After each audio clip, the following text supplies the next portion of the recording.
The TireRack.com Champ Car Endurance Series brings real affordable endurance road racing to you on North America's most prestigious road courses. With live flag-to-flag coverage of America's best grassroots motorsports racing, AutoZone presents ChampCar.Live.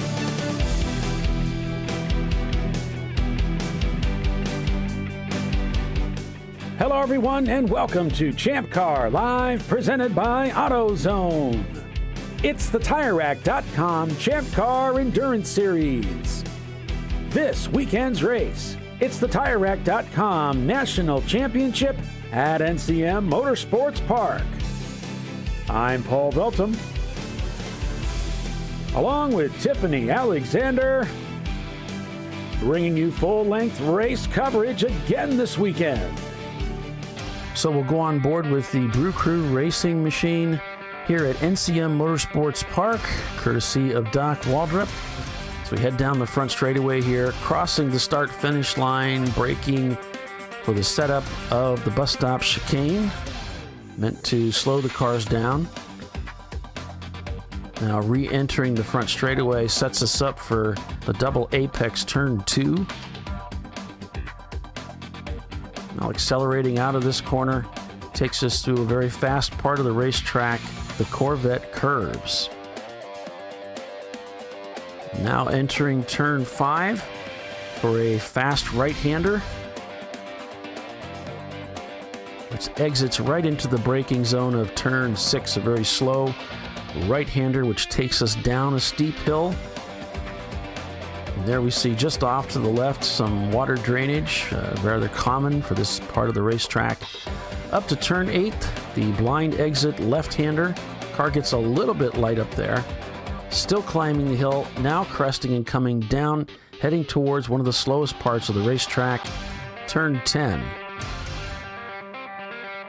Now climbing out of turn 10 towards Deception, a blind right-hander. Now back to power, beginning this long stretch down the back straightaway. A kink to the left through tabletop. Little bump there that can unsettle the car, especially in the rain. Heading into turn 16, a very fast right-hander, leading to the much slower right-hander turn 17. Through this short chute, takes us to pit in at driver's left. As we grind around this radius, heading down into the sinkhole. Very steep part of the racetrack. Heading uphill, setting up for the final S's of the course. Through the S's and back onto the front straightaway. And that is what our competitors will be facing this weekend at NCM Motorsports Park for the championship. Along with some beautiful weather as well, because, yesterday while we were confronted with fog, today it's just clear skies. You can see it's beautiful out, partly sunny, the forecast with a high of 59 degrees. Good morning, Tiffany. Good morning, Polly. Good morning, everybody. Welcome to the race. It's Sunday. We're going to do another race today, finish up. Actually, it's one long race, isn't it? It's we have somebody's looking over the wall there to make sure everything's okay. So we were supposed to have 8 hours of racing yesterday. That didn't quite work out. That didn't go to plan. Nothing ever goes to plan with racing, right? Yeah. So we had a lot of fog in the morning if you were with us. And it gave us about an hour delay. Finally, we got things lit up, and things were going along just swimmingly. And in fact, we had a camera in the Bavarian Motorworks team car, and was able to download the video this morning and see just what happened to them as they were coming up through towards turn 18 here. You'll hear the revs come up just as he's going into the corner. Right there. Comes to a stop, and he says, "It absolutely blew up in the back end of the car." Just something blew up in the back end of the car. Differential, axle, something just exploded on that car, and that put an end to their weekend apparently. So, yeah, yikes. Not good for the Bavarian team. And of course, we had some other things going on yesterday. Brought out a red flag. We had a car accident that took place, and boy, yeah, that was ugly. But everybody was okay, and so we're back to a fresh start today on the race. You can see the cars lined up in pit lane. I've put links in the description for the race control logs for today and the supplementals if you want to read about the supplementals and how this race was structured. But the bottom line is most of the drama was yesterday for all of that getting set up for today. So today we simply roll them off the grid in the order they came off the track, drop the green, and then if you want to do a pit stop, you can do a pit stop, but you got to take the green and go through a lap before you can come in, and then you can get that pit stop done. So how are things looking from your perspective there, Tiffany? Well, I was looking through our finishes last night and kind of our, the folks we expected to be at the top. A few disasters for a few teams that we would like to see at the top as well. I reached out to a few folks about the race and just to see kind of how they felt about their finish yesterday and kind of what they were thinking about for today. I talked to Chris Huggins. He has that sister car with John Hurley in second place, and then his car's in third place. So I expected to see them happy, with the second and third today, but he was more angsty about today's race. So he's obviously going to be looking forward to the race today, but definitely, kind of that thing like when you're in first place, everything can go wrong, Yeah.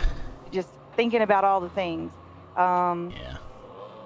Running Bulls said yesterday, they had an unfortunate pit stop just before the red flag, and everyone else got that advantage, and they didn't.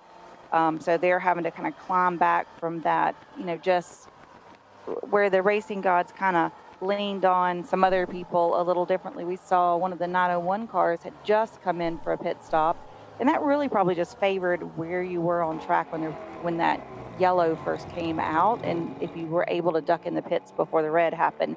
And that just favored some teams, and just track placement, it didn't favor some other teams. A little luck goes a long way in racing. Let's see, That's for sure. Just really, and then that quickness to make that decision. But like if you're not over there, this is a big track, so if you're not on that end of the track, we had a yellow that turned into a red pretty quickly, so it just wasn't going to work for everyone. So for the not Atlanta Speedworks, I don't know why I always want to swap those teams back and forth, but the cars are similar and the colors are similar, and they're both top performers, And Boxsters, yeah. So I'll get them all mixed up sometimes. But for Rockwell, I reached out to them, and they said they're aware of how good their position is, and not that thrilled with the day though. They had a flat left rear tire about 3 hours and 40 minutes in. Their driver tried to come in safely, ended up putting us behind most of the lap. So that's why they, because they had been running in first place for most of the day up until then. Then he said we only got half of our last stop under code 35, so that got, whereas the Atlanta Speedworks team got their full stop under code 35. Again, one of those things of just how, when it comes out and where you are on track, if you're not over there, especially at a big track like this, if you're not close to the pit in exit, it takes a long time to get over there at 35 miles an hour. Right. So it looks like they're about a lap down over the field when the field got collected for Park for May. He said it doesn't really feel like we're only halfway through the race. It feels like it's way further in than that.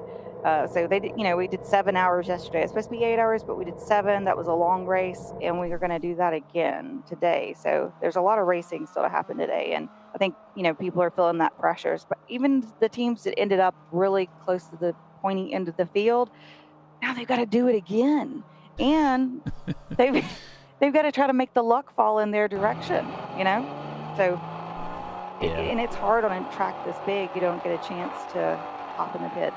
But he said they got plenty of time, and they're gonna come back and execute tomorrow. The 715, their other car, is just kind of in it for fun at this point, because of that the losing of the key yesterday in their first stint. So the key got lost, and then the car wouldn't restart. So that was. Wow. That is the one thing in all of this racing we've been doing and calling and being a part of. That's the one thing I haven't ever heard of before. So you just just never know sometimes, you know? That is weird, yeah. Just, and I wouldn't have really even thought of that. In one of my cars, I have the key. Well, my husband did it because he started me looking for my keys. Imagine that. But he has it zip tied to the roll bar. So if it's not in the ignition, it is close by. Yeah. It does help. And so let's see. For 901, I checked in with them. He said they had some setbacks today, which was yesterday, with 2 drivers getting black flags in the 903, which was definitely disappointing. Those were both for exceeding track limits, or a spin, or some combination of the two. And then with the broken shifter in the 901, that cost an extra stop. So that definitely put them a little further back than they, really wanted. For tomorrow, we need to be smart, drive our race, and see how it shakes out. The word from 901 Motorsports. Yeah. For average, I was just going to say, stay they focused. Just gave us a let good me morning. know Go ahead, Tiffany. starting the race. Oh, I lost you for a second. I guess my internet kind of blipped. Go ahead. No, go ahead. Go ahead. Finish up with what you got there. Jerry's starting in the average Joe's car in the 121. So Jerry's going to take the green this morning for them. Excellent. I was going to see if I had any other updates. And we'll try to get that feed from Average Joe's, but I thought, typically. Oh, here we go. We got it. So I'll get that put up here in a second. Did I go through Running Bulls? Did I hit that one first? Yep. Yeah, you said a little bit about them. Yeah. Their pit stop red flag. Yeah, we started with them. Okay, I'm making sure I got all my notes. I didn't read them in order. Well, thanks for getting all that. Yeah. Really helpful. Let's see, and it looks like Fetterhound sent us some info. He said, "What happened to Fetterhound Motorsports yesterday?" ? The number 528 BMW, 528i. The car was running great. Did our second pit stop, and then the car idled, poorly installed, and they couldn't get it refired.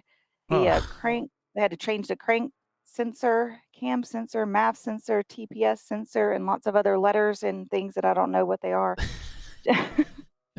Check the plugs, cool fuel, I don't know, the blinker fluid.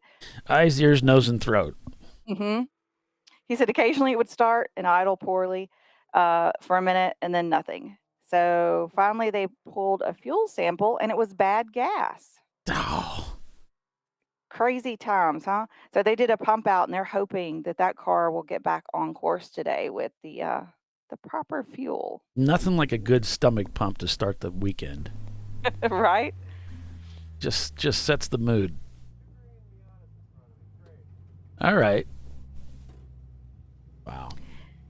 In the crank anchor's car, Tyler said day one was a little frustrating. They ended up having a racing incident in the first 20 minutes of the race where they damaged their splitter. He said they lost 4 laps because of the issue, and the car was imbalanced the rest of the day. So at over about 85 miles an hour, the steering wheel was only a suggestion, and we lost running grip. Oh, jeez. And this course has a lot of fast places, and especially with that little tabletop area, I imagine that wasn't a fun experience trying to drive that car through that area. Our tire wear was increased. Today's race, we were fighting for a top 10. We rebuilt the splitter overnight, and we'll try to put it on at the first pit stop. It's going to come down to a yellow flag and the right time and tire management. And with all the teams I talked to yesterday, tires were the thing that kept coming up. That we had some flats, we had some heavy wear. That a lot of teams were having issues with tires, and some teams, even some of our top teams, and I'm not going to say who, but are worried that they may not have enough tires to finish the race today. Yeah, I'm not sure what's going on there. If it's a matter of that everybody switched to the softer compounds to be more competitive, because I don't remember us really having abrasive issues here, but everybody up and down the pits is having this problem. The teams up front with flat tires and so forth. All right, we're green. Woo-hoo. So we are starting day 2 here, folks, at NCM Motorsports Park as the cars come roaring down the front straightaway. And we are underway here. So this is 7 hours of racing to determine the national champion for the TireRack.com Champ Car Endurance Series. In 7 hours, we're going to have a national champion. Yes, we will. And you can go to racehero.io if you want to follow along with the timing and scoring. We can thank our very own Mr. Troy Trulio for getting that Race Hero up and running. Or race-monitor.com, which is where our feed from the pylon comes from. Yes, I'm working on the coloring of the little colors that represent each car class. I'm hoping to get that fixed before Daytona. Yeah, it's fine. We can work through it. If anybody's got any questions about classes, you can look at the Race Hero, Race Monitor, but you can also just ask us in the chat. We'd be happy to let you know anything that we know. If there's one thing we're not lacking, it's class. Maybe a little bit, but so I may be exaggerating a little as we head into I think that's turn 10 now. Maybe not. Just another slow turn. Yeah, that's 10. It's just so hard. Yeah. The track looks so flat on the camera. Yeah. It doesn't really express the elevation change that really is going on. I didn't do justice. On board with Cone Crushers. Go ahead. Oh, look at them. I love it when they ask questions that we have answers for, though. Yeah. Or we'll just make it up. Look at them on the move.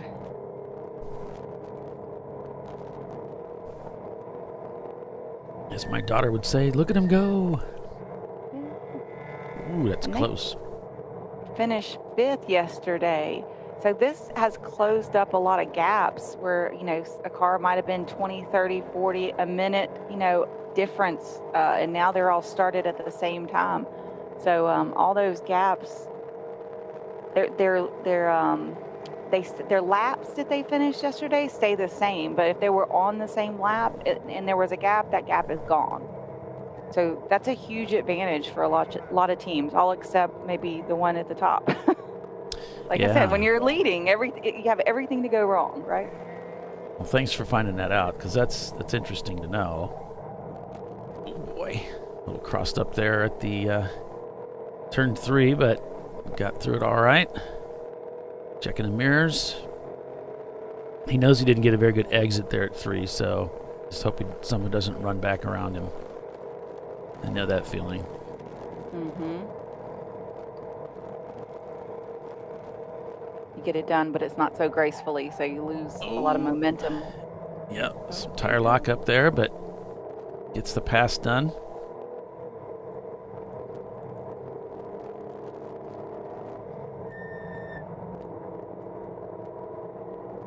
I don't know if this is Scott or Rich or who's driving.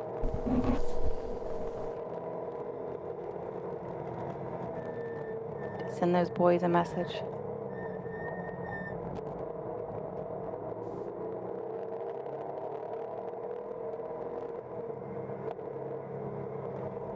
You're really on the move with this MR2. See if he dares come around the outside here. Yep.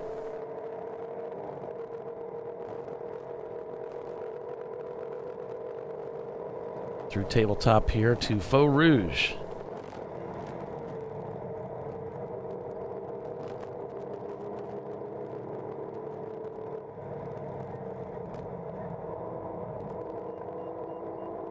And the spot where kind of the hot spot yesterday where a lot of accidents were happening was up here at turn 18.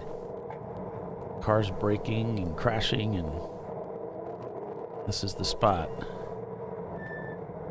Yeah, it looks like a big sweeper, but it's not. It's really broken up into a couple of turns, and the cars are going very quickly through there, and it just loads up the equipment, and also doesn't really give you a lot of, space for, errors to be improved upon. You're just going so quickly through there. That the track looks wide, but it's really much more narrow when you're going at, full tilt boogie. Right. The faster you go, the narrower the racing line. Oh, gosh. Got a good line down the inside. Now he switches to the other side. He's in the vortex of danger there. Didn't quite get his nose down in there. The whole time, I think. So, happy birthday, everybody, wish happy birthday to David Kissack. If you're listening, watching, David, please go find something better to do than to watch this show. And happy birthday. Happy birthday. So in the Wittenhauer car, they started Dylan Wittenhauer this morning. They said their plan is to burn up the rest of the fuel that was in the car from yesterday. Try to burn that up and get to their first fuel stop. And they were hoping he doesn't run out of fuel again. Yesterday they ran out of gas because it was showing they still had a little bit left when in fact it was lying. So I imagine they're going to take that into account, not trust that gauge so completely today. Yep. Cone Crushers gets the pass done there, coming up into 8, and really does it right. Nice pass around the inside there. That's my favorite move right there.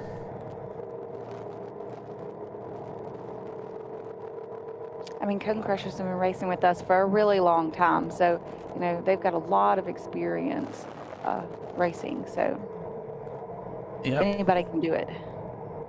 Yep. Now they're hounding on the Wittenhauer Mini Cooper as they head down into the sinkhole. Just taps the brakes there. A little bit of patience.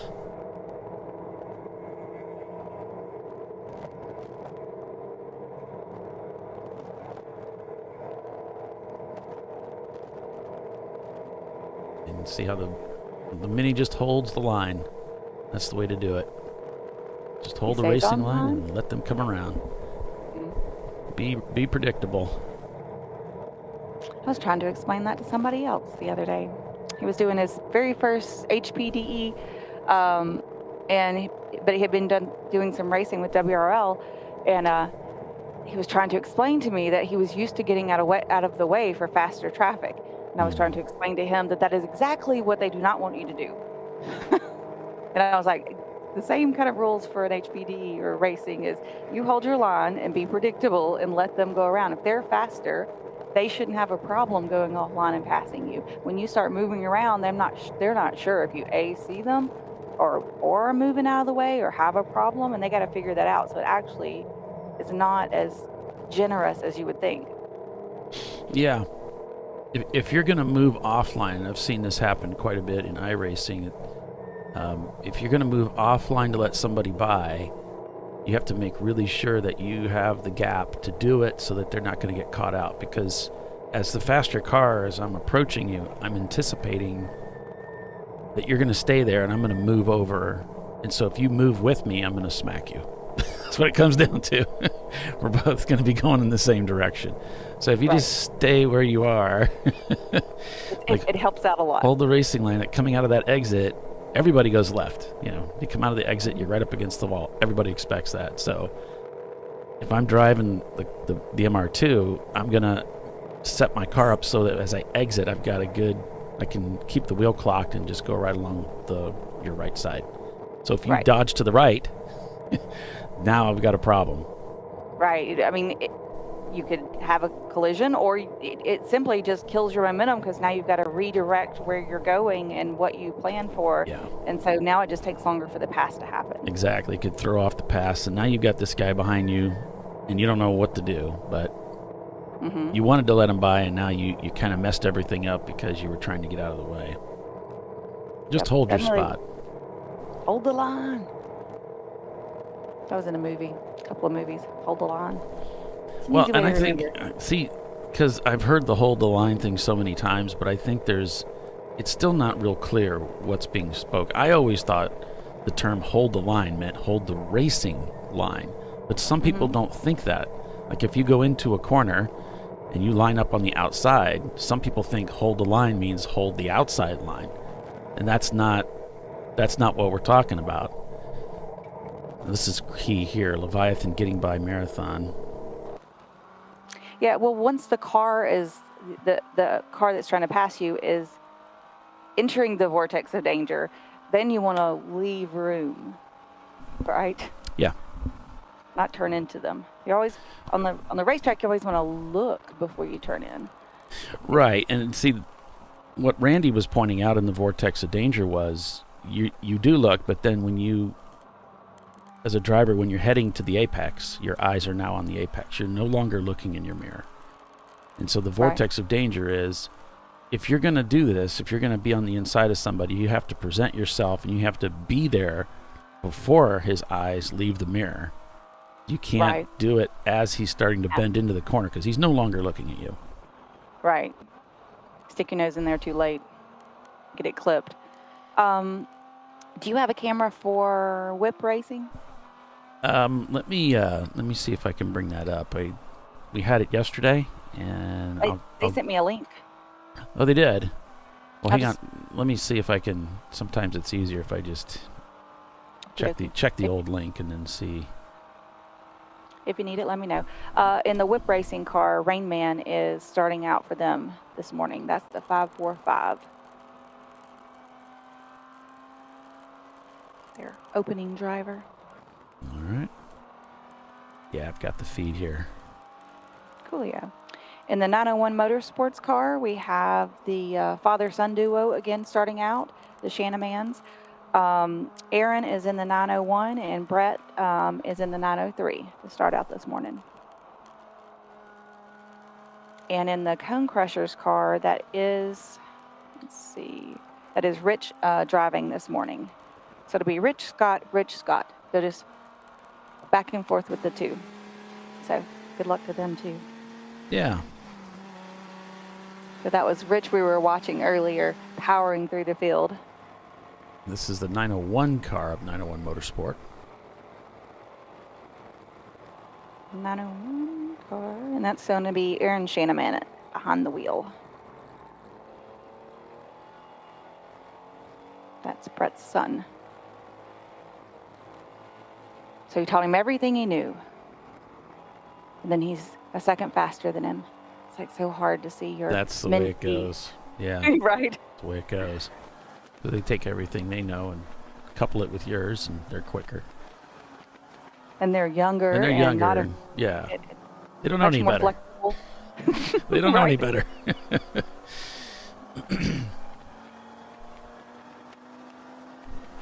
They haven't wadded up a car at 130 yet. And once my brain knew what that feels like, it was like, I don't think I ever want to do that again. Yeah. So like I can get to 130 and then it's like, I'm good. I'm good. That's great. I'm just gonna let it go right there because I don't. Oh. Vortex of danger. Yeah. Trophy race. Not life and death. Let's not make it. We can't get the trophy if we don't end up at the end.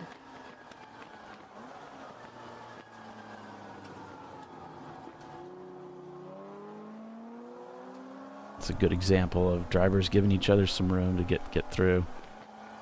Close racing.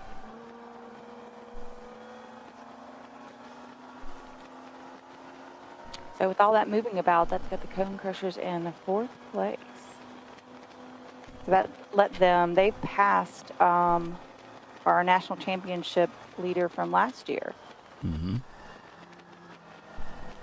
along with a couple of other people. No. I take that back. Rescind that statement. The number 1 car has moved up to 2nd, above Pinky's Out. Chrome Crusher is in 4th, and that's the 903 right behind them. So a little movement from where we started this morning, because we started with the 996 first, the 464 of Danger Racing in 2nd place, and now they have dropped to 7th. Yeah, I was going to say some bad news here for Danger Racing. They just came out of the pits, so they must have ducked in for something. And Maybe. so I don't know. They just cleared the pit loop, Tiffany, so they've dropped down quite a bit.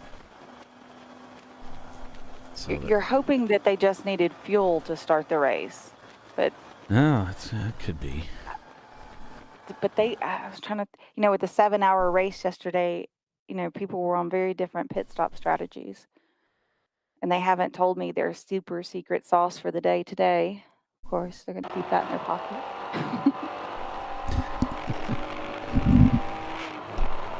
Well, thanks for joining us, everybody. Good morning. If you're just joining, whether you're on Facebook or on YouTube here with us, welcome to the TireRack.com National Championship at NCM Motorsports Park with Tiffany Alexander and yours truly. My name is Paul. Most of my friends just call me Paulie. And we're calling the race for you again this weekend. And excited for 2 weeks. We'll be at Daytona calling the race from there. Although I'm not sure, Tiffany's not sure whether she'll be there. But I'll be there. Kyle Lockro's going to be there. So we're going to have a nice complement of commentary. I'll be at least on the show, though. Yeah. Can't leave It wouldn't be the same without you. I would revolt. I just can't do I it. just can't go on like this. You know I'm a diva. I just can't go on. You need your entourage. I mean, all good divas need their entourage. Ron 911 saying, "Go Porsche." Yeah. Saying, "Good morning, Champ Car. Wish we were there." It's a great day for a motor race, as Doc would say. It is a great day. Average Joe's putting down those lap times. That lead B-class car just set in a 2:30, a 2:23, their fastest lap times so far this weekend. Looks like Troy set things up on Race Hero to where we're just kind of picking up where we left off. We're showing 151 laps completed. So he's got this thing dialed in. He sure does. Kind of like he's done this before or something. I don't know. He hasn't done a lot. I know. He's pretty new to the game, and he's just really hitting on all cylinders. Michael Bowles here. He's kind of a techie person, though. He's like an everything person. He's just a super bright guy. Not much gets past him, huh? He's one of those guys that's kind of good at everything. It's kind of disgusting, really. He's a great guy. Really like working with Troy. Good commentary. He's just got good insight. He's fun to talk to. Much more fun than I would have thought, since he's, makes poor decisions on friendships, but, It does call his judgment into question. Yeah. It does. Just a little bit. But, everybody's inclined to doing some charity work, so. Oh, good point. Average Joe's just saying hi to the Wittenauer crew as he comes by. Yeah, it is a beautiful day today at the track. Yeah, we're all hoping for incident free. There's a lot of cars on the track, and for the most part, yesterday was a good day. We had one nasty little accident, but everybody's okay there. Got some smoking coming from one of the cars going into the corner there. Might have been some tire lockup. They look okay there. Almost didn't get that turn 1A camera working. Fortunately, Bill had a spare battery we snapped in there to keep it going. I was heartbroken for a moment. Yeah. Because then we would have gone from this camera with no 1A camera. We would have had to jump to 3. Would have missed this whole shot. I love that camera shot. That's awesome. But hey, enough about me. It's all about us. What? Back to the race.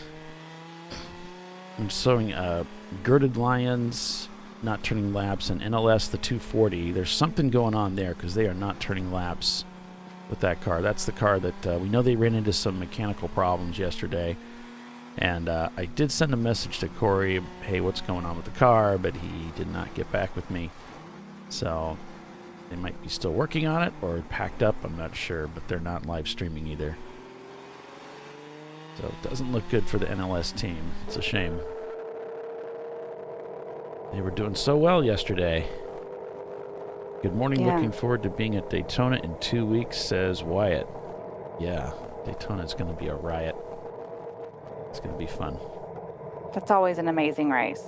We start such a large field. It's always entertaining to watch. Maybe that's not the right choice of adjective. Interesting. Dramified. You know, racing. Yeah. Yeah, it's great. I mean, you watch the 24 and they've got what? Maybe 50 cars on the track? I don't remember. I didn't even watch this last one.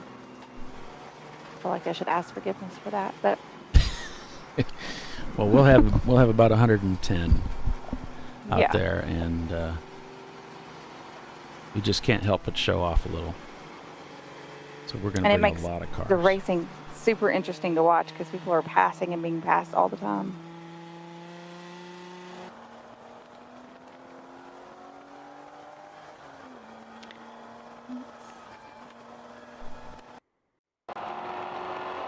On board with the 903 car, currently in 5th place.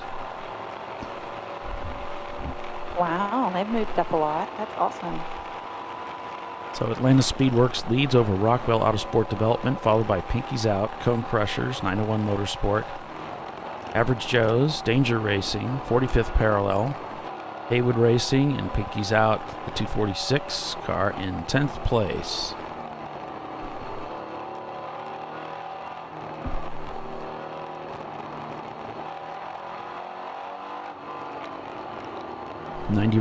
.com shows crossing the pit loop. It doesn't. I don't know that they started the race. We ended up taking the camera out of their car. They had that mechanical failure, trailing arm issue, and I think the plan was to try to fix it. But I don't know if they decided in retrospect that's not such a good idea. Didn't do it, or what's going on. We got some cars coming into the pits there. Looks like 901 Motorsport, the number 901, is in the pits.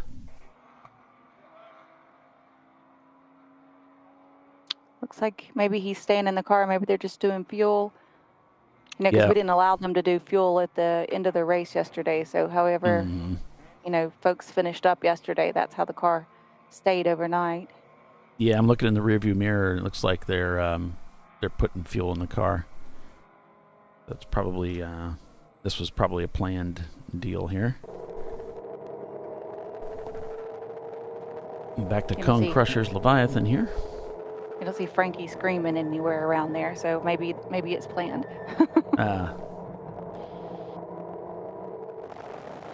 He has this look of stress when things unplanned happen.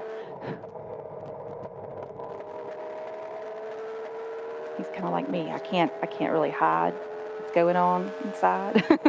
It's like if I'm mad, anybody within a visual distance of me can usually tell. Takes a lot to get me there. But then once I'm there. Well, the leader just set their fastest lap time of the day at 2:21.5. Oh, wow. So the track is good to go. That's their fastest lap time of the weekend for them. I think they want to maintain that number one spot. They see Rockwell coming for them.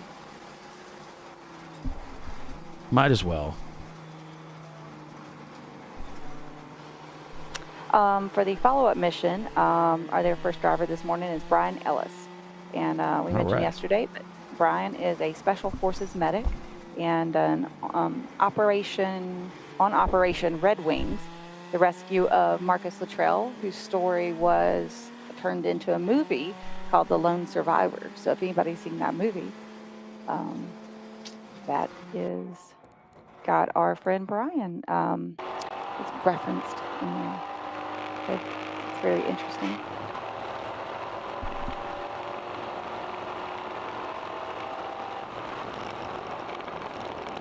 Yep. Thanks for that information, Tiffany, and we appreciate all you folks sending that information out to us. Thank you, AJ and crew. We're going yellow. Yeah.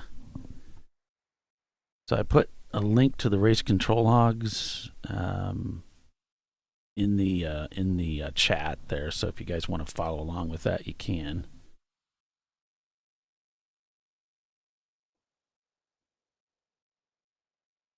Looks like they're kind of duplicated, but that's okay. So looks like over on corner 19, which should be over here somewhere, you got a car stopped on track, the 255. What? That's a Cone Crusher's car. Okay, let's go they check up on them. They were doing so well. We were just in that car, and what is going on here?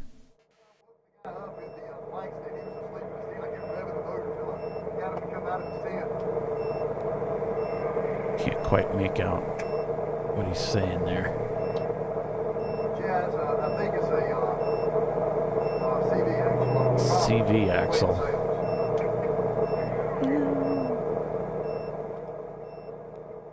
So,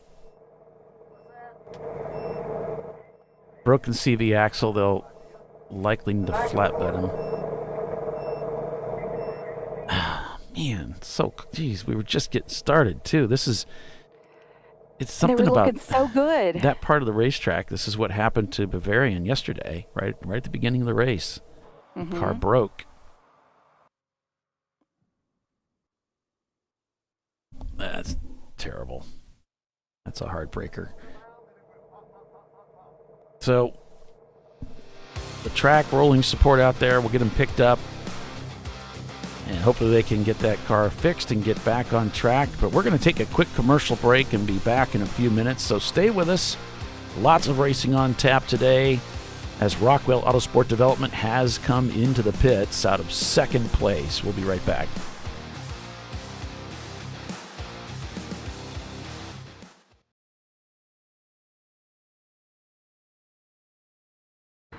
A problem. What are they saying? We do. We're TireRack.com. They could offer lots of tires. We have so many tires. And help you find the right tire. It's called the Tire Decision Guide.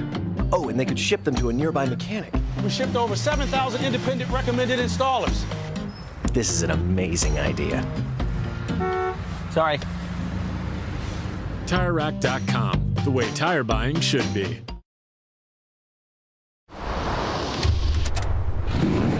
Bring on the frozen tundra, the grinding gravel, the cratered concrete, the rain-soaked streets. Come on, road. Do your worst. We'll be at our best. Reliable performance in unreliable conditions. Designed to meet or exceed original equipment performance. That's why more auto technicians choose Duralast parts. Exclusively at AutoZone.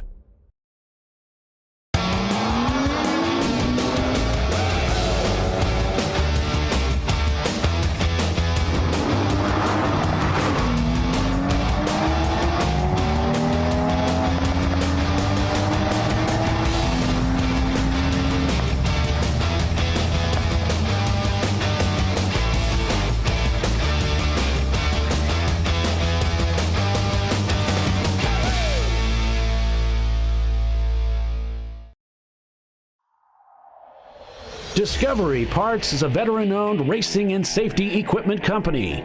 While we're located inside Atlanta Motorsports Park in Dawsonville, Georgia, Discovery Parts can also be found at the tracks, supporting a number of Champ Car Series events. We take pride in being a reseller of the best of the industry to Champ Car teams and drivers. We know racing, love racing, and look forward to tomorrow to even more racing. Visit us at discoveryparts.com.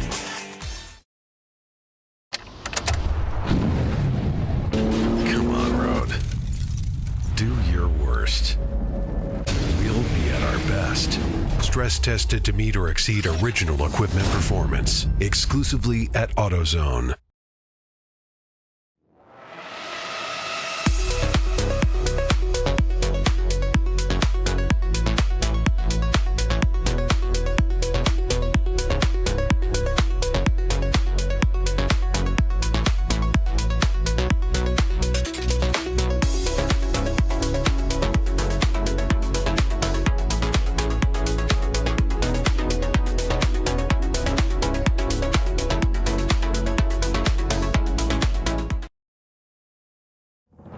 Lifeline's continuous commitment to research and development ensures that we supply the most innovative and cutting-edge products available. Used by the majority of the world's motorsport championship-winning drivers, teams, and constructors, Lifeline has a stringent and proven history of success. Lifeline's continuous commitment to research and development ensures that we supply the most innovative and cutting-edge products available.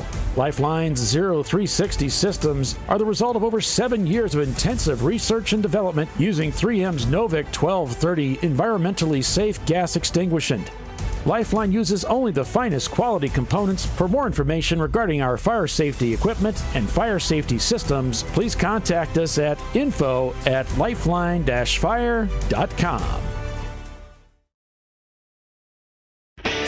Located in Northeast Ohio, with 40 years of combined experience, Money Shift Racing knows how to deliver performance and safety, offering everything you need to get your vehicle and drivers ready for race day.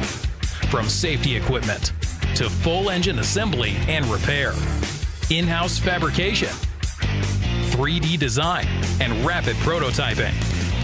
Money Shift Racing. Performance done right.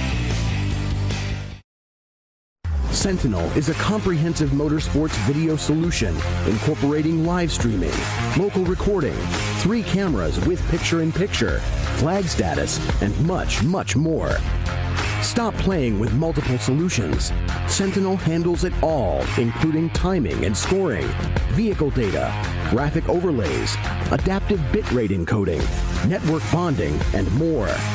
Sentinel is the solution to sharing your motorsports experience with your friends, family, sponsors, and the world. What are you waiting for? Get your Sentinel today and never miss an on-track moment. www.sentinel.racing. Duralast, designed to meet or exceed OE performance, with 2-layer shims and OE-style slots and chamfers to eliminate noise. Backed by a noise-free guarantee when professionally installed. That's the Duralast difference, only at AutoZone.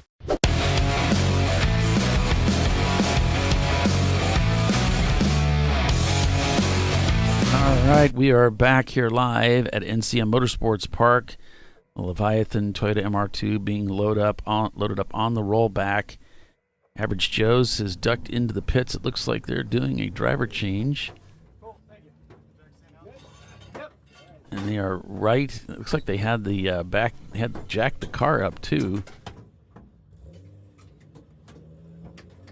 I like the gold steering wheel, Tiffany. I think that's cool. That is really cool. All right, whip racing also. Looks like Jackie there at pit out. Rainmaker at the wheel.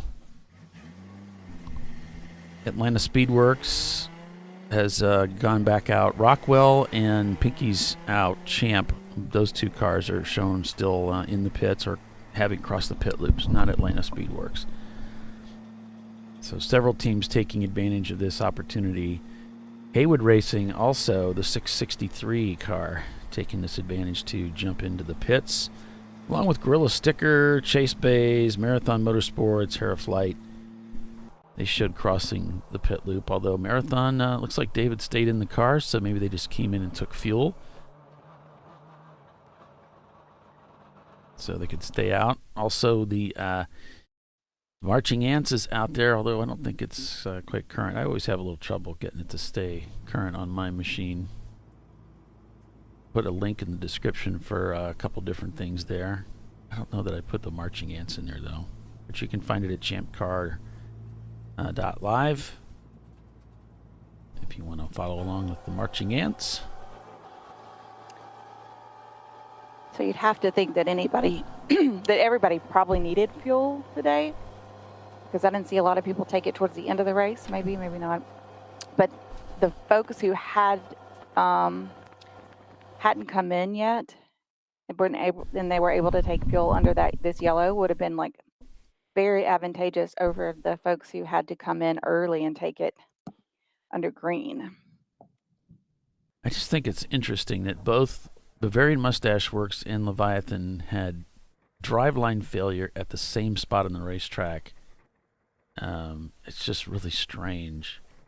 I think it's just so fast over there, and the car is under such a heavy G load that it just, it puts a wear and tear on things.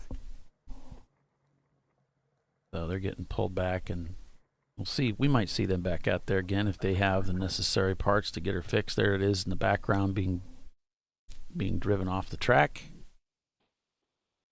as the cars come down the straightaway. There's Running Bulls, one of the 901 cars.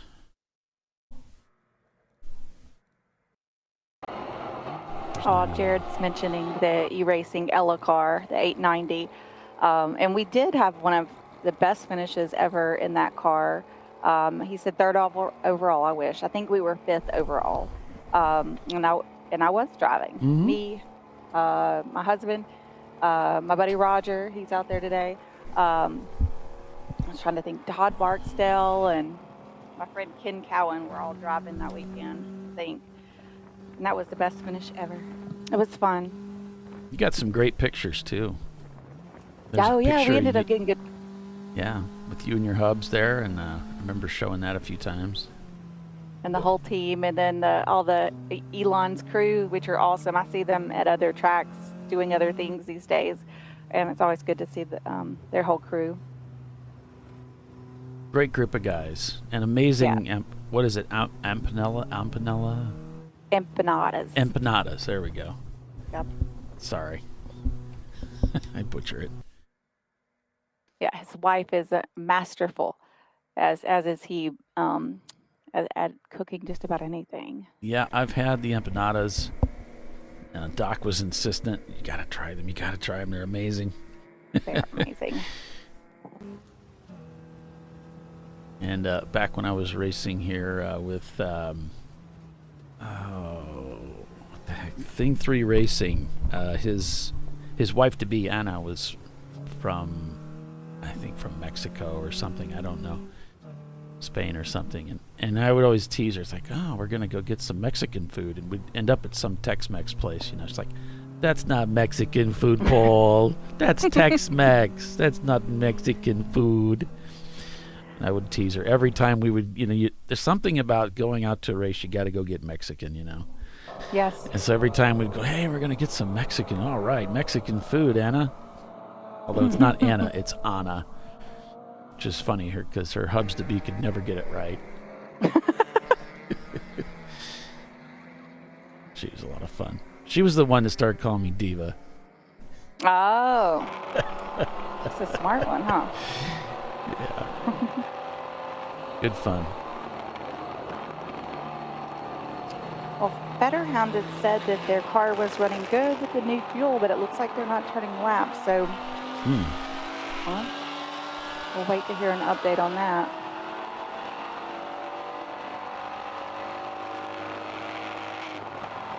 This will be an interesting pass to stick, being on the outside here.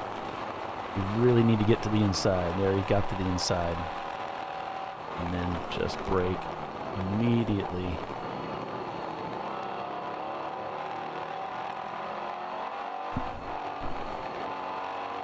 I've actually found through that corner you don't need to go all the way down to the inside.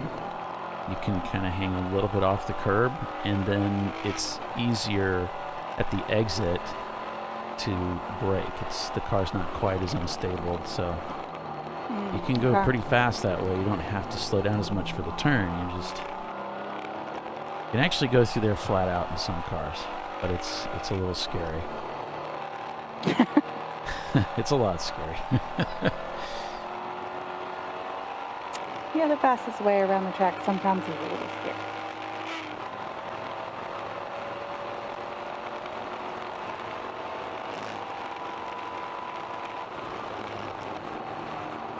I guess if you're not scaring yourself a little bit, you're probably not driving fast enough, right? Yeah. This is another one that's faster than most people take it. That's for good reason, because it's scary. It's terrifying, and also if you get it wrong in just the least little way, you can have a very negative outcome. Yeah, there's a you end up guardrail. hitting the wall. Yeah. way down there, but This is the other one right here. Very high rate of speed. The exit right here of wanting to be on power, and that cement wall's right there facing you if you get it wrong. There's not much time to react. I've come very close. I've been in the grass there. There's not much grass between the wall. You can see how narrow that grass There's is. 6 inches of grass. Yeah, I've been there. You visited that, huh? Uh-huh, I have. That was a pucker moment. I knew it was close. Like scraped the mirror, didn't you? No, didn't scrape the mirror. Okay. We were right on it though, baby. You got everything out of it that was there. Yeah, more than I wanted.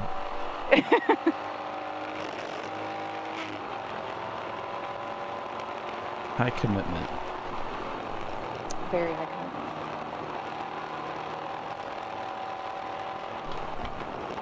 Number 3 looking good so far in 4th place. Pinky's Out is still holding that 3rd place in the 146 car. Danger Racing fell after they did that early pit stop, but they're back up to 6th place now. Nice. Yeah, Cone Crushers obviously tumbling through the standings. Also, Soggy Bottom Boys shown in the pits down in 29th there.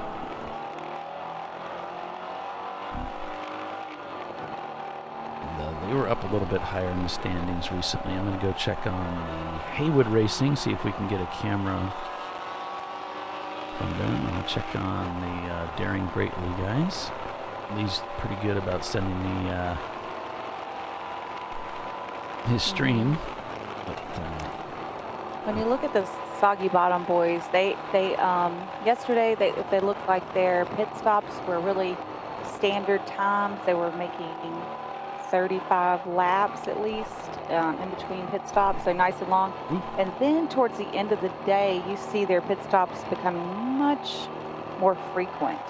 And even one under green, only 15 laps after the previous, and then another pit stop only 5 laps after that one. So I would suspect some kind of mechanical issue that they're fighting on that car. it looks like we got a car that's parked heading into 18 on the far left. They pulled off, so they didn't quite make it to the pit in. Now, it's hard to tell from this perspective sometimes if a car is still rolling or if it's come to a stop, but it looked like it was stopped. So if it stays there, they're going to probably have to collect that car, sending us back to yellow.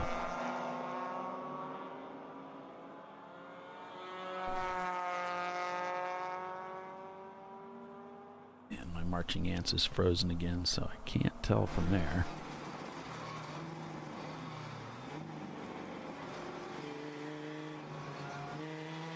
Maybe we'll follow around with Whip Racing and see if the car is still there.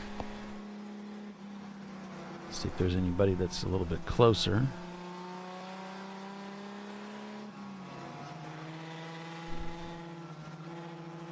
Yeah, maybe Marathon is a little bit closer.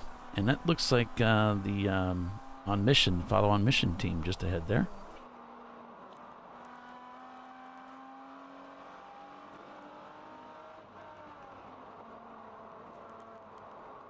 No, I don't see anything. Looks good to me, so they must have got it in.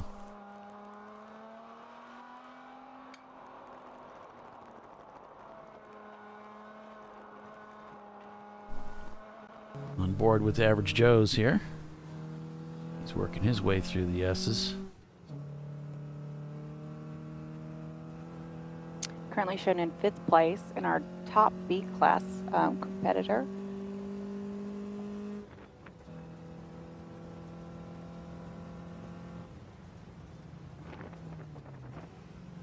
Car is really quick. What was it that they had an issue yesterday that caused them to fall back? Was it a tire? They were black flagged for contact. Right. Yeah. And otherwise, I think they would have been in that top 5 yesterday to finish out. They weren't far behind it. They did work their way back up towards the end of the day. I think they finished 7th yesterday. Yep. Pinky's out in 3rd place, has come into the pits. Oh. They pitted under that yellow, so... Yeah, they shouldn't be back in now. They should not.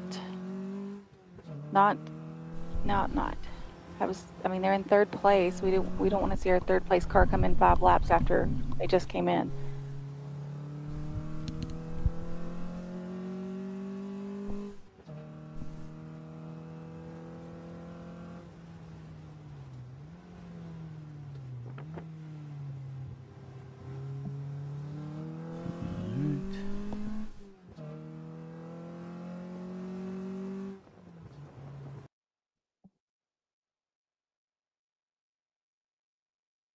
Looks like Daring Greatly out there now, but I don't see that they have a live stream going, so. Check on the Haywood crew, see if they got anything running today.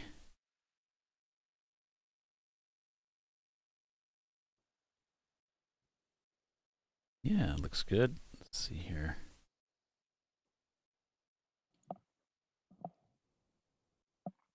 Yeah, they're having some trouble with the bandwidth, though.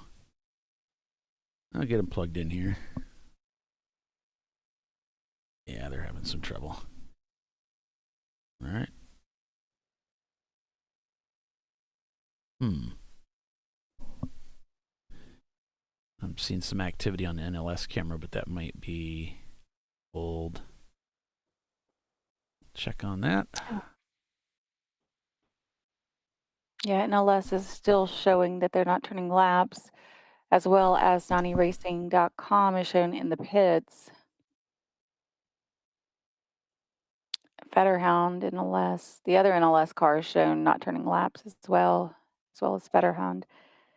They thought the Fetterhound car, they said they had bad gas. They got it pumped and replentied and felt like they had that sorted this morning, but obviously something else has creeped up on them. Okay, this looks like the Sunday feed, so, and it just went down for NLS, so they may be heading back out onto the racetrack. The view is of them suiting up their driver in the paddock area. So they might be, they might have that car fixed. Oh, wow. Okay.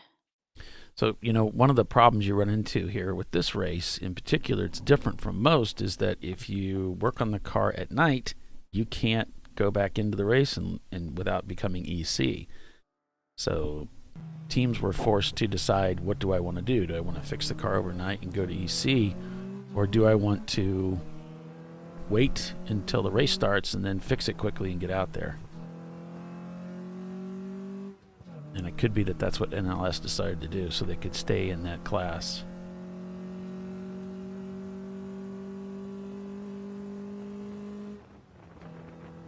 So the reason the 146 came in again was they got a code 35 speeding. They're black flagged, so 146 and 644. 644 being open throttle racing, the Kermit car, both got a code 35 speeding and had to come in for a black flag drive-through. as well as 970, 515, 295, 901, and 757 all had a 4 off and continue.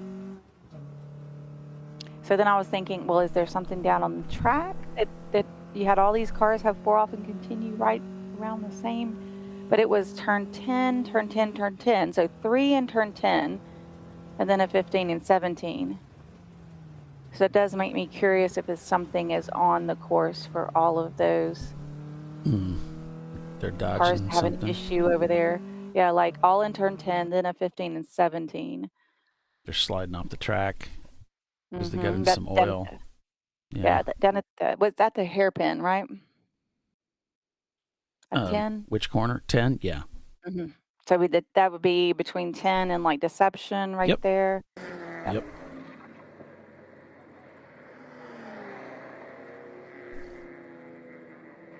Yeah, so 146 did go back out from third place. That's the Pinkies Out team. And we have one of our viewers saying they had brake light issues too, as they did at Road Atlanta. So we're getting more reports of 4 off and continue at turn 10. So the 23 and the 86. So that's 1, 2, 3, 4, 5, 6 cars that have done 4 off in turn 10. yeah, we'll ride with 901 Motorsport and see as they come down to 10. Let's see how crazy it is or what he's doing here. Maybe, I'm in the wrong part of the track here. He'll be over there in a minute then. Yeah. Someone said Average Joe's. Oh, that was Average Joe's that had the taillight issue. Yeah, I remember that now. Sorry. That's why they dropped yesterday. Got it. Yeah, they had that taillight issue. They were being told that was an issue, and you remember we were kind of watching, but we couldn't see it. Right. On Average Joe's, and he's saying, yeah, they came in to resolve that. They're on the back side of the track here now, headed to the sinkhole. Okay.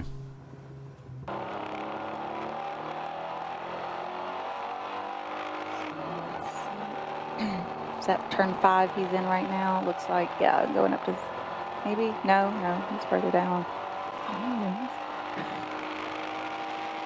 I'm not sure. I'm a little lost here. No, he's on the back straightaway, I think now.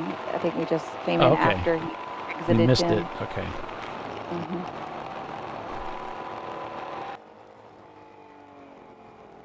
This might be 8. I'm just going to say that it is. Oh, wishful thinking that we're heading downhill here. Here we go. There's the flag. Yeah. I don't see anything. Didn't look like he was tiptoeing through there, Tiffany. It seemed like he was fine.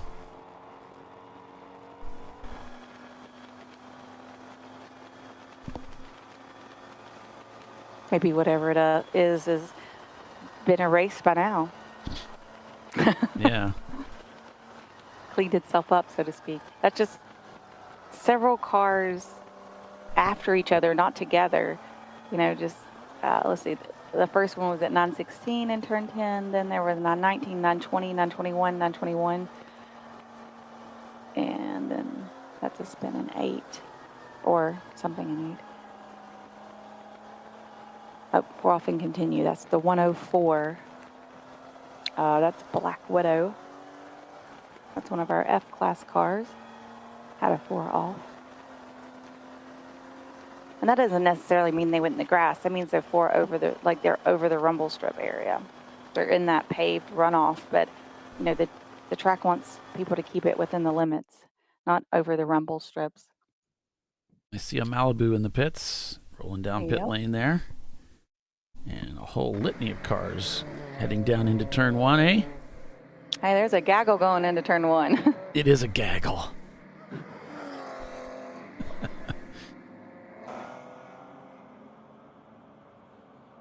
That's got to be the proper word for a group of race cars. Like a murder of crows. Yeah. And a pride of lions. It's a gaggle of race cars. It's a crash of rhinos. Oh, yeah, that's right. Yeah, we don't want to use that one for race cars. Oh, okay. Probably not.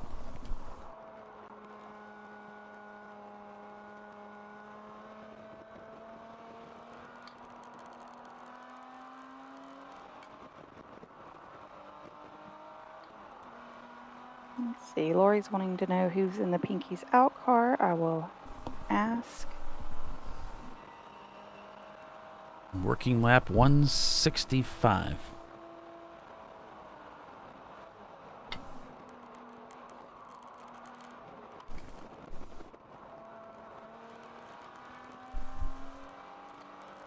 I went back to the Keurig to refill my coffee cup, and I ended up with my wife's coffee instead of the brew I usually drink, and what she drinks is so good.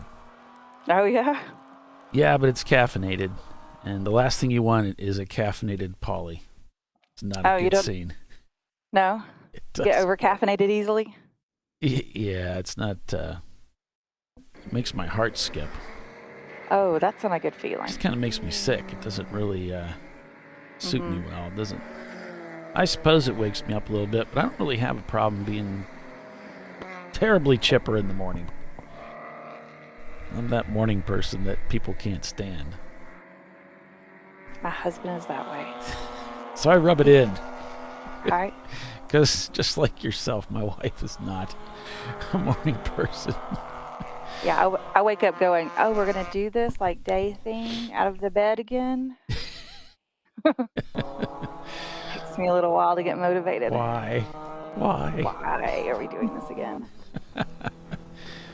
So what time do you open the office? Or do you open the office? Do you let somebody else open it?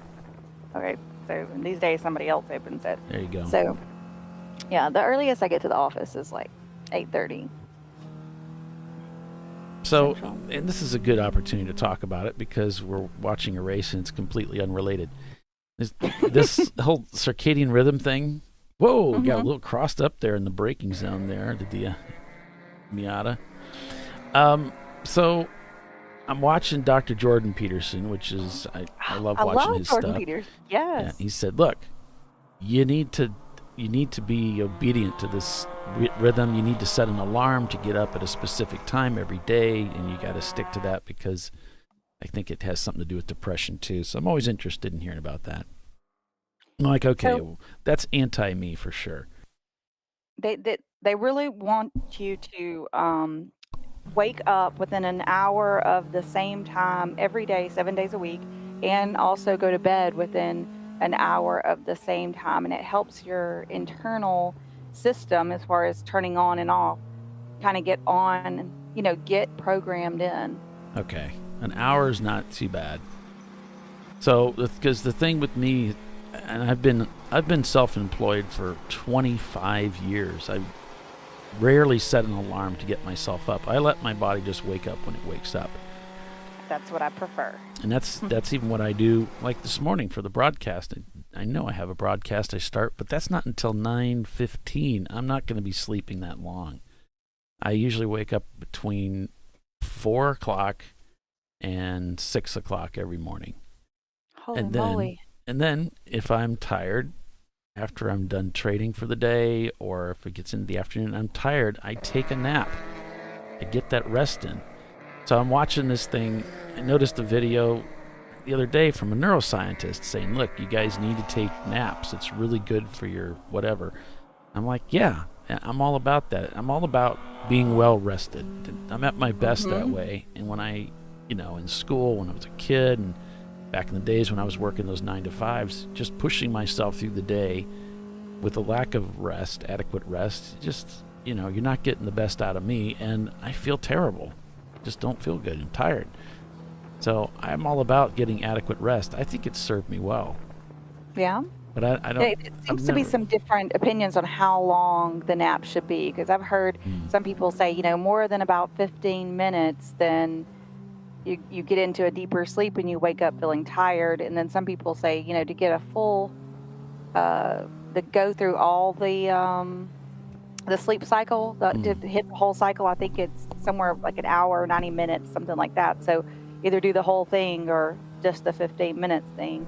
I don't nap well. If I nap, I don't want to get back awake if I ever go to sleep. And then I don't go to sleep at night. So I'm like the 15-minuter. Like I call it pretend sleeping. I'm going to lay here and pretend to be asleep for like 10 or 15 minutes. But I set the alarm so that there's no more. But I rarely do that. Usually once I get up, it takes forever. But once I get up, I finally get up.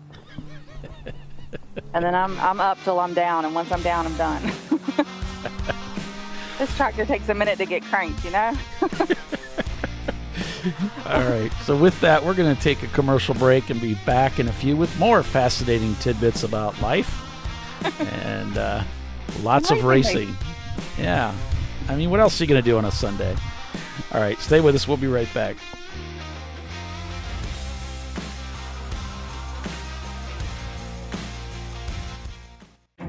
An important decision is afoot. This man is about to buy tires on TireRack.com. Tire Rack is the leading online retailer of tires in North America and a repository of advice and expert reviews. And it's done! All that's left is to arrange for safe, easy installation at one of our independent recommended installers. Well, I guess he did that too. TireRack.com, the way tire buying should be. Come on, Road. Do your worst. We'll be at our best. Engineered to meet or exceed original equipment performance, exclusively at AutoZone.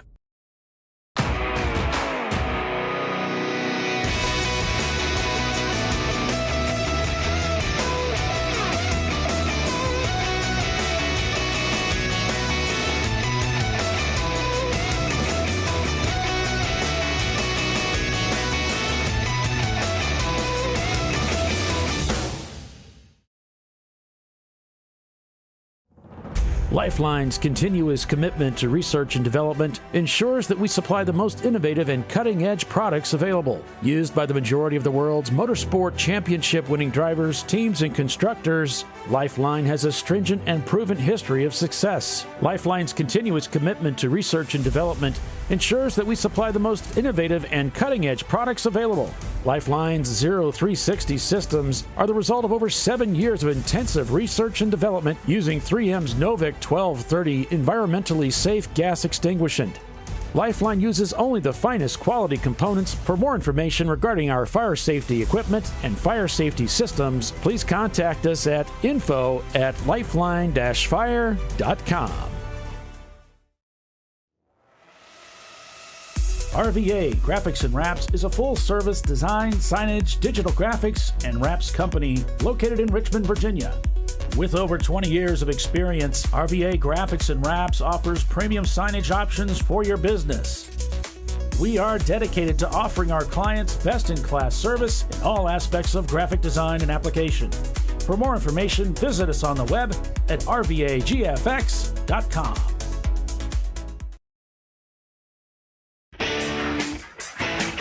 Located in Northeast Ohio with 40 years of combined experience, Money Shift Racing knows how to deliver performance and safety, offering everything you need to get your vehicle and drivers ready for race day. From safety equipment to full engine assembly and repair, in-house fabrication, 3D design, and rapid prototyping. Money Shift Racing. Performance done right.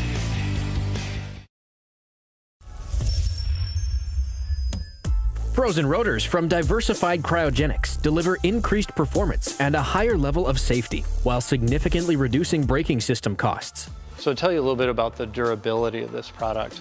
So we have seen an incredible extension of the life of our brake rotors using frozen rotors.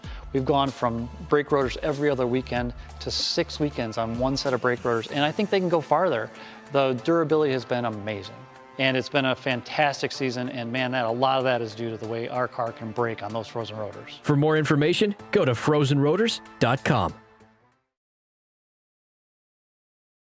Sentinel is a comprehensive motorsports video solution incorporating live streaming, local recording, 3 cameras with picture-in-picture, flag status, and much, much more. Stop playing with multiple solutions. Sentinel handles it all, including timing and scoring, vehicle data, graphic overlays, adaptive bitrate encoding, network bonding, and more. Sentinel is the solution to sharing your motorsports experience with your friends, family, sponsors, and the world. What are you waiting for? Get your Sentinel today and never miss an on-track moment. www.sentinel.racing. Duralast, designed to meet or exceed OE performance with OE-matched friction formulations and fitment for 97% of cars on the road. Backed by a noise-free guarantee when professionally installed. That's the Duralast difference. Only at AutoZone.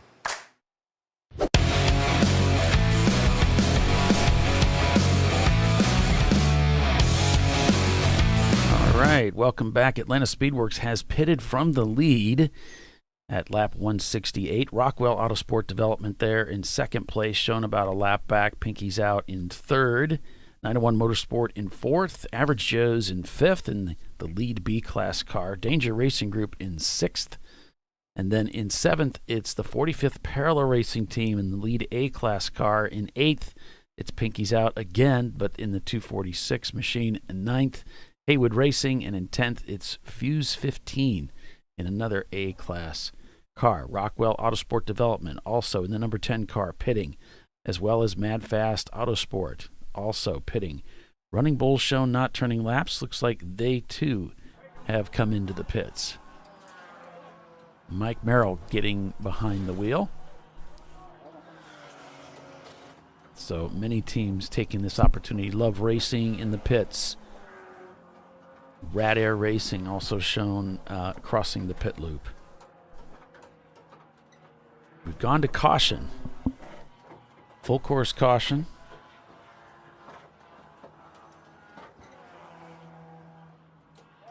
Car number 86 stopped on track.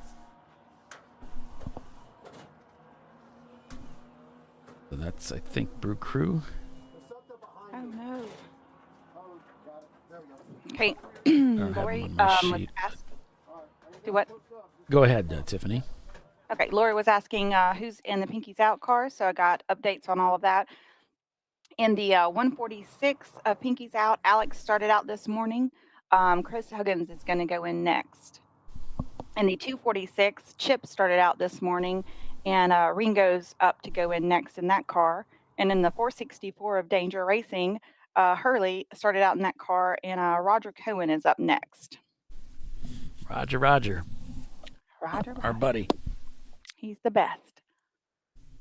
Yeah. So it looks like the track is being a little more stringent on going past the rumble strips. I know yesterday we were talking about the ones that were really aggressive, and if you kind of got on them, if you had to, to just kind of go over them or straddle them and then come back on the course. But it seems like the track is not being very favorable with that.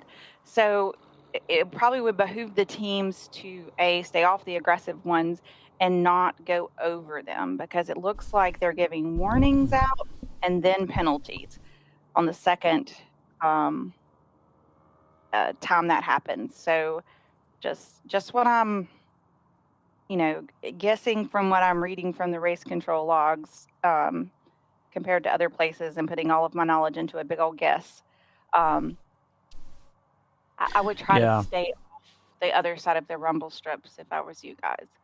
Yeah, no, it's not a guess. It's actually happened. It was something I heard about this morning, that it's been decided that they're going to be more aggressive with the penalties, not giving people so much of a warning, and they're just going to go ahead and pull you in. So just, be careful where you're placing the car, and don't get in over your head. And that's going to be safer for everybody. It'll be easier on your car, too. The 86 cars actually stopped in the same place that the other cars keep ending up broken. It's right at 18 there, just before they head down the hill. Cars stop there. So something about that is the nexus, the Twilight Zone over there. Something about that part of the racetrack is the Bermuda Triangle of NCM over there. It looks like if you're going to break your car, that's where you're going to break it, huh? Seems like it. So the number 903 now in the pits. Atlanta Speedworks still shown in the pits yet, although they may have rolled out and just not come back across the pit loop. to trigger that they're back on the racetrack. Crank Yankers in 11th has shown that they have come into the pits. Fuse 15 crosses the pit loop. They may be heading out. Sometimes Race Hero will give you that salmon color saying the car's not circulating, but under caution, there can be some false signals there where it is circulating, but it's just not coming around fast enough before they turn to salmon. They look for your average lap time, and I think if it trails over a minute or two, then they consider you not circulating, which is good for us as commentators, because then when there's a car stranded, we go to yellow, we can look right to that and often see which car is probably affected by just looking at the top of the field. But when you're under caution, it does kind of throw up some false information there. Very well put. There's the tower that's been rebuilt. I believe that's the Holly Tower. They had amazing facilities the last time I was there before the tornado. I hope everything is back to normal for them. That just was a horrific incident they went through with that tornado just coming right through the middle of the track. Ugh. Did a lot of destruction over there, yeah. I was coming back from one of the races coming through Kentucky and stopped over there and just shot some footage with my phone to send it back to the club so they could see how bad off it was. And there were telephone poles down. It's actually kind of in a college town area. There's a lot of hotels and whatnot. And it was pretty tore up. A lot of building damage.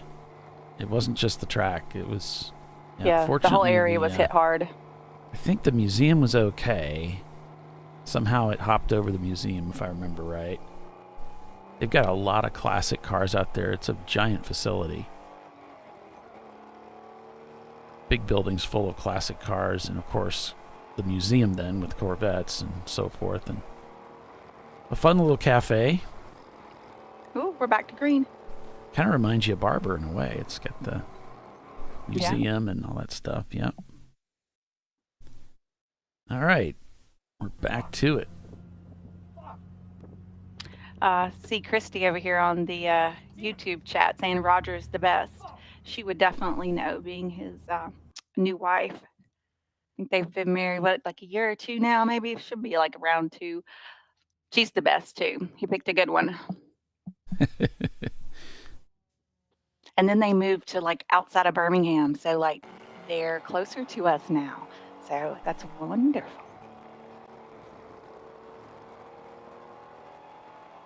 Because Roger did live in Mississippi, which was so far away.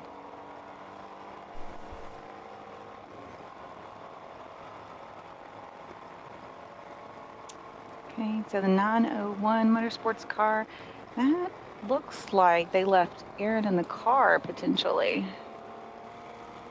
Seems like he has the red. I'm trying to think. Brett has the yellow gloves. He said, go, go. Let's see. We got to update. Yeah, they're calling debris on the track at one point, and so they got that cleaned up.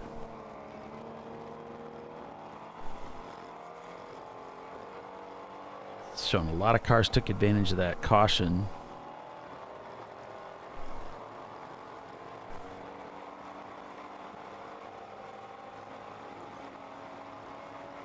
Average Joe's back in the pits doing a driver change, it looks like.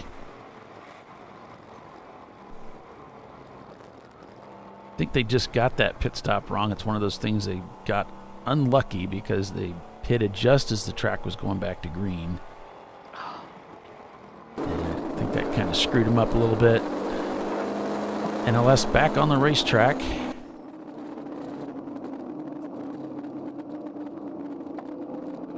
So this will give them a chance to get the car out there and just see how it's performing. They're down in the 37th spot.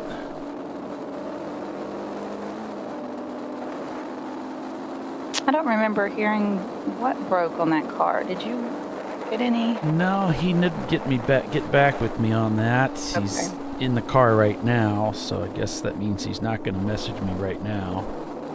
That wouldn't stop me from blowing up his phone though. We can be rather persistent and nosy. Looks like Chris Chappelle is about to get in the 903 car, or just did. Have they pitted yet? Yeah, I think They're in the back pit now. out. Well, I'm showing them out, the number 903. Oh, he must not have cleared the loop then. Yeah. Okay. So that should be Chris Chappelle in the car right now. And they should clear the loop this time by, so I should remove that. One of those pesky Miatas coming by. You know you can't swing a dead cat without hitting a Miata. I mean, usually a cluster of them. So, Tiffany. So, Polly. Do you have any races on tap that you're going to be competing in this year? No. Not CMP? I don't think we're doing CMP this year. Oh, okay. I mean, I don't think ChampCar is going to CMP this year, are they? Can we pull that one off? Because that one's usually one we go to. I don't know. I mean, our team. Okay. So, we lost a couple of the races. Where's my schedule? My schedule this year is pretty wonky, and I have not committed to much of anything. I guess we could see what the Civic does and maybe try to play with it and see if it's working. The other Boxster blew up, so that one's out. I'm down to one car that's running. But I drive the E36 with Trophy Wife. They still want to do some races. I don't know exactly. I think we definitely want to do the New Year's Eve race again because we really enjoy that one.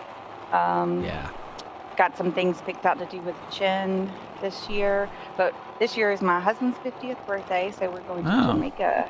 Oh, nice. So we have that on and then my brother and his lady, they are having a baby. So we have a baby shower planned. So we've got a lot of personal things on the agenda to kind of get through. And then, of course, our house has been under remodeling for quite some time. We're finally starting to peek out of that. We have a living room again, which we haven't had in several years. Like a real living room with like floor and stuff. That has been the undertaking of a lifetime, trying to do a full house remodeled like down to the core during COVID. Has been a very, very big challenge. So we're trying to just get some things organized. I need a contractor and I need an architect. So if you're an architect and you're in the Birmingham metropolitan area, give me a shout because I need some drawings done. Definitely need that. That's my next step. I got to get drawings done. I got one permit right now that I need to close on the front of the house. We've got to wait for our railings to be put up, and then I'll close that permit. But then I got to start working on the other permit. So that has fallen into my job since I seem to be the best at it of everybody presented so far to our city council. Yeah. I'm the only one they've said yes to. So now that's my job to go get the permits. I know nothing about construction, so I can't really tell them anything stupid like you're not supposed to screw that. I don't know. I just don't say much. Yes. We'll put the plug there, sure, if that's where you want it. No, whatever. And then we'll change it later. I don't know. But I want to try to get up to Mid-Ohio this year now that they've repaved it. That is that's very tempting. Yeah, that's exciting. So either with Chen or with ChampCar, trying to figure out how to put that in my schedule. What about you? What do you got on the agenda? Anything? No, I still don't really have a lot of motivation. I wanted to do, the only thing I really had was Laguna Seca. I was looking to head out there with Rockwell, and that's kind of fallen through, so. Yeah, we decided to pull that event, right? I think it was just, there's so much going on with the track, they're trying to get themselves situated.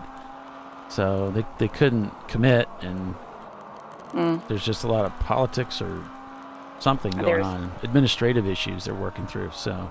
Yeah. we were looking all right, and we couldn't ink the deal. So maybe next year. I don't know. And that is one of the most complicated things in any kind of track day or racing organization is the securing of the dates for the following year. The way each track does it is a little different. Ooh. David. And trying to put that schedule together that doesn't overlap your other schedule is just, it is a huge task. There goes the marathon coach car, right? Yeah, he's pushing the issue through the exit of 23, which is pretty crazy. But David's kind of a crazy guy. Yeah. I was like, well, it is David. I think he was starting out the car this morning. I'm not sure who else was driving with him. But he usually likes to start out. So, and that looks like his wild and crazy attire. Yep. He's got the helmet and the whole deal there. I think he likes orange. What do you think? Yeah, I was saying yesterday, he's a pretty mild guy. You know, he kind of hides in the shadows and doesn't like to be noticed. Love David. He's awesome. Love the energy. Super duper awesome. Awesome energy. Yeah, absolutely. Let's see. Average Joe's in the pits now, still, or they haven't cleared the loop yet. So with the shuffling of the pit stops and all, they've got Pinky's out back up to third, just behind Atlanta Speedworks, and Rockwell has taken over the lead of the race. Danger Racing is just right behind Pinky's out in fourth place. And then the 903 of 901 Motorsports right behind them in fifth place. So we see that top five definitely shaken up through these pit stops and yellows and stuff. Yeah. Yep, some shake-up for sure. Yeah, Average Joe's is back out. It looked like they went through, I was kind of watching them out of the corner of my eye. It looked like they went through a full pit stop deal where they took fuel and everything and were in there for a little bit. Did the driver change, the whole schmear, and so looks like the 647. No, wait, that one's already. I think we called those 4 off and continue. So we already called those. Never mind. I was thinking, are we having more of them? Yeah, 246. They did get a pit lane warning. Did Pinky's out? That's the other one. Okay, that is the other car because the 146 had a 4 off, but that was just they were trying to avoid another car, so that was not a penalty. But now the 246 has a 4 off and continues. So that's a warning. So the next time, there may be. They'd be called in for sure. Yeah. And the nice thing about this race control log, it's got a timestamp on the left, so you can look at your clock and then you can look at on the computer, and then you can look at the timestamp. That was 2 minutes ago. That just happened. We're in corner 2, which would be just, I think that's either coming out of the bus stop or, yeah. I've done that. Yeah. I've never gotten in trouble for it, but if you charge into the bus stop too hard, sometimes you can't quite make that left-hander. Right. If you track out, it's really, you're trying to get the car under control in the track out there. Sometimes that doesn't always work. Yeah, there's plenty of asphalt though, so it's like, well, that's okay. I'll just head on out there. But I don't think it makes you faster because you spend a lot of time way out there. There's plenty of room. Yeah, but it looks like the track doesn't want us way out there, even if it is paved. No sense of humor. None. When this track first opened, they were like that with every event. If you went over the rumble strips, they would black flag you and bring you in the first time. It was, I'm just going to say it was a bit ridiculous back then. But, and then they were a little more relaxed about it, I guess, giving more warnings about it. It looks like they've gotten a little bit more stringent again too. So see, look how fast you come whistling out of 23 towards that cement wall. I mean, you're in high gear. You're in fourth gear typically, and you'll see some of these guys. They come charging out of there. That's the way I do it. Just come charging out. Look at that. I mean, there's not. You better get it right. And if you hop the curb, you unsettle the car. that can point the nose to the left, which is the last thing that you want to have happen. Mm-hmm. You need to go right. It's very important you're going right. Yeah, there was somebody right before I switched the cameras. Somebody got real close to the wall. But you need a good run coming out of there. It's really important. Yeah, that'll make or break your front straightaway speed. Yeah. And whether you get your pass done or not, or whether you're being passed or not, Mike Merrill in the Running Bulls car trying to get by one of those pesky Miatas. Pesky. So Bernie's saying at Laguna Seca there's a group of locals complaining about the noise, even though the track was there before them. I don't know. I think that's kind of crap. Gasp. Bernie. Yeah. I think you should get grandfathered in. If you decided to build your house next to a racetrack, I hope you like the sound. We got a car parked, guess where? At the exit of 18. Unless they're trying to get into the pits. I saw a car stop there. It was a flash of blue, bright blue. So it could have been one of the Porsches.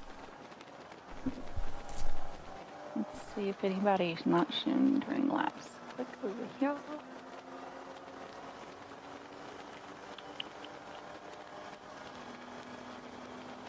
Nobody at the top of the field currently. Try to refresh Unless my... tapping that gas, the blue Miata shows not turning laps. But everything up front, your top 22 or so are all currently on track turning laps. We've got the 981 of the Atlanta Speedworks in the pits.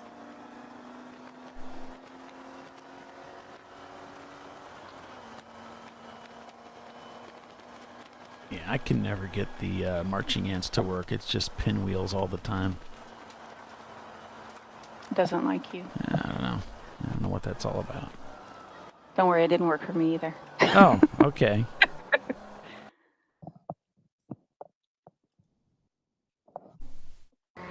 This track is not known to have the best bandwidth in the world, so I wonder if we just... Well, though, really, it's been great. These cameras have been working really well. I'm pretty happy with the cellular side of it. Yeah? Maybe just Bill's lied to us all these years. It's entirely possible. Oh, yeah. So... Yeah, the money shift guy saying I moved to a housing development next to a racetrack dichotomy. Yeah, I don't understand that. We moved next to a racetrack, but I like the sound. When I go outside and I can hear the birds and then I can hear the race cars in the background, I prefer that. I told my husband I'm going to probably join the city council when I get some extra time so I can make sure that they don't do anything janky to Barber. But they just built a new, very nice housing development on the road that you go into the Rex Lake Road. Is the road that has the entrance to Barber.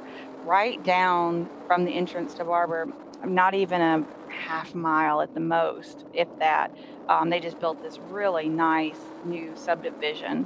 And I'm just like, I look at them when I drive by there. I'm like, don't start no crap.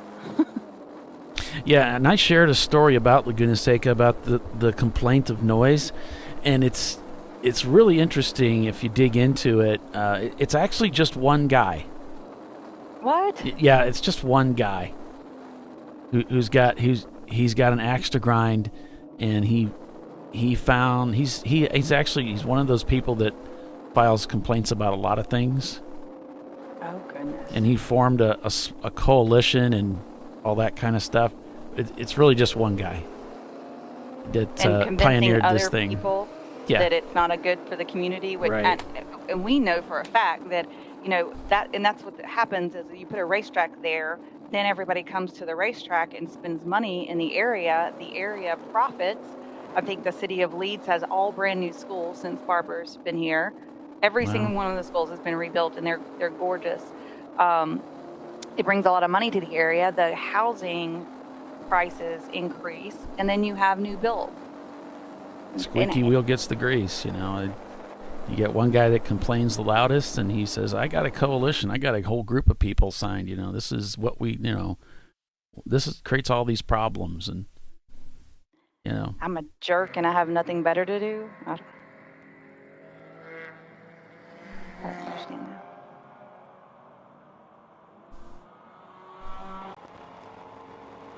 Well, they had that when they were trying to build, what's the new one? Flat Rock. You know, their first site, the city council in the area would never, they had multiple meetings, but never could get it approved. And the local neighborhood had, were worried about the clientele and the noise and the environment and things like that. And we had some friends that were involved in it and, trying to tell them the other side, because for some people, they don't know. You don't know what you don't know. It didn't quite ever work. So that it's being built in another location. So that community is going to miss out on all the funds that would have come their way. But, sometimes people are just afraid of what they don't know as well.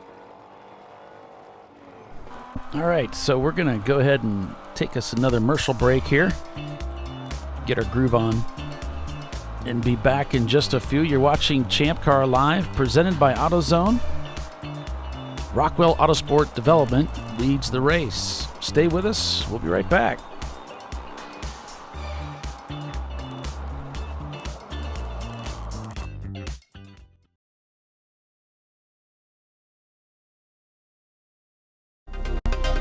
Welcome to Tire, revolutionizing tire buying since 1979.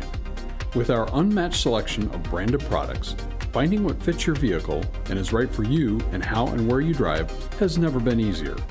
Through helpful online shopping tools that include our professional hands-on reviews done at the introduction of a tire and consumer reviews that give real-world feedback over the life of the tire, you can make the right tire choice and find exactly what you need. And if you prefer to talk to someone, our tire testers, our sales team, are available on the phone. And that's how we get you the right tire for you and your vehicle for where and how you drive.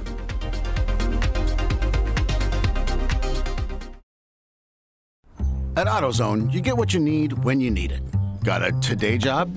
Pick it up free same day at your local AutoZone. More of a tomorrow project? Order as late as 10 p.m. with free next day delivery. Getting the job done just got easier.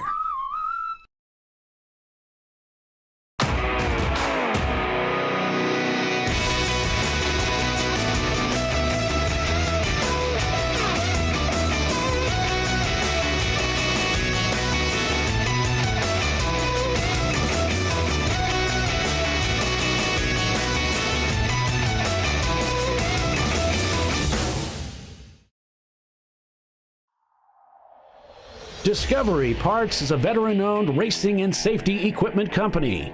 While we're located inside Atlanta Motorsports Park in Dawsonville, Georgia, Discovery Parts can also be found at the tracks, supporting a number of Champ Car Series events. We take pride in being a reseller of the best of the industry to Champ Car teams and drivers. We know racing, love racing, and look forward to tomorrow to even more racing. Visit us at discoveryparts.com.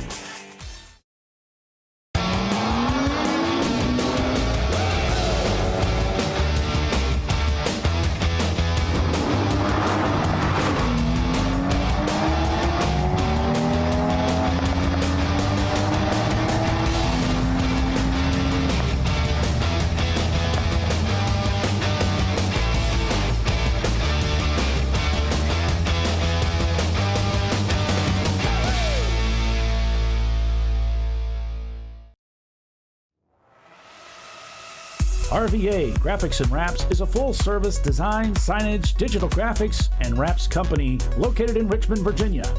With over 20 years of experience, RVA Graphics and Wraps offers premium signage options for your business. We are dedicated to offering our clients best-in-class service in all aspects of graphic design and application. For more information, visit us on the web at rvagfx.com. Lifeline's continuous commitment to research and development ensures that we supply the most innovative and cutting-edge products available. Used by the majority of the world's motorsport championship-winning drivers, teams, and constructors, Lifeline has a stringent and proven history of success. Lifeline's continuous commitment to research and development ensures that we supply the most innovative and cutting-edge products available. Lifeline's 0360 systems are the result of over 7 years of intensive research and development using 3M's Novik 1230 environmentally safe gas extinguishant. Lifeline uses only the finest quality components. For more information regarding our fire safety equipment and fire safety systems, please contact us at info@lifeline-fire.com. Located in Northeast Ohio, with 40 years of combined experience, Money Shift Racing knows how to deliver performance and safety, offering everything you need to get your vehicle and drivers ready for race day. From safety equipment to full engine assembly and repair, in-house fabrication, 3D design, and rapid prototyping. Money Shift Racing. Performance done right. Frozen rotors from Diversified Cryogenics deliver increased performance and a higher level of safety while significantly reducing braking system costs. So to tell you a little bit about the durability of this product. So we have seen an incredible extension of the life of our brake rotors using frozen rotors. We've gone from brake rotors every other weekend to 6 weekends on one set of brake rotors, and I think they can go farther. The durability has been amazing. And it's been a fantastic season, and man, a lot of that is due to the way our car can brake on those frozen rotors. For more information, go to frozenrotors.com. Sentinel is a comprehensive motorsports video solution incorporating live streaming, local recording, 3 cameras with picture-in-picture, flag status, and much, much more. Stop playing with multiple solutions. Sentinel handles it all, including timing and scoring, vehicle data, graphic overlays, adaptive bitrate encoding, network bonding, and more. Sentinel is the solution to sharing your motorsports experience with your friends, family, sponsors, and the world. What are you waiting for? Get your Sentinel today and never miss an on-track moment. www.sentinel.racing. Bring on the frozen tundra, the grinding gravel, the cratered concrete, the rain-soaked streets. Come on, road. Do your worst. We'll be at our best. Reliable performance in unreliable conditions. Designed to meet or exceed original equipment performance. That's why more auto technicians choose Duralast parts. Exclusively at AutoZone.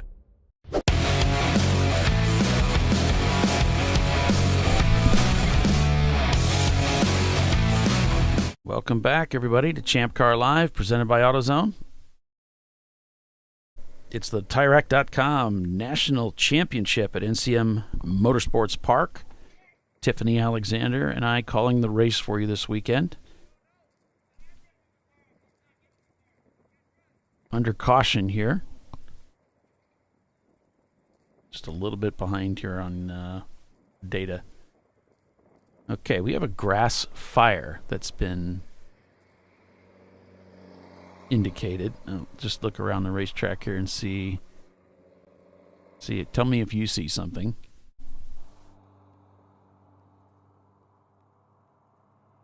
Okay, car stopped. Let's see, no flag.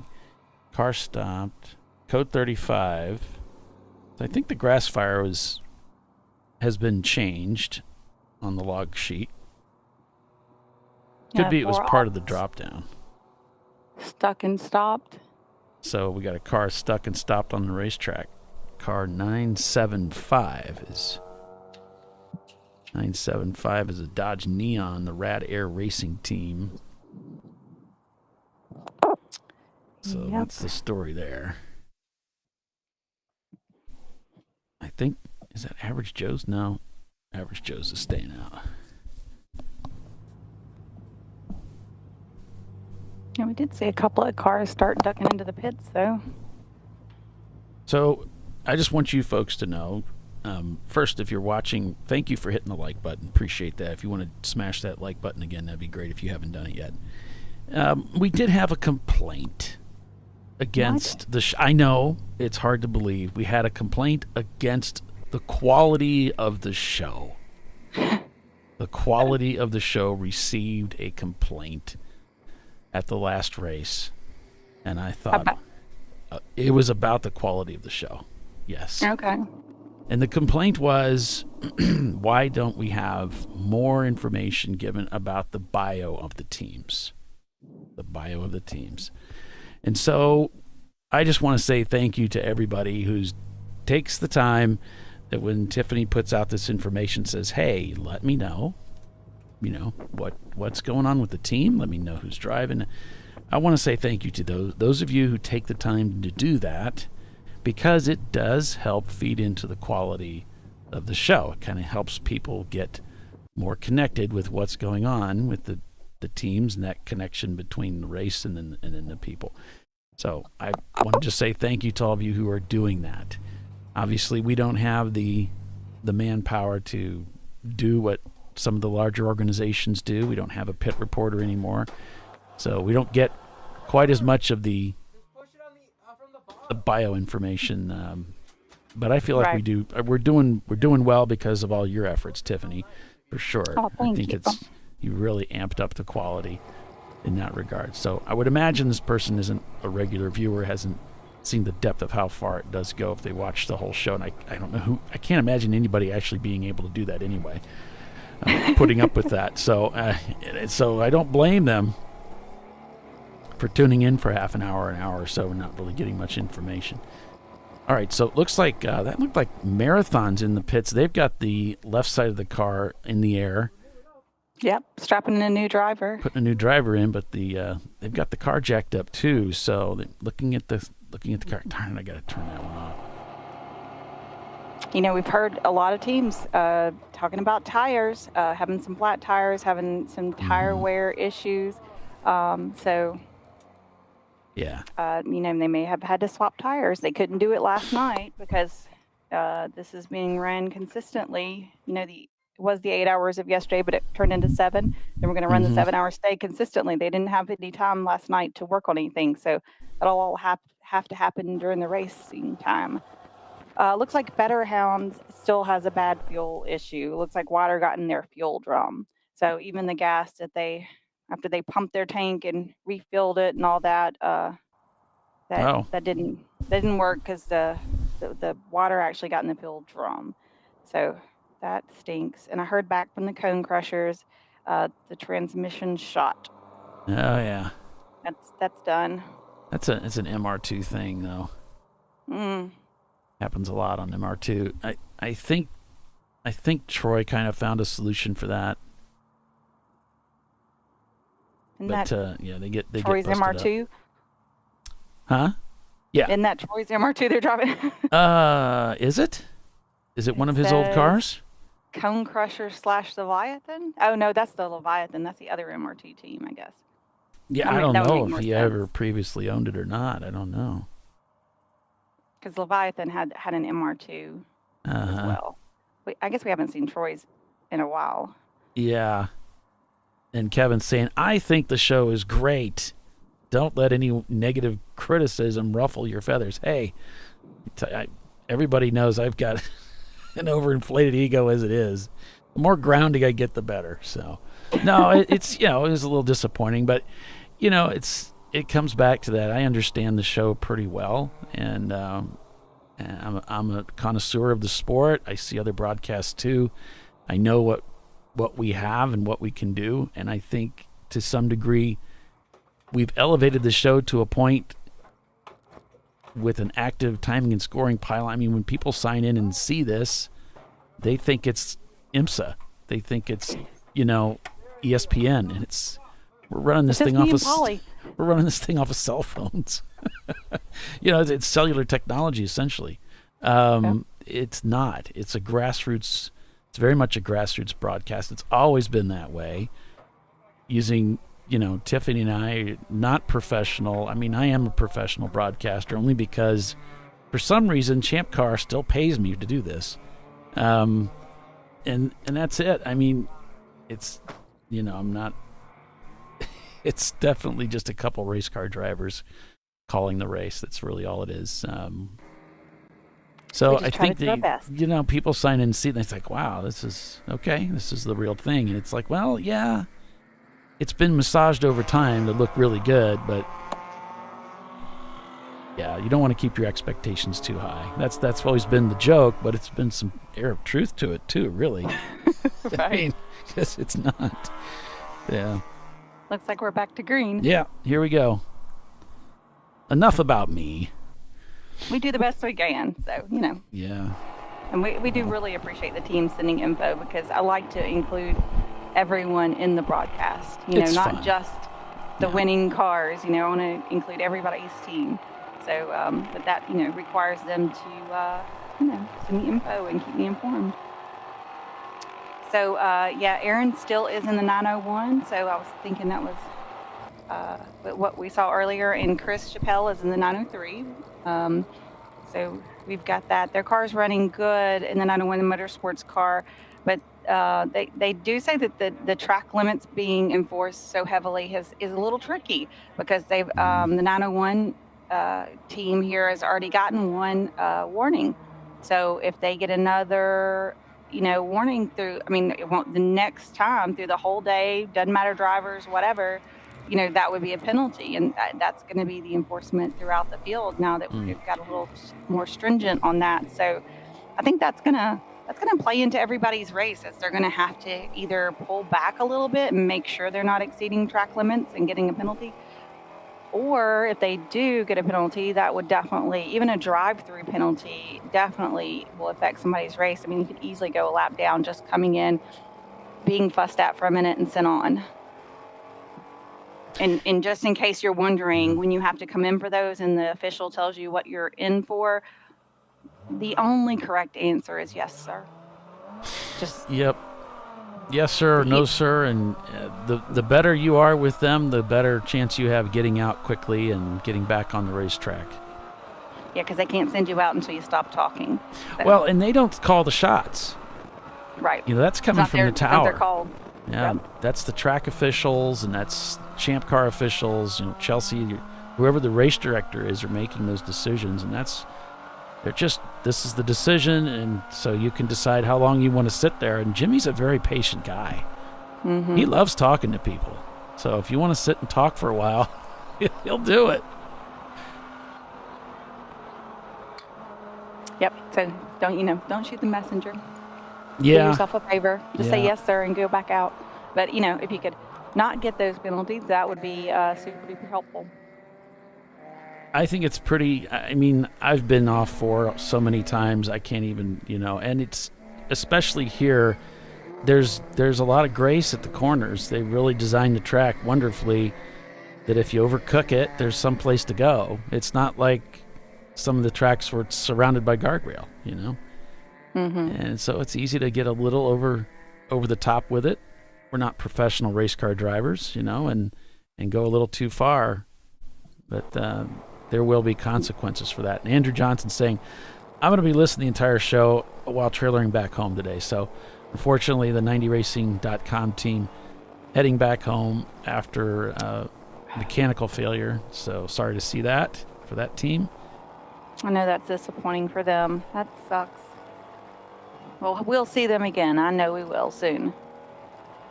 Yeah, that's a shame.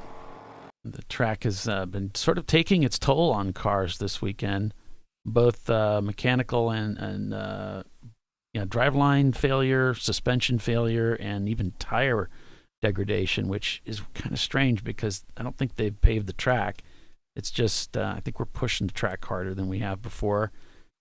Be it suspension setups, tire compounds, whatever the case may be.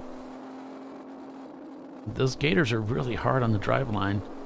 So if you're on the power, if you hear the tires chirping when you come off the high curbs as you hit the asphalt, that puts a lot of shock in the driveline. It's like smacking it with a sledgehammer. And so how much your car can put up with that remains to be seen. Yeah. because a lot of our cars, transmissions and so forth, they were really designed for the street. They weren't designed for that kind of punishment. So a lot of them, there's only so long they're going to put up with that. I think that's, when I'm watching Leviathan and the other teams driving these cars that are known to have transmission as a weak point, I'm watching how hard they're shifting. Like when they move the shifter into gear, are they forcing it in quickly, which is pushing it past what the synchros can possibly do? Or are they just working it into gear and letting the synchros do their job? That's reducing stress. Yeah, but for a lot of folks, we are amateurs. It's hard to do. They're in the car, they're excited, and you see some drivers just shove the car into gear, and they'll put up with it for a while, but not forever. So if you can be gentle on that shifter, let the synchros do their job. Yeah, and you can find some better components out there to help with that kind of thing. Hardened roll pins help with the old broken roll pins in the shifter forks, the shifter linkage for the Miatas that cause them to get jammed into gear. There's different things. The synchros can be upgraded. On Tiffany's transmission, we took it to a specialist that back cut the gears and to improve cooling and wear on the gears and make them, a specialist that really understands how those transmissions work and where the weaknesses are and how to make it so that it's not weak and supposedly bulletproof. I guess that remains to be seen, but that's what we were told. That's what we're hoping for. Yeah. So there are some things you can do, but you better do them. You better do them or be pretty gentle with it. Or a little bit of both, yeah. Yep. So Lori's saying she agrees. It's the only way she gets to see when her son's in the car. She said, Tiffany always answers me right away. I wouldn't be able to watch him if it wasn't for this show. Thank you. Thank you too, Lori. We're glad to have you. I don't believe there's anything, as far as the rules are concerned, root beer on the transmission, improving the cooling and things like that, of the back cutting the gears and all of that, improving synchros. A lot of I think, first off is the problem is a lot of this stuff are pushed into service off the street with a jillion miles on it. And there's a lot of wear there to begin with. So I know on like the K series, the B series, Honda Acura transmissions, there's springs in there, and they're called springs, but they look more like a shim, and they get worn and flattened out. That affects the quality of the shifting. And gears pop out of, the shifter pops out of gear and this kind of thing. So sometimes it's just a matter of refreshing everything, but bearings, all of that stuff it's usually pretty tired. Just when we get started with it.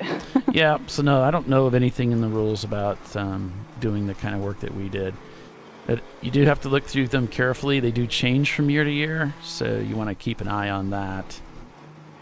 I was trying to think, like, if a transmission, like a cooler, is still on there for points. I can't remember. I know we've changed the points on the oil cooler several times in a row over the years, reducing them, maybe all the way to 0. I can't remember. Try to block that out of my mind now. But yeah, they do change every year. You have to race with the current year's rule book. So when things change, sometimes you have to adjust your car for that to make it legal. Whatever you do, don't listen to me. That's the worst thing you can do is listen to some guy who does media, because I am an idiot. I try to tell people that. They just don't understand. I'm the last person you want to trust with something like that. You need to talk to Ray Frank. He would know, or just read the current rule book should be on the website. Well, yeah, you could always read it, I guess, if you're some kind of weirdo. read the Like rules. I saw a yellow flag pop out there. I was trying to see. I don't remember where we were. It's right at the end when we swapped cameras. Maybe that's just a local though. The 981 got a code 35 speeding, so they got a black flag drive-through penalty. That they were doing 50 during the 35 at some point in time. Which is bad? Yeah. Got it. There's a dash of grace there over with the 35, but not a whole lot. It's better just to keep it at 35 and under. And God knows, I know it's difficult. Like I struggle even on the streets. Just got finished with my defensive driving school. I did. It was so funny though. I was sitting through the class and they're talking about like grip and lateral grip, and then they said something about race cars, and I was like, thank God my mic is muted. Like, like, please don't say anything, Tiffany. Please don't. I was just trying to keep my mouth shut. I just want to get through this. Yes. My 4 hours of punishment over. I'm like, I can teach this class. Yeah. The last thing you want to tell a police officer when you get pulled over is say, I'm an amateur race car driver. I've been racing all over the United States for the last 30 years. That's not something they want to hear. How does that go over, Polly? No, I found out you just don't want to do it. You just, okay. Yeah, this is not something you want to do. It's not gonna help your situation. This isn't a racetrack, sir. This is public streets. They're like, I'll sure throw facts in my face, why don't you? I'll give you some free coaching lessons. No, we've seen your driving, sir. We're good. Oh, yeah. It's an interesting world that we live upon. Wisdom tells us when to keep our mouth shut. Impulse doesn't always allow that to happen, but we try. So Daytona's coming up, then the race at Gingerman the following weekend. That's the 13th and the 14th. Then it's off to High Plains on the 20th. I assume that's a 2-day race also.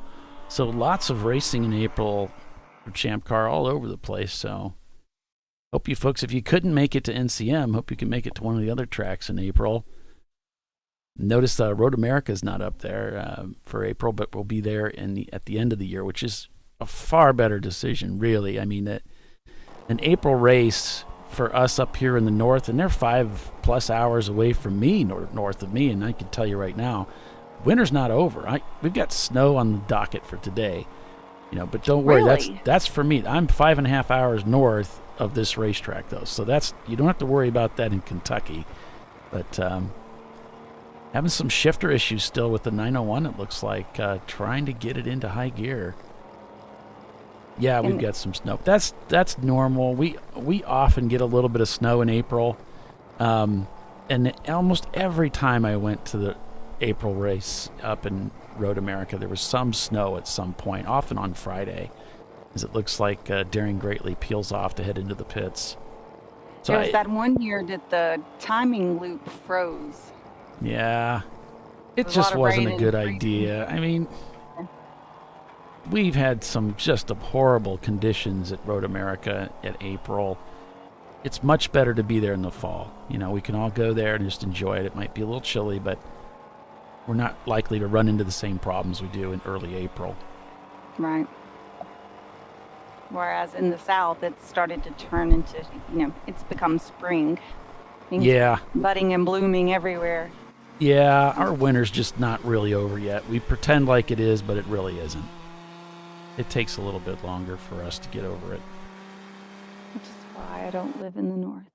Yeah, I don't know what's wrong with us up here. I don't know. The 2 or 3 months of winter that we kind of have here is enough. Yeah. My wife always says, snow around Christmas, and then I'm good. Let's head to spring. Let's get the pool opened up. And yep. I say, well, you're a southern girl then, because that's not happening around here. Right. crank acres coming through there. That car you saw the back end getting a little loose there as they came into the bus stop. It's a lot of fun. That car just twisted up. The last couple of minutes here, we've had the car number 200 of Mad Fast and 645 of Open Throttle and the number 23 of Rad Air Racing all have a 4 off and get a warning. All right.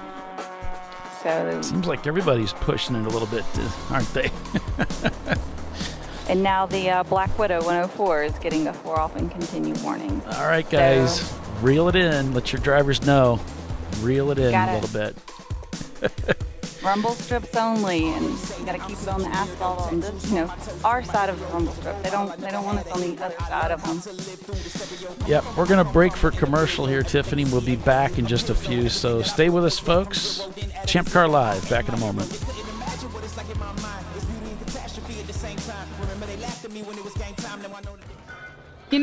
I'd buy tires online, but then what? We've thought about it. We're TireRack.com. They should let you ship directly to a mechanic. Actually, we call them independent recommended installers. They should have 1,000 mechanics. Try over 7,000 installers.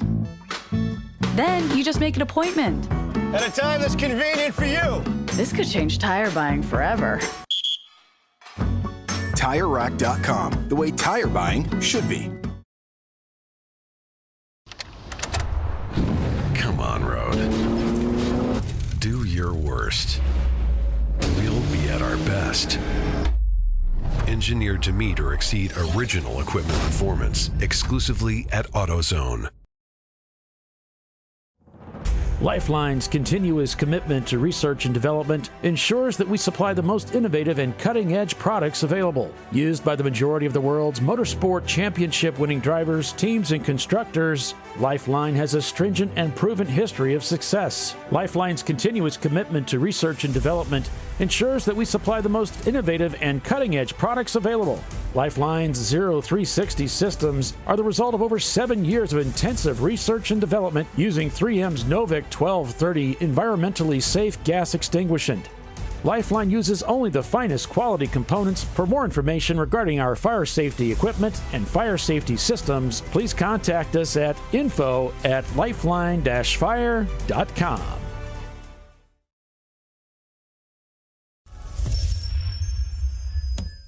Frozen rotors from Diversified Cryogenics deliver increased performance and a higher level of safety while significantly reducing braking system costs. So to tell you a little bit about the durability of this product. So we have seen an incredible extension of the life of our brake rotors using frozen rotors. We've gone from brake rotors every other weekend to 6 weekends on one set of brake rotors, and I think they can go farther. The durability has been amazing. And it's been a fantastic season, and man, a lot of that is due to the way our car can brake on those frozen rotors. For more information, go to frozenrotors.com. Located in Northeast Ohio with 40 years of combined experience, Money Shift Racing knows how to deliver performance and safety, offering everything you need to get your vehicle and drivers ready for race day. From safety equipment to full engine assembly and repair, in-house fabrication, 3D design, and rapid prototyping. Money Shift Racing. Performance done right. Discovery Parts is a veteran-owned racing and safety equipment company. While we're located inside Atlanta Motorsports Park in Dawsonville, Georgia, Discovery Parts can also be found at the tracks, supporting a number of Champ Car Series events. We take pride in being a reseller of the best of the industry to Champ Car teams and drivers. We know racing, love racing, and look forward to tomorrow to even more racing. Visit us at discoveryparts.com.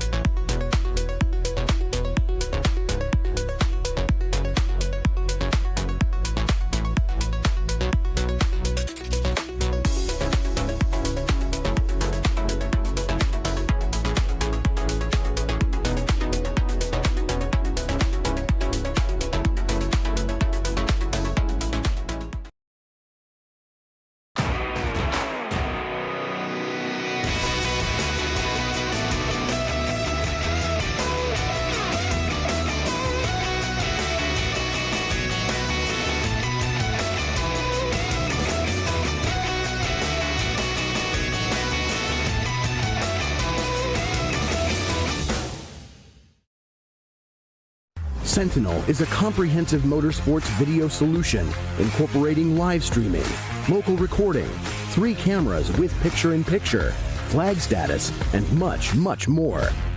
Stop playing with multiple solutions. Sentinel handles it all, including timing and scoring, vehicle data, graphic overlays, adaptive bitrate encoding, network bonding, and more. Sentinel is the solution to sharing your motorsports experience with your friends, family, sponsors, and the world. What are you waiting for? Get your Sentinel today and never miss an on-track moment. www.sentinel.racing. No. Seriously?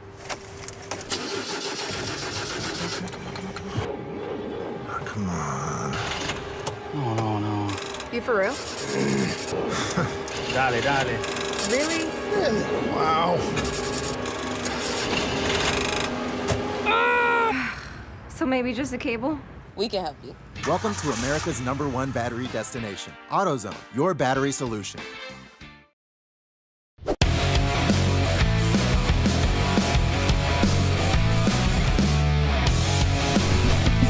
All right, welcome back to ChampCar.Live, presented by AutoZone, the TireRack.com National Championship at NCM Motorsports Park this weekend, day two, and under caution right now. Code 35. Looks like we have a car leaving a trail, so that sounds like maybe oil. And the assailant is car 645, open throttle specs car. So we are under code 35 right now. And somebody was kind enough to, I just went out to look at the, I rarely do a Facebook tandem feed. I did one, and I forgot to flip the thing over to the camera feed, so it's been sitting on the splash screen all this time. Somebody was kind enough to say, there's no cameras over here. So, yeah, some idiot forgot to hit the button, so we got that taken care of for you. It's like, gee, the viewership's not very good on Facebook. I wonder why. Well, there's nothing to see.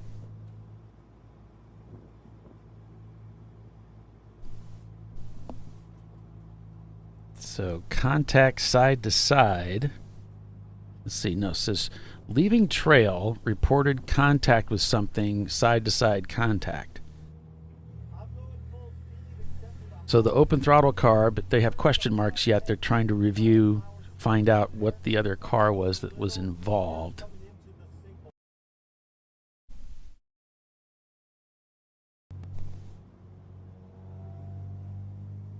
I heard Average Joe's talking about something about coming into the sinkholes, so maybe I wonder if they were involved. Copy. I'll speed it up a little bit, but I'll keep an eye on it. Thank you.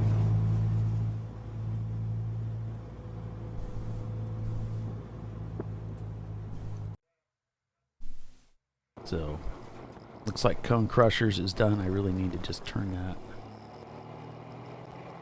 off. There we go.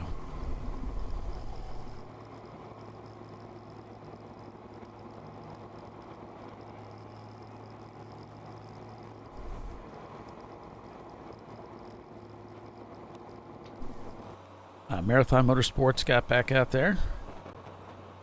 So things looking good there. Yeah.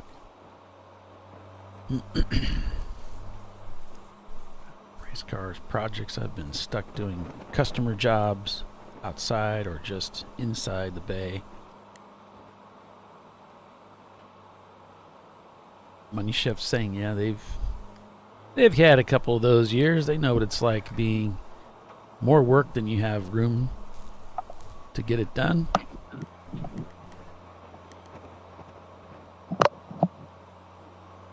Isn't that just car hobby in general?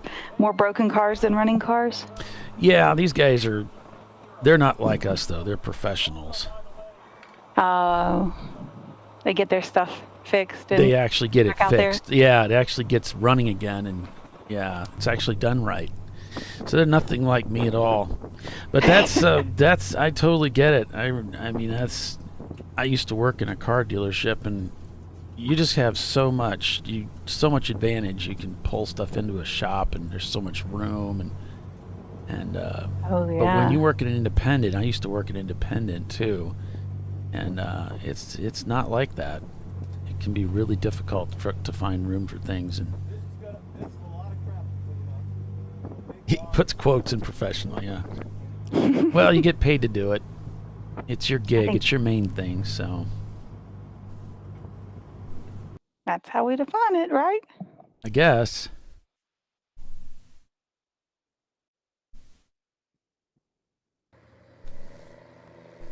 I need to light that back up. I can do this.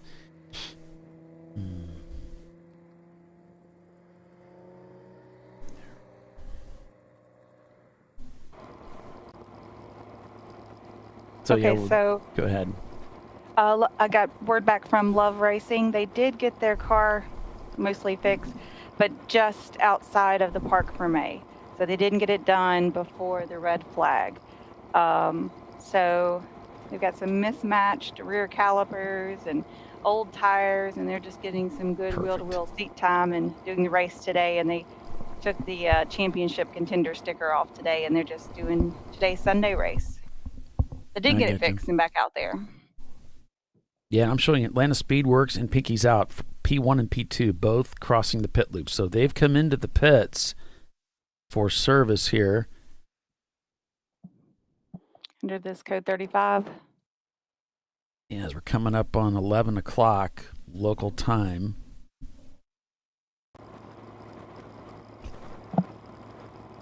And Running Bulls also in the pits. And that's one of the new struts we put in, isn't it? Talking about struts. Oh. Yeah, the tube itself ripped out of where it goes into the bottom knuckle. Yeah. That's out. It's like the tube that the strut goes into where it goes into the knuckle ripped out. So suspension damage for Running Bulls. David.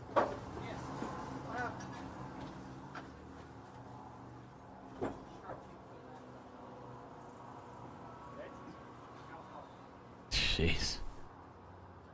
Just seems to be a lot of attrition here at the track this weekend due to mechanical failure.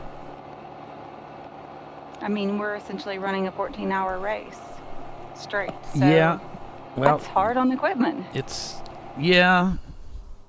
it's over the course of 2 days, you shouldn't be breaking this much equipment. I don't know. I mean, it's not like we haven't been here before. And Running Bulls certainly have been here before.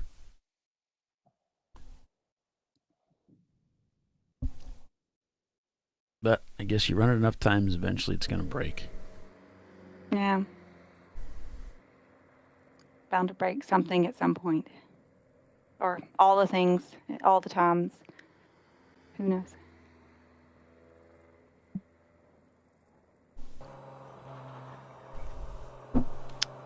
Wow, 5 lifts, 4 guys, 4,400 square feet of shop space, 1,800 square feet of storage race shop. So Money's just got it going on. Yeah, they both moved into a really nice place. The faster the car goes, the faster your car breaks down. I mean, there's a lot of truth to that. We find the next weakest link. Adding stress to the car.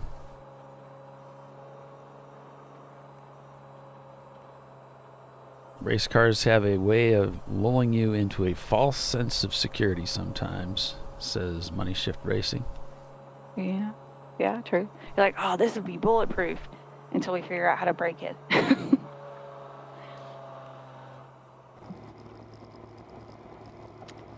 So in this 901 car, this is the one that had the broken shifter. Yesterday, they had to make a repair.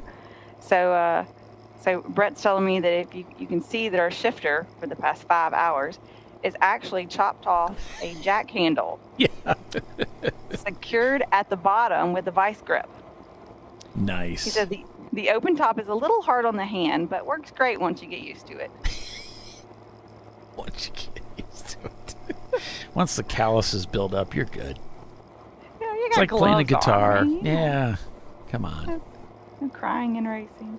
That's right.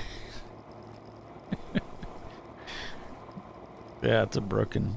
I think I cut off a jack handle and stuck it on there. All right, we're good. Let's go. Yep. That'll work. Have complete faith in it. Okay.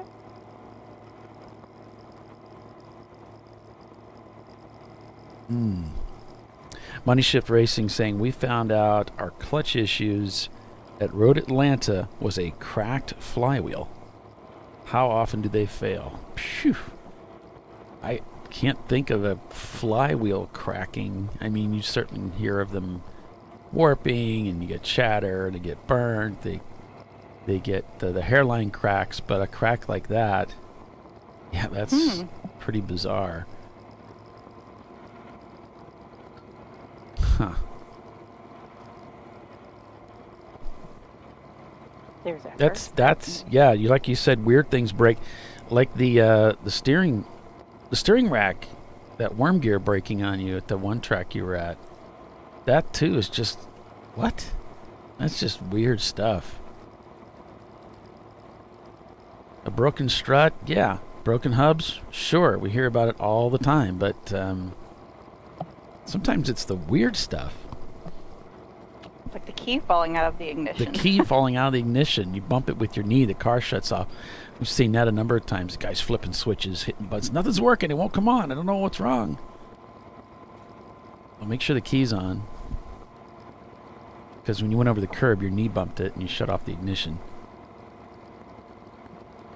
Timothy's saying, my roommate and I built a 3040 all-steel garage, 20 feet to the peak, 14 feet to the eyes, insulated, heated with the direct lift. First thing we did after making the house livable. Nice. Switching to the Chronology SFI unit. Yeah, flat gear in the rack broke at PIRC a couple years ago.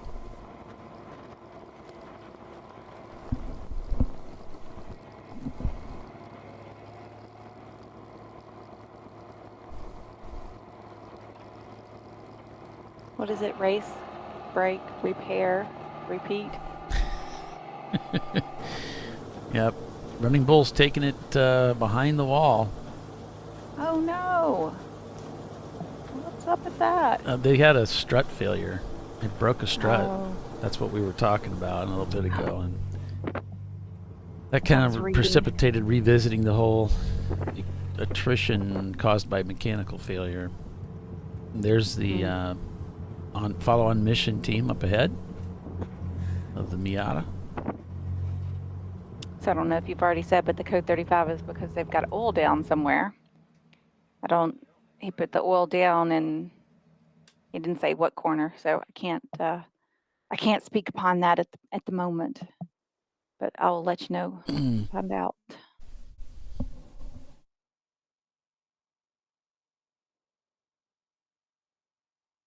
Yeah, it's never going to be the part you expect. So, and you try to do things. One of the stories I like to recall. Okay. One of the stories I like to recall is I'm with Premium Dudes. We go to Brainerd, Minnesota for a race, Champ Car, and we start having problems with the clutch and identify it as the clutch master. Interestingly enough, Andrew had already changed the clutch master. It was a new one. Brought the old one just in case, right? Just in case. Mm-hmm. The old one is your backup. We put the old one back in and everything is fine. So sometimes you go to the trouble to change something, in order to keep something like this happening, and you can actually make things worse. So then what do? How do you? The exact thing happened to us on the way to the Ozarks. The hubs did some, just some maintenance and stuff on the RV, and went ahead and changed the alternator. It's been on there for many years, let's go ahead and do that. It's a long way. And I'll be dang if the stupid alternator didn't fail. But he had brought the old one with us that had been on the car forever, the RV. And we ended up having to swap that back on there. Oh. On the way home. Yeah, he sold the RV after that. He was done. Between working on the race car and getting it ready for a race, and then working on the RV, getting it ready to go to the race, he was like, I'm out. Just too much work. He's like, we'll just stay at a hotel. I'm like, what about the dogs? Of course, now we have chickens, so we have to have somebody house it anyway. So, which does make you the official ChampCar.Live chicken tender. Chicken tender. I'm actually a baby chicken tender right now because I have 3 little babies that were born Friday. They're so cute. They're adorable. I watched them come out of the egg. So cute. I sent you a video of one of them. Did you see that? Did it go recently? Through? Like Friday? Yeah, I think. Friday. Okay. Yeah, Friday. Now, was it over Messenger or something? No, it was just a text message. All right. Let me go take a look, I guess. See it. That was when the first baby popped out. I was checking her out. I did get that, but you know what? It wouldn't play. Oh, there it is. I don't think the sound worked, but you can see her like hanging out under the wing of my little Millie DeFleur. It's her first time being a mama. It's because it's too big. Tap the link below to view it. So that's the problem. The size. They're complaining about the size of it. Whatever. The Chicken Tender and Diva show. Well played, sir. Well played. That's good. I like it. Well, if Doc could hear us now, we've sunken to a new low. Or is sunken even a word? No, it's just sunk. Sank. We have sunk to a new low, Doc. I'm so sorry. I'm gonna need that baby chick video. Christy just putting that out there. Headed your way. Headed your way. All right. Well, NLS is gone back to the paddock area and done some work. So I'm not sure. They've got their drivers suited up, so it looks like they're heading back out. Doing the shuffle there, trying to get that car turned around.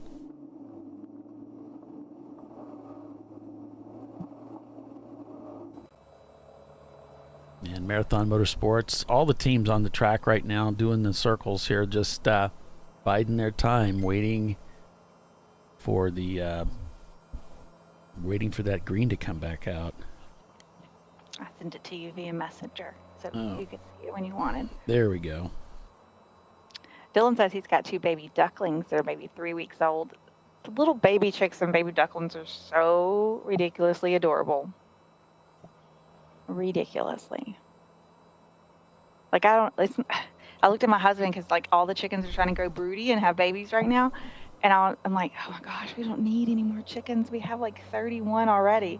But, like, little ones are so cute. How do you deny the mama sometimes? You're like, okay, fine. You can sit on those eggs. All right, I got the video, folks. So if I can get all my ducks in a row, so to speak. Well played. Since we're yellow anyway. If we can get this to play. It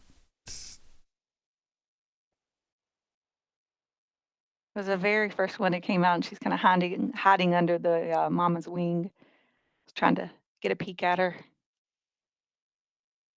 This poor computer is just, the broadcast computer is a little overloaded. But I had it working on my phone, so.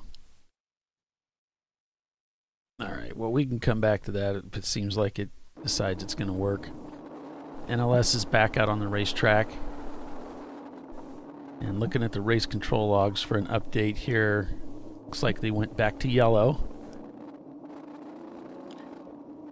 So maybe we'll see a green here shortly. He's probably got it in his hand. Average Joe's pointing them on. It's like, all right, guys, let's pick up that pace. Yeah. Smash that right pedal down, please. They're just do the waiting. thing. They're just waiting for the go sign here.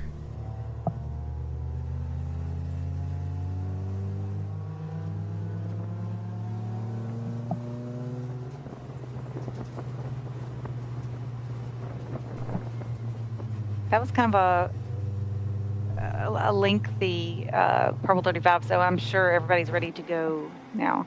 And under yellow, after you come off the Purple 35, there's no really speed limit other than you can't pass the car in front of you. So go ahead and pick up towards 75% or so of your race pace there at least. Yeah. For Which some does cause for some it might frustration, be 100% of your race pace. Right.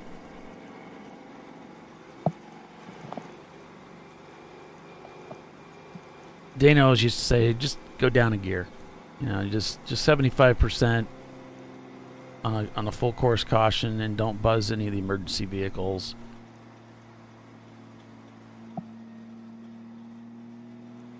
Yeah, don't be, speeding around and cutting off the emergency workers. But after you're clear of the incident, you can go. Just you can't pass.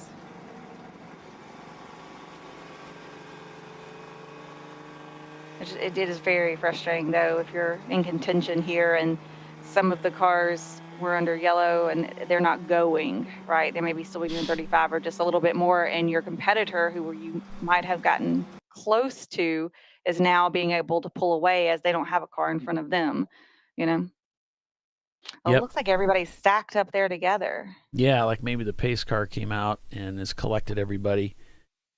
Maybe and so. Average Joe's looks like they're kind of at the back of this train. Just waiting for everybody to be released here.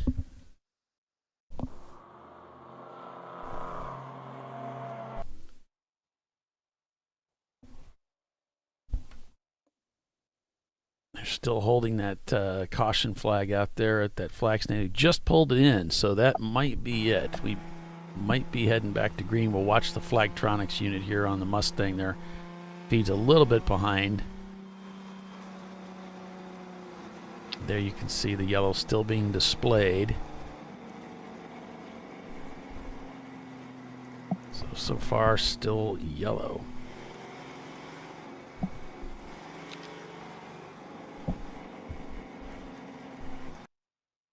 Yep, that flag's still being displayed now. It should look like they pulled it in, but then they put it back out.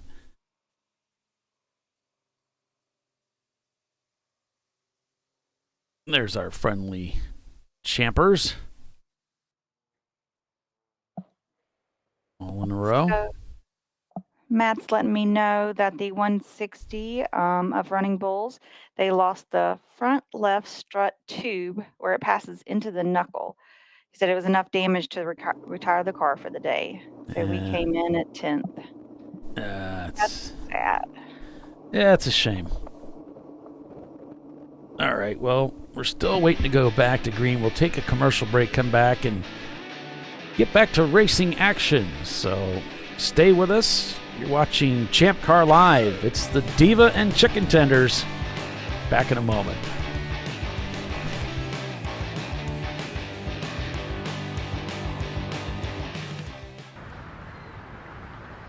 I probably need new tires. You do.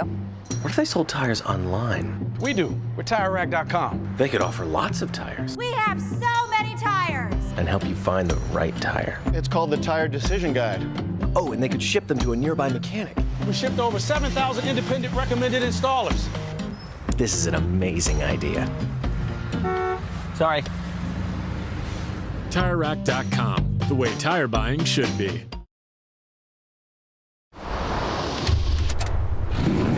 Bring on the frozen tundra, the grinding gravel, the cratered concrete, the rain-soaked streets. Come on, road. Do your worst. We'll be at our best. Duralast. Reliable performance in unreliable conditions. Designed to meet or exceed original equipment performance. That's why more auto technicians choose Duralast parts. Exclusively at AutoZone.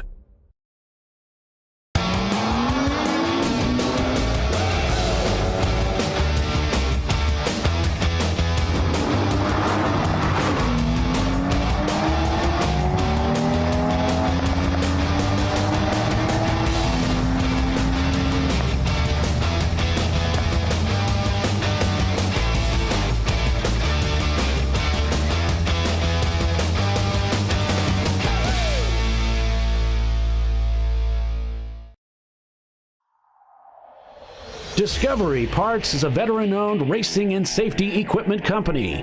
While we're located inside Atlanta Motorsports Park in Dawsonville, Georgia, Discovery Parts can also be found at the tracks, supporting a number of Champ Car Series events. We take pride in being a reseller of the best of the industry to Champ Car teams and drivers. We know racing, love racing, and look forward to tomorrow to even more racing. Visit us at discoveryparts.com.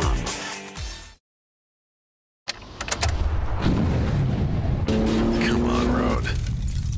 Do your worst. We'll be at our best. Stress tested to meet or exceed original equipment performance. Exclusively at AutoZone.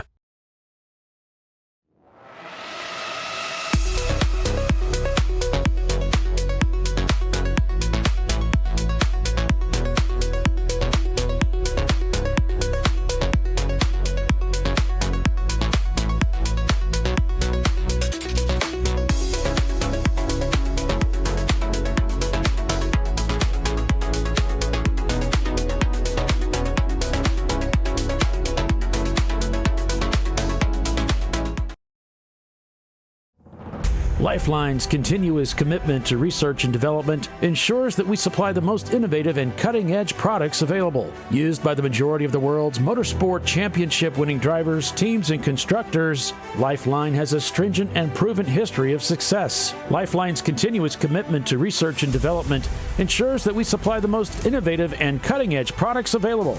Lifeline's 0360 systems are the result of over 7 years of intensive research and development using 3M's Novik 1230 environmentally safe gas extinguishant. Lifeline uses only the finest quality components. For more information regarding our fire safety equipment and fire safety systems, please contact us at info@lifeline-fire.com.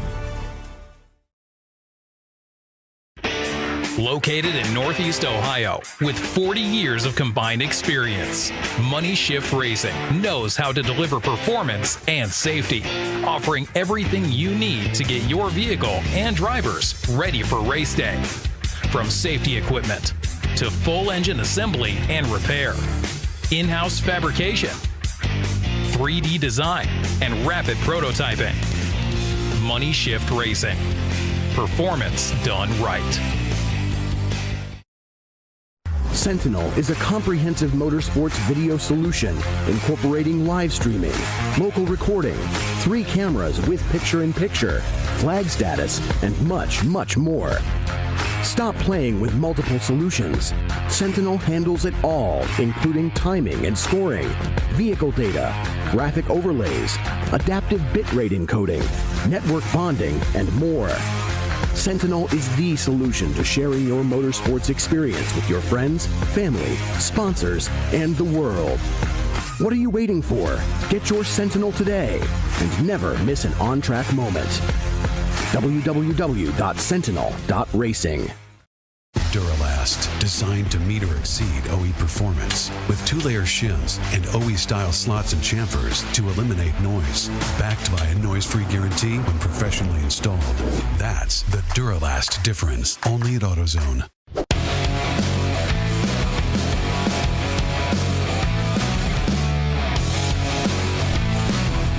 All right, welcome back to ChampCar.Live, presented by AutoZone.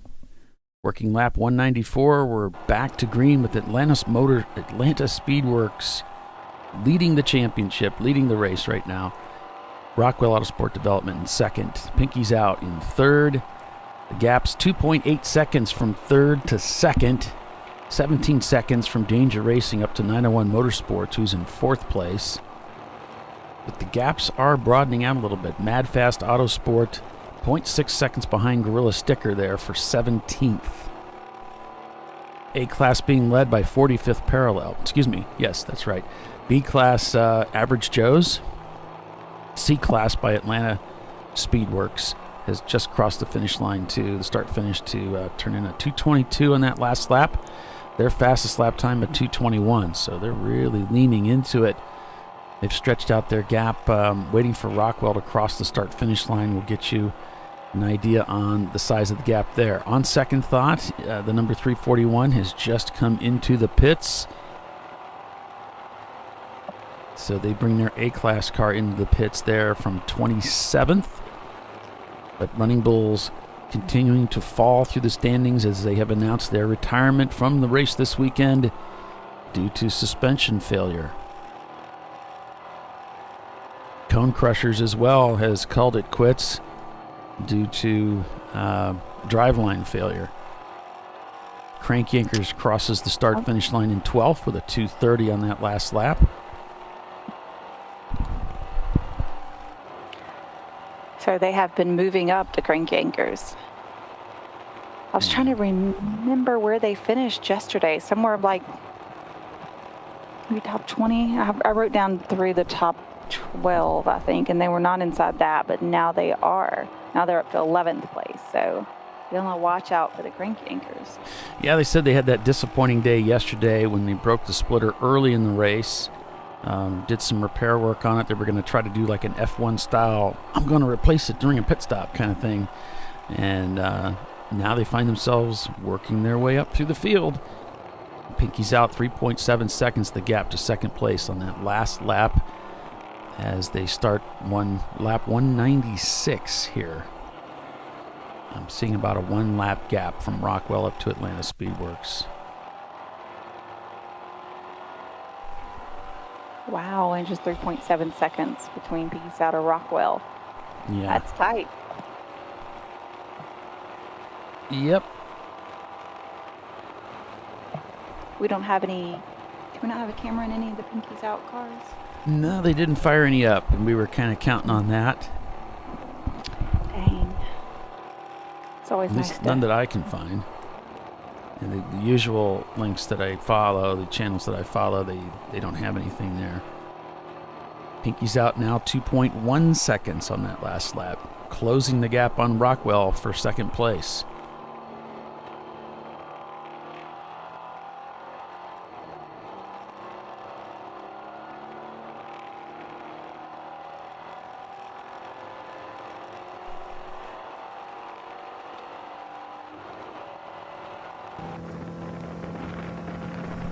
Average Joe's leading B class there in 6th overall.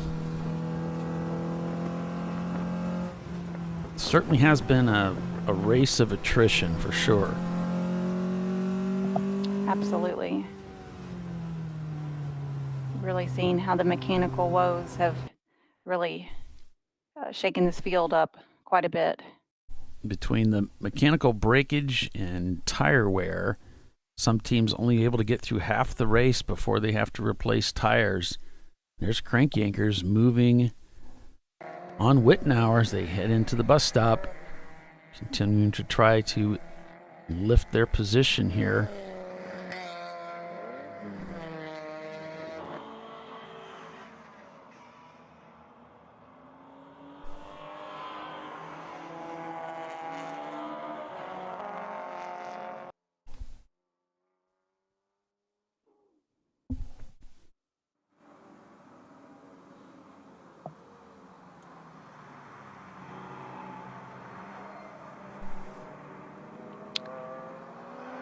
It looks like no live cameras in any of the Pinkies Out Danger Racing cars. Nothing for us. What's that say? CB the goat? Sebby the goat? Hi guys, hi. It's gonna be like racing and like farm animals show. By far my favorite right now, Tiffany. I sent you something is What the heck's the name of that? Emu? Oh, oh gosh, Emmanuel. Emmanuel, yes. It's so funny. Emmanuel, don't. Emmanuel, don't. Don't do it, Emmanuel. Emmanuel, don't do it. What's the? Here it is. Attacks the camera. Be a menace like Frankie today. Every day. Rooster. Oh, that's a rooster one. Yeah, he is so annoying. That poor girl. She's just trying to do a YouTube channel. She does like she works on a farm apparently, and she's just trying to do. She has a channel, and she's talking about different animals and care and things like that. And this thing, it has some kind of fixation, a negative fixation with her camera. Gets in the way, pecks its beak at it, knocks it down. Drives her crazy. Every time she's trying to record a video, Emmanuel, which is an emu, just a gigantic bird. I didn't know how big they were until I got to meet some in person last year. Holy moly. He's an emu. Yeah. And he comes over and just knocks her camera down every time she sets it up to take a video. So she yells at him, and he knows he's not supposed to. And she yells at him, and he'll kind of slow down. But then she's like, almost trying not to laugh because he's so irritating. He kind of looks at her like, yeah, but I'm going to do it anyway. Hilarious. I think I posted that one on Facebook a while back. It just cracked me up. I think I watched it like 3 or 4 times in a row. I just feel so sorry for her. It's so irritating. He just won't mind his own business. Danger Racing Group sets their fastest lap time of the day. They're in 5th place with a 2:23 on that last lap. 2.1 seconds the gap for Pinky's out to Rockwell. They're trying to reel them in, but they turn almost identical lap times on that last lap.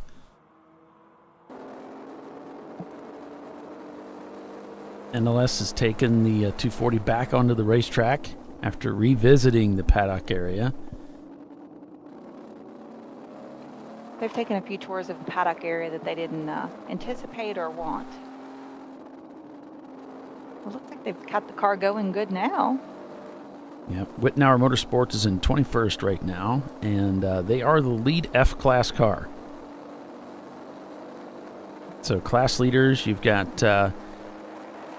45th Parallel leading A-Class.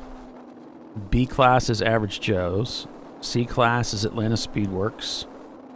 F-Class is Wittenauer. And I think our D-Class cars are out of this event now. Let me see. No, we got Section 8 down there in 44th. They show cleared, so they would be the sole D-Class car out here running laps. Their other car that was in that accident yesterday. Right, so they just have the one car still going. That was a rough accident. But glad everybody's okay.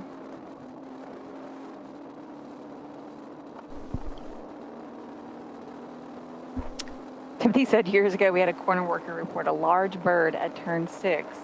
Let's see, at BHF. What is that? Brainerd? One of the B ones. Anyway, he said it was an emu. It's a very large bird.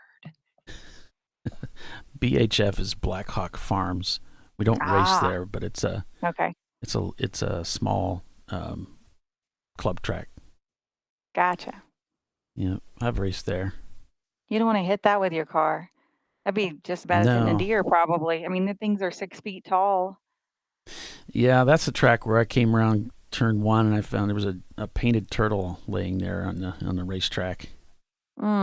Big turtle hissing at us as we went by. It was pretty funny. Oh, but he wasn't on the track, or you're able to avoid him? He was on the racetrack surface, but he was to the right and the car's tracked to the left. So as we came through... Oh, so he was offline. He was offline, yeah. Not happy with us at all. Not happy. Go He's check in. filing his protest. Yeah. Yeah, that's pretty funny. He was a huge turtle, too.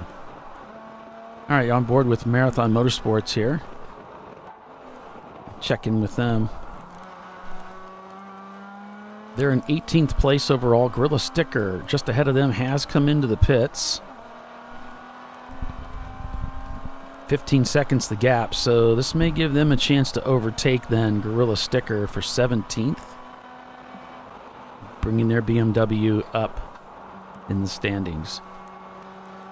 2.4 seconds down the gap from third to second. Looks like they're kind of at station keeping, but right there with Rockwell there in second place, who does hold the fastest lap time of the event at 2:18.6. Right now the two cars turning almost identical lap times.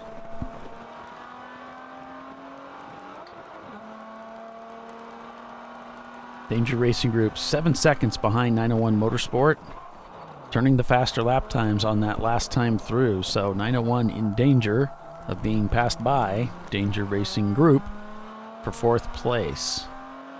Those are all C-Class cars. There is no Z and Mazda. 2 seconds the gap from them up to Fuse 15. That's that would be for 12th place. So team trying to get into that top 10. And that's going to be Roger Cohen behind the wheel of that Danger Racing car.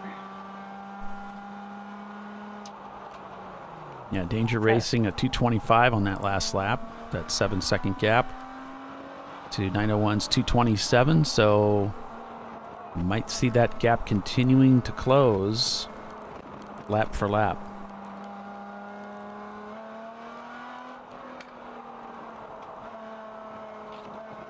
The RBA Graphics and Wraps EC car looks like it's out there. They've retired the other car due to, let's see, what was the deal? Oh, they had a broken exhaust collector yesterday. There's Danger Racing Group going by.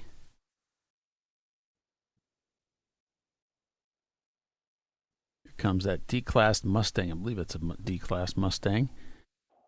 You can see the nosedive there as the cars go into the braking area there for turn 1A. See the Porsche Boxster trying to move offline a little bit to break the draft, but these guys are right on each other as they head down into turn 1. I just missed it. Clicked the wrong picture there. They're right together here. We'll go over to turn 3 and watch them come through here.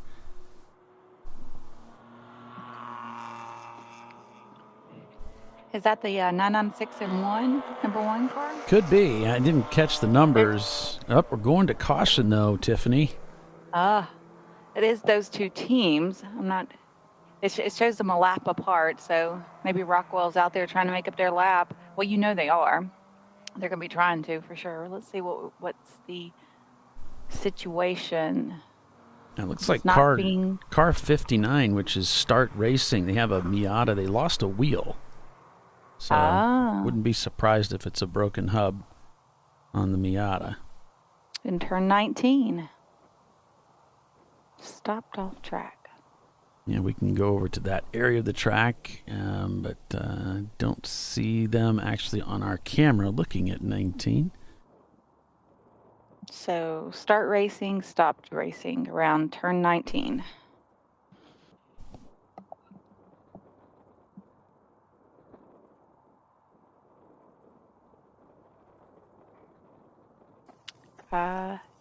You said that was Kevin with Money Shift, right? That's who we're talking, chatting with? Yep. He said he noticed the TLM cars using a backup camera instead of a rearview mirror.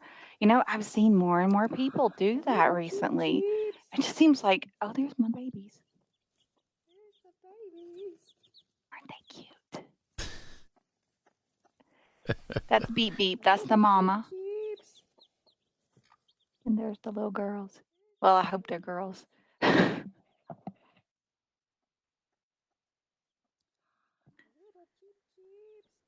The preciousness of them. Like I said, like we need more chickens, but they're stupid cute. I just, the whole rearview mirror thing, I wonder if that's just not another piece of tech to fail, though. But, I mean, you definitely get a better view, without having to look through.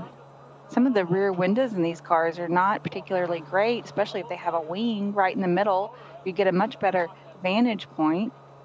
But then I said, not one more thing to fail and leave you without the tool. I don't know. I said it would depend on how well they work consistently.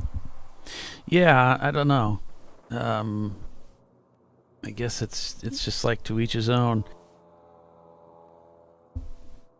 I think, didn't Troy do that to his MR2 back in the day? Because you really couldn't see out of the back window? I think Bill tried it. Or Bill tried it. I thought it was one of the MR2s did it. Yeah. I don't know what their success rate was with the... Well, at Utah, it was debuted at Utah, and it was dark out, and the display was too bright. So it actually kind of was distracting. It was overpowering the interior. And Evan said, we got to do something about this. I can't drive like that. So he had to bring it in so they could dim it or something. Oh, I didn't even think about that. Yeah. At night, it would, it definitely have to have some kind of dimmer switch on it or something, because otherwise at night it would probably be, and I mean, it's pretty hard. It's pretty unbearable, the cars behind you in the bright lights anyway. But if it's on that bright screen. Yeah, I would think that, depth perception, things like that would be a little bit of an issue using a screen as opposed to a mirror, where your mind can kind of calculate it a little bit better. But It is. I've found a lot of these convex, concave, whatever they are, mirrors to be a bit hard to use sometimes. Some of them work just fine for me, but some of them I really can't see much. Like the ones that have the staggered step. Oh, the segmented? Yeah, that's the ones I grew up with, and those are fine. Those are called wink mirrors. The other ones tend to break frequently. Yeah, they're like as fragile as a Pringles potato chip. You just bump it. I got some video. Actually, I was getting in one of the round 3 cars. My helmet bumped the mirror and immediately broke it. We've had in-car video guys just reaching up to adjust it.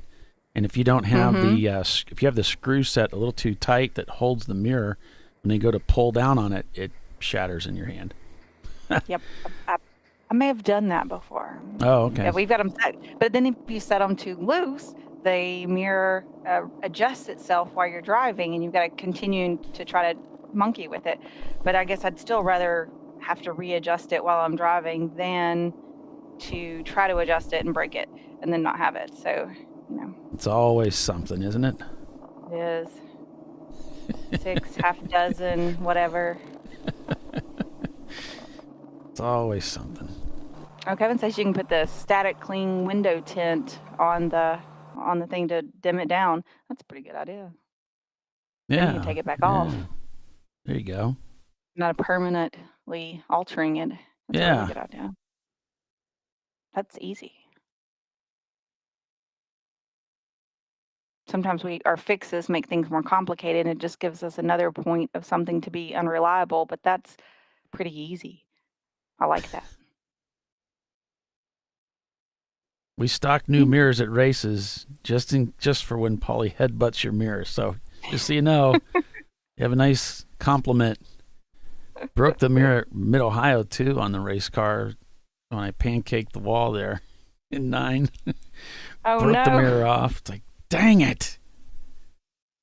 I told Scott, I said, man, I'll buy you a mirror. He said, don't worry about it. We got him in the garage. We got him in the trailer. It's not a big deal. Broke that Kept mirror extras. off. They knew you were coming. So I guess I do have a thing with mirrors. I didn't really think about that.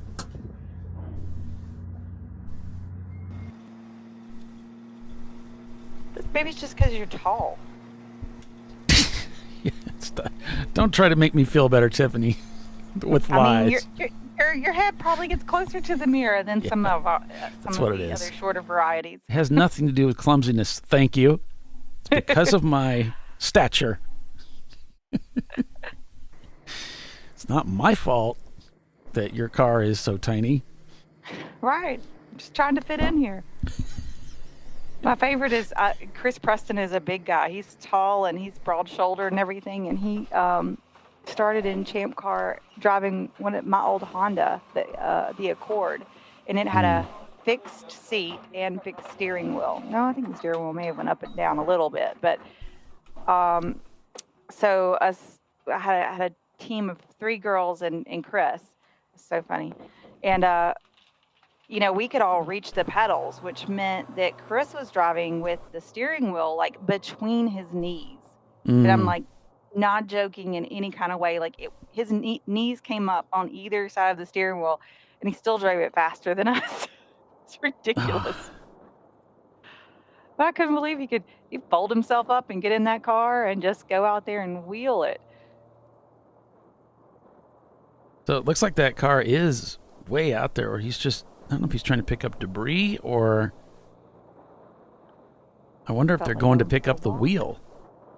Oh. I don't know. Or he's just doing an inspection. First I thought they were going out to put a rope on the car, and it was way out in the mud or something. And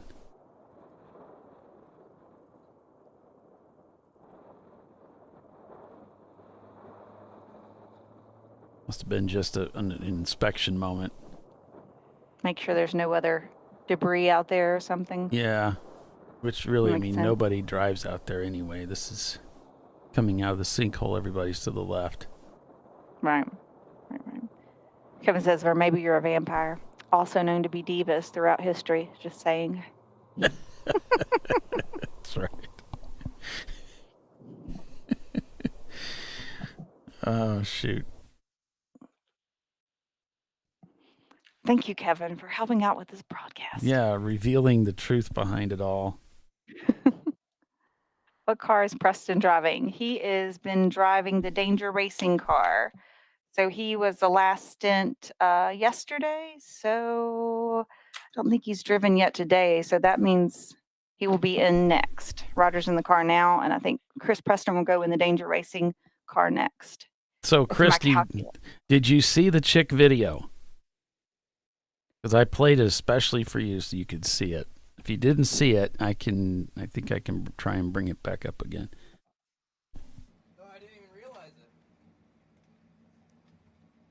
I mean, St. Patty's Day. It's Easter in 2 weeks. Who doesn't want a baby chick, right? Well, that's a good point, I suppose. No, happy St. Patty's Day, Polly. Oh, yeah. It is Patty's Day. That's right. Yes. Am I wearing green? No. I've got green pants on. I think that counts. They're like kind of army green. Okay. They count. Oh, are you one of those, you're like a camo type girl? Do you do that? I have, so there are these pants that, what do you call it? Bass Pro Shop sells. It's not usually where I do most of my shopping, but they're, surprisingly, but they're like 99-point-something% cotton, and they quick dry. So if you're at the track and it's hot, and you get out and your butt's wet, it's disgusting, but they quick dry. So you're not walking around in like wet pants all day, which is disgusting.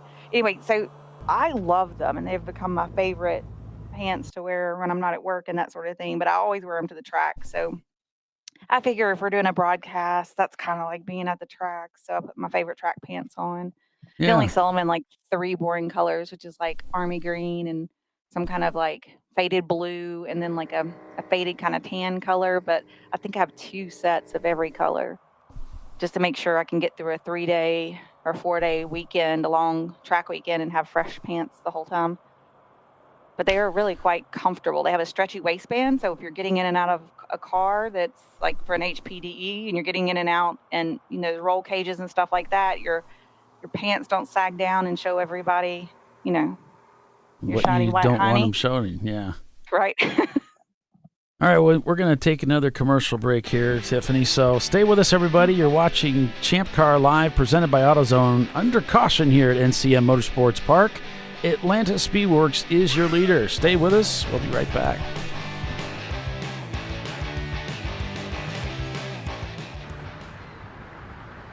I probably need new tires. You do.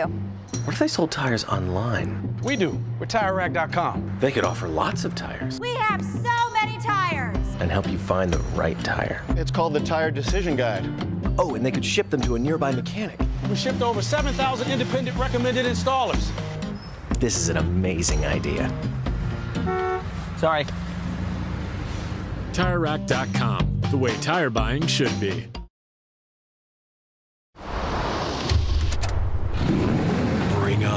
frozen tundra, the grinding gravel, the cratered concrete, the rain-soaked streets. Come on, road. Do your worst. We'll be at our best. Reliable performance in unreliable conditions. Designed to meet or exceed original equipment performance. That's why more auto technicians choose Duralast parts. Exclusively at AutoZone.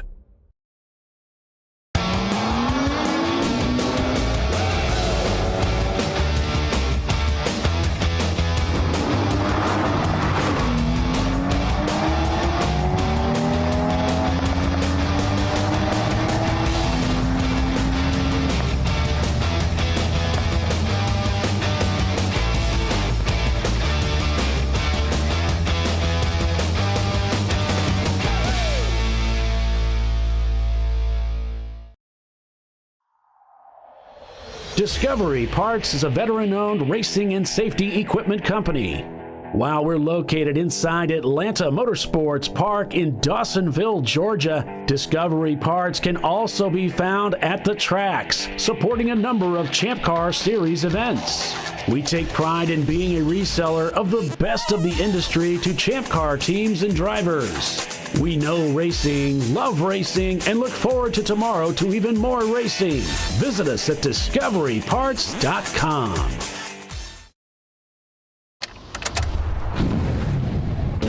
Come on, road.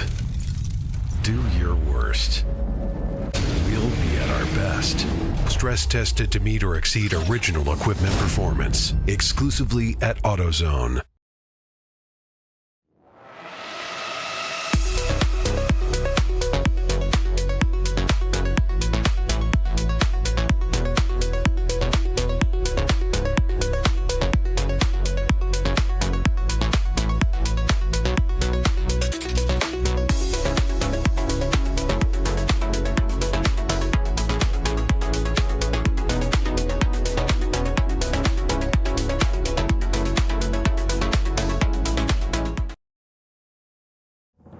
Lifeline's continuous commitment to research and development ensures that we supply the most innovative and cutting-edge products available. Used by the majority of the world's motorsport championship-winning drivers, teams, and constructors, Lifeline has a stringent and proven history of success. Lifeline's continuous commitment to research and development ensures that we supply the most innovative and cutting-edge products available. Lifeline's 0360 systems are the result of over 7 years of intensive research and development using 3M's Novik 1230 environmentally safe gas extinguishant. Lifeline uses only the finest quality components. For more information regarding our fire safety equipment and fire safety systems, please contact us at info@lifeline-fire.com.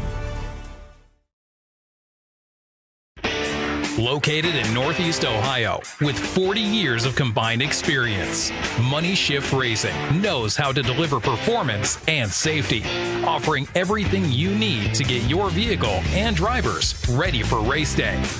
From safety equipment to full engine assembly and repair, in-house fabrication, 3D design, and rapid prototyping. Money Shift Racing. Performance done right. Sentinel is a comprehensive motorsports video solution incorporating live streaming, local recording, 3 cameras with picture-in-picture, flag status, and much, much more. Stop playing with multiple solutions. Sentinel handles it all, including timing and scoring, vehicle data, graphic overlays, adaptive bitrate encoding, network bonding, and more. Sentinel is the solution to sharing your motorsports experience with your friends, family, sponsors, and the world. What are you waiting for? Get your Sentinel today and never miss an on-track moment. www.sentinel.racing. Duralast, designed to meet or exceed OE performance, with 2-layer shims and OE-style slots and chamfers to eliminate noise. Backed by a noise-free guarantee when professionally installed. That's the Duralast difference, only at AutoZone.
All right, and we're back to green flag racing at NCM, so that's the good news.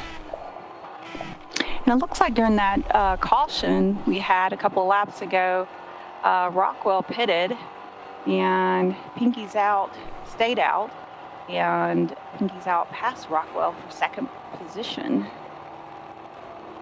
while they were in the pits. So we have a new second place car in the last couple of laps.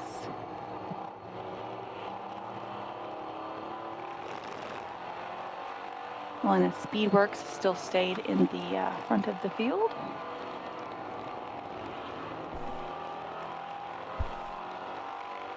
Pinky's Out pitted during the caution before the last one, so they should be good for a while. Danger's been out there for quite some time. It doesn't look like they pitted during either of those cautions, so looks like maybe they're trying to gamble for one more. They've come pretty regularly here lately, so we'll see. Yeah, I don't know if you mentioned and all that. I was a little distracted, but Pinky's Out has moved into second place. Did you mention that? I did. Okay. I thought you might have. Well, Rockwell pitted during that last caution. Rockwell and that pitted. Because you know how close they were before we went to the break. So, Gorilla Stickers pitted down the 20th spot there.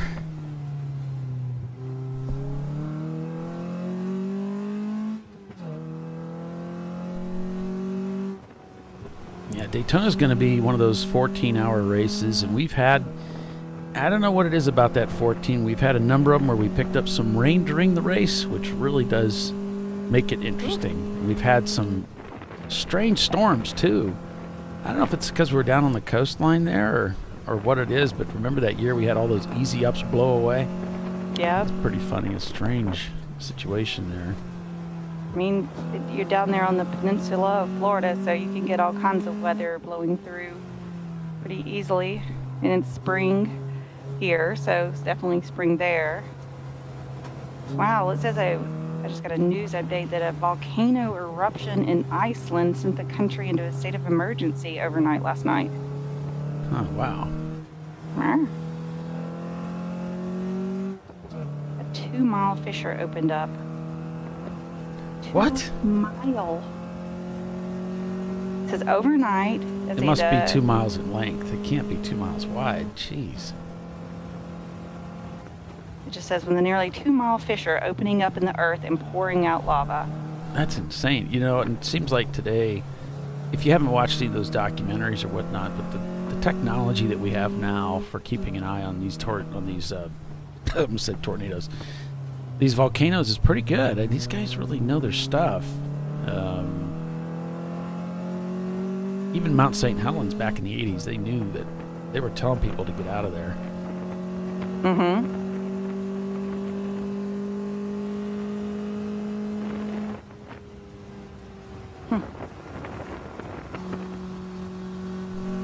Iceland is now fireland, I guess, over there. Yikes. Well, you know, there is no ice in Iceland, and and Greenland's all ice, pretty much covered by ice. So there's another tidbit of valuable information for you for tuning in. You're welcome. Looks like they're still possibly going to be taking out the NLS car again. They brought it back behind the wall.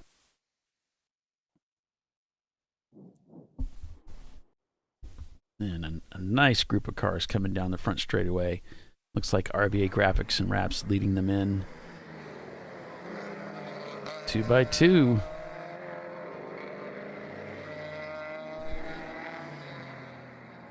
Follow on mission, following them into the bus stop. Looks like Average Joe's was just behind them. Maybe not. Probably a car that looks similar, but I'm looking at their camera. That's not where they're at.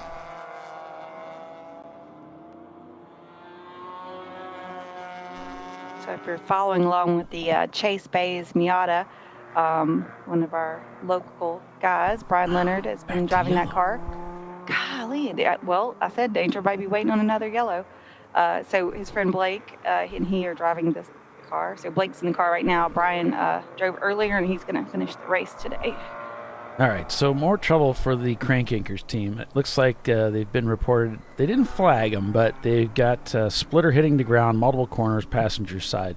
So it looks like that's just something that they're keeping an eye on. But Corner 3 did report that the car 186 has a splitter hitting the ground. And we know that we heard from your report, Tiffany, that the Crank Anchors team had some problems with that splitter yesterday, and their plan was to get it fixed and back on the car during a pit stop so they could kind of balance the car back out. It really made the car unbalanced and had some trouble with steering, getting the front end to grip as they went through the corners.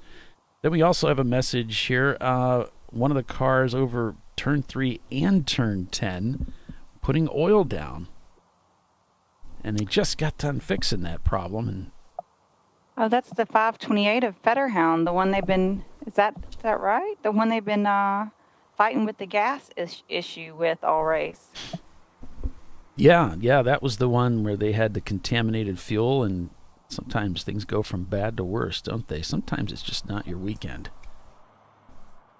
I don't think St. Patty's Day is going to be one of the luck of the Irish is not falling upon them this weekend. Nice transition. I like the, what do you call that? Segue. Yeah, thank well you. done. Thank you.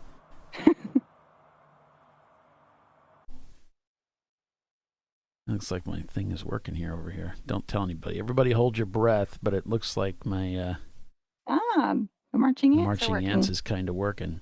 Let me see if I can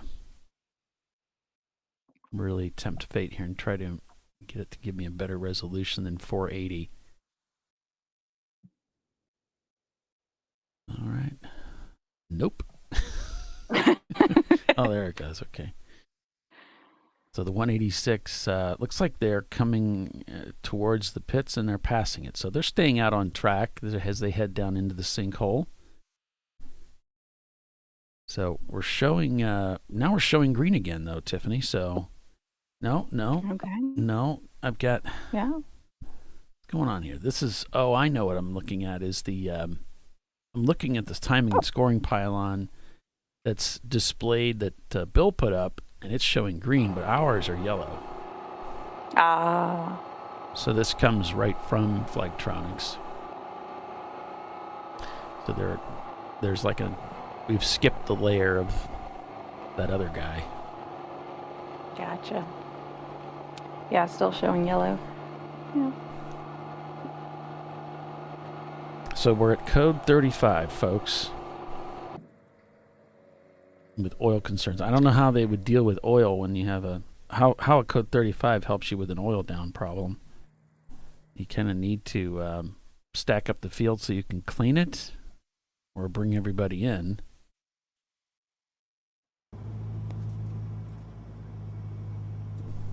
Yeah, so happy birthday goes out to David Kissack.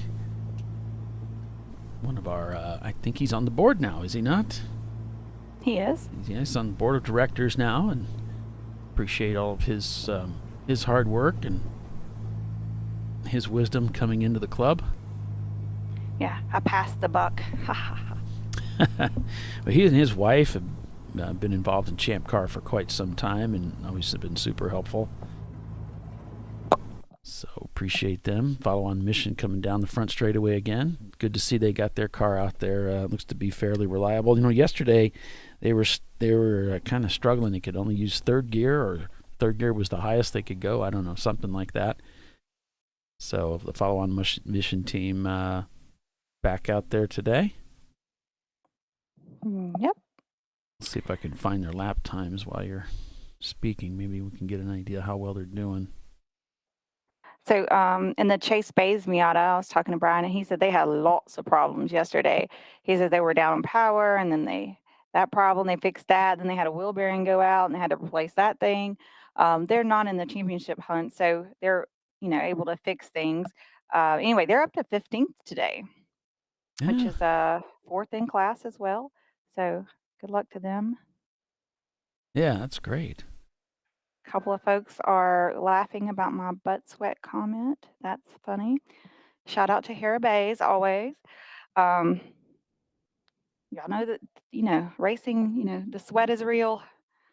Okay, so Mark Yoshida is in the 903. He was the driver yesterday that was having some of those issues with exceeding the track limit. So I told them to keep him in check today. So maybe they had a proper talk to him before they sit him out, since they already had that warning. Yeah, shoot him the mom look. Do what you have to do. It's like tell him to reel it in. It's like herding cats sometimes, isn't it? Yep. Working lap 208, Atlanta Speedworks leads the race over Pinky's Out, followed by Rockwell Autosport Development and Danger Racing Group. Now, Rockwell and Danger both show back in the pits again. So, and then 901 Motorsports behind them. Then it's Average Joe's in 6th place.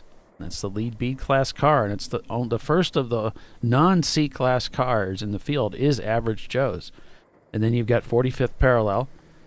Then you have two other cars in the pits, Haywood Racing and the number 901 of 901 Motorsports. Then it's Pinky's Out, and Crank Yankers has decided to pit too under this caution. So they're taking advantage of the caution, and maybe they'll be looking at that splitter that's been causing them trouble this weekend.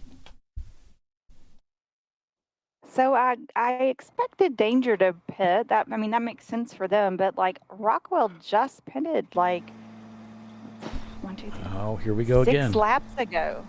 Here we go. So what's going on with that car? Mark is in the 903 and Mason Peterson just went in the 901, both for 901 Motorsports. Let's see if I can reach out to the team over there. And Marathon Motorsports has also pitted their car. Looks like they've done a driver change.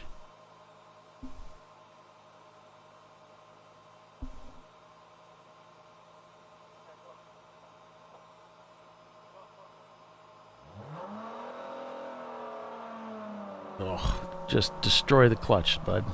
Whew. Easy there, bud. And while Running Bulls has turned off the camera in their car, there is a beautiful flyover here with background music from their camera from the next video on their YouTube channel. Nice. With balloons in the background, and it's quite tranquil. It's kind of beautiful. Okay, enough of that. Back to racing. Code 35 out, which means a purple 35 means all the cars slow down, maintain position, basically. 30 miles an hour is as fast, or it's 35, is as fast as you can go. And so, if you exceed that speed limit for any significant period of time, you get hit with a penalty. It'll be black flagged, brought in, you have to serve a penalty, sitting in the pits, and then they send you back out. And they can see this from the tower. They can see how fast you're going, and it actually blinks at them if you're exceeding the speed limit. So you would be called in and have to serve a penalty for that. And that happens almost every race. Somebody runs into that problem. So you do have to be careful. Keep an eye on the speed that's indicated on the Flagtronics unit.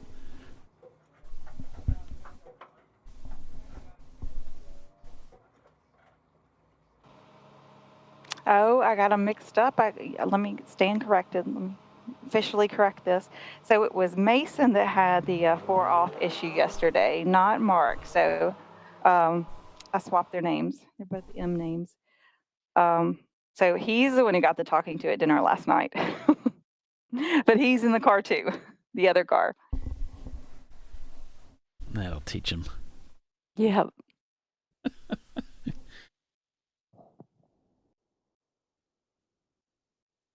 And there's another Porsche coming in.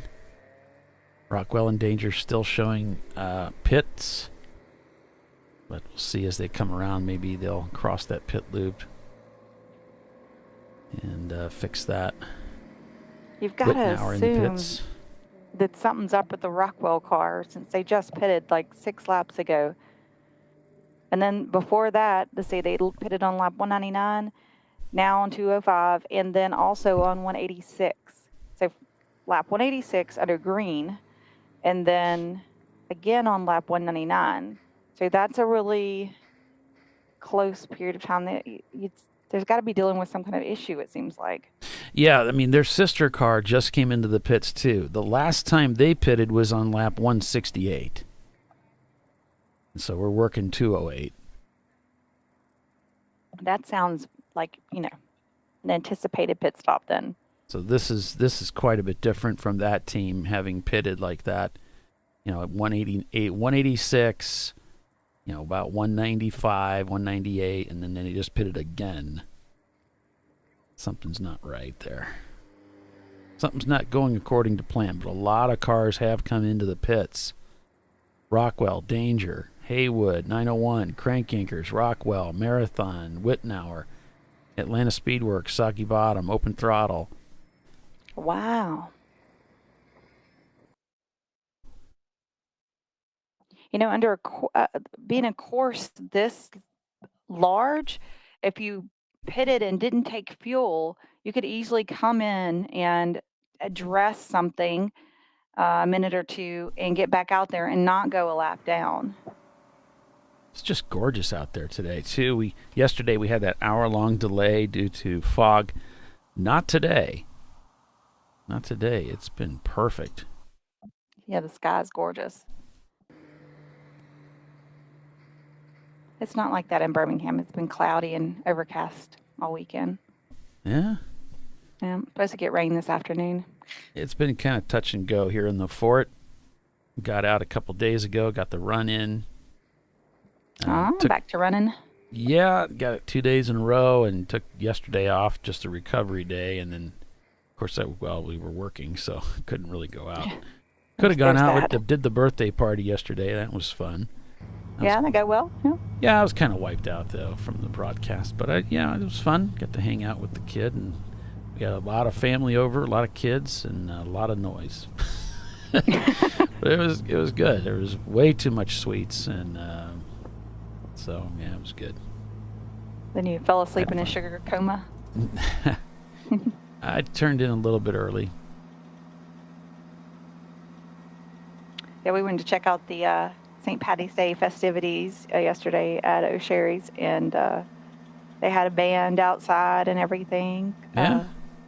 So we had to see the kind of the ending of one act, and they had two guys singing, and then the beginning of another guy, and then we called it an evening.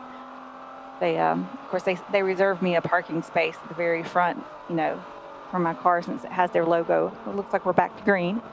So it's always, I can pop in there and have a beverage and say hey to everybody and pop back out pretty easy. Have my own parking spot. I pulled up in the front, and Joel, the owner, came out, and he was like, no, I saved you the spot right here by the entrance. He's like, come on, he wanted me to turn the car around and back it in. So working lap, go ahead. Oh, I was just saying his logo's on the front of the car. I gotcha.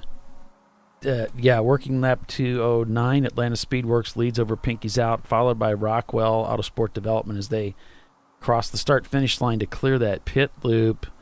Mark, we're waiting for Danger Racing to do the same thing, and then we'll get some ideas on their gaps once get up to speed here. Yeah, so now both clear. It showed Rockwell in for 9 minutes and some change, and Danger for only 8 minutes and 8.5 minutes. So that really suggests they were doing some kind of repair work. Maybe they had to. Well, they can do a tire pretty quick, so maybe somebody will let me know what's going on with that one. Yeah, like their sister car for Rockwell was 5.29, and the Crank Yankers was in for 5 point something. So, yeah, if you're in there for 9 minutes, you don't need to be in there that long.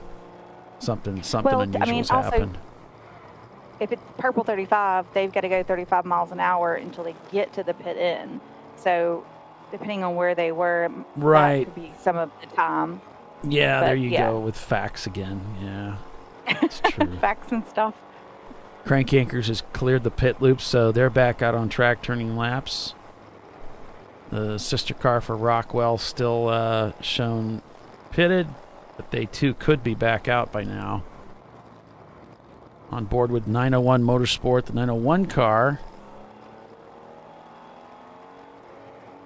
Heading down into 7 here.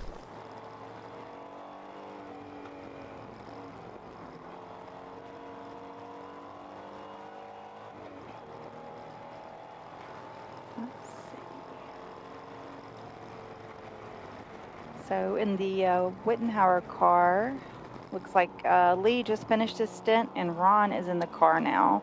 And they're planning to do one more stop in the race and let Kelly finish the stint today. So that's what the plan is in the Wittenhauer car. So Ron's in the car now in the 732, that Mini Cooper. Heading down through Tabletop here towards Faux Rouge.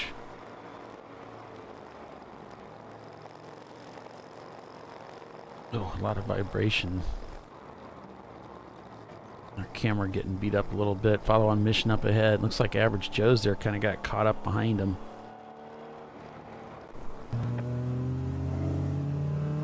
There's the exchange there.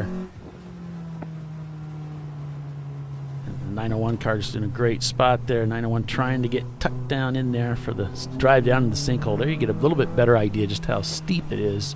The drop into this thing. It's a little bit easier to get that perspective from the Average Joe's camera. You can see how you really have to swing the car. You're really hopping left and right through the S's here. The way they've got those corners staggered, it's just not possible to do a straight shot.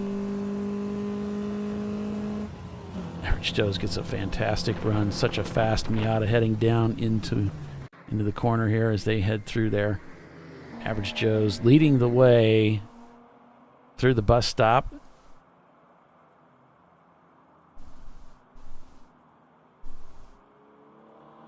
Gets a nice run out of 3 there.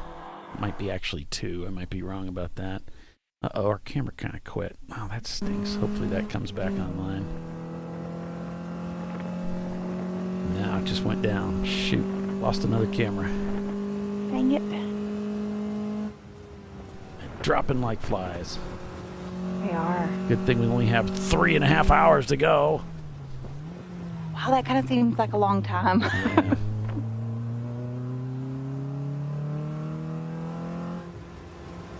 Mark's asking, what's better, Dunkin' or Krispy Kreme? Ooh, Krispy Kreme. Yeah? Yeah. I like Daylight donuts. I don't know if they have those where you are. But if you like those strawberry or blueberry crullers, you know. Oh, yeah. It's the best thing I've ever put in my mouth. It's ridiculous how good those are. Huh. We have a Shipley's Donuts, too, here in Birmingham. I think they're definitely local. They are unbelievable. They have a maple bacon donut. Ooh, that sounds good. It's really good. I was like, they put bacon on a donut? But, this is years ago before, everybody put bacon on everything, and it was just... Nothing's off limits. Yeah. You're like, I didn't need a donut to taste better. That's not really going to help my mission here. Yeah, they don't taste good enough. What we need is something to liven it up a little. Right? Get That's more, funny. tempting. That's funny.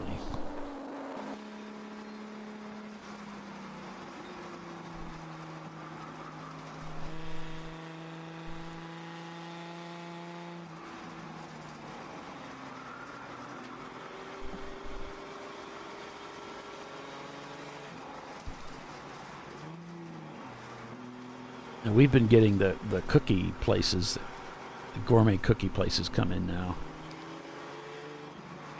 Oh, yeah? Which one does... Well, the crumble just showed up, and the crumble was, Jenny and I first found the crumble down in Bloomington, Indiana. We were on a vacation, I think it's about a year ago. They're popping up all over Birmingham, too, here in the last year, I guess. Are they? Crumble. Did you try them? Oh, yeah. Yeah, when they were in Bloomington, and we tried one, and I bought way too many.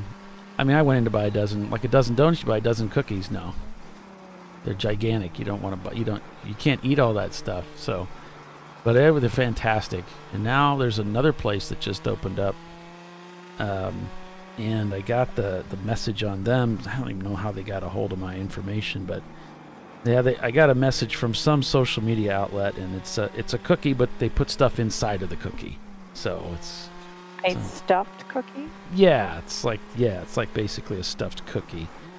Can't remember the name of the outfit, but yeah, they just opened up over there on DuPont Road, so I don't know. I might go check them out. I don't really get into going crazy on sweets, but yeah, every once in a while, you know. Yeah, it doesn't hurt. We have a place that does gourmet chocolate in Fort Wayne, and they sell all over the world and that kind of stuff. So I do take Jenny over there for a special treat once in a while. We get a sundae and a truffle, and she gets something called a cassia, which is like a cinnamon-based. It's like a cinnamon-coated type of chocolate. And they're called DeBrand's Fine Chocolates. If you haven't heard of them, it's pretty amazing. You can tour the factory, and so we actually have a chocolate factory here in Fort Wayne. It's like Willy Wonka there or something. Yeah. So during that last pit stop, Chris Preston went into the 464 of Danger Racing, currently shown in 4th place.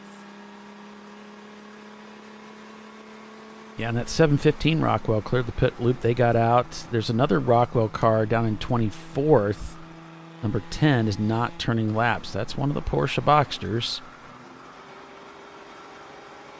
So them and Running Bulls, but all the way down to Second Thought in 31st, who's shown in the pits. I think that car might be broken. But everybody north of them is out there on the racetrack, with the exception of those two cars. So with that, we'll take another station break here and be back in just a few minutes.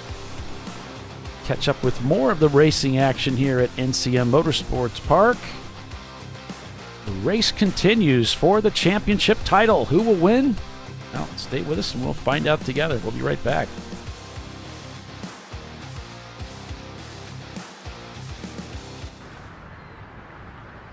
I probably need new tires. You do. What if they sold tires online? We do. We're TireRack.com. They could offer lots of tires We have so many tires. and help you find the right tire. It's called the Tire Decision Guide. Oh, and they could ship them to a nearby mechanic. We shipped to over 7,000 independent recommended installers. This is an amazing idea. Sorry. TireRack.com, the way tire buying should be.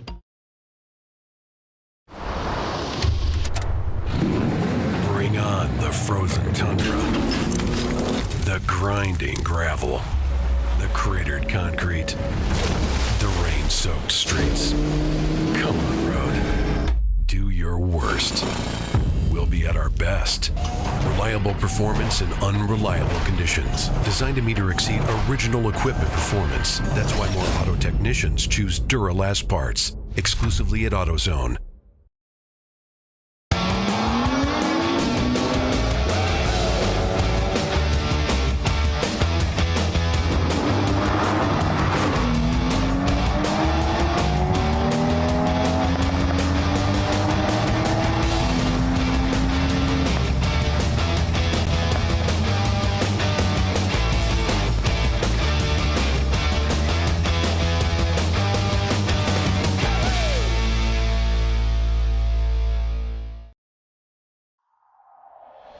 Discovery Parts is a veteran-owned racing and safety equipment company.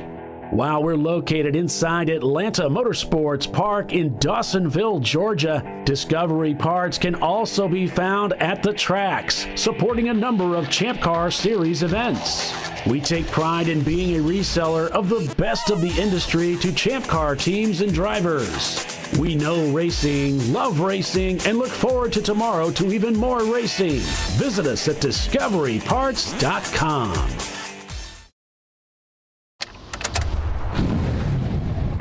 Come on, road. Do your worst. We'll be at our best.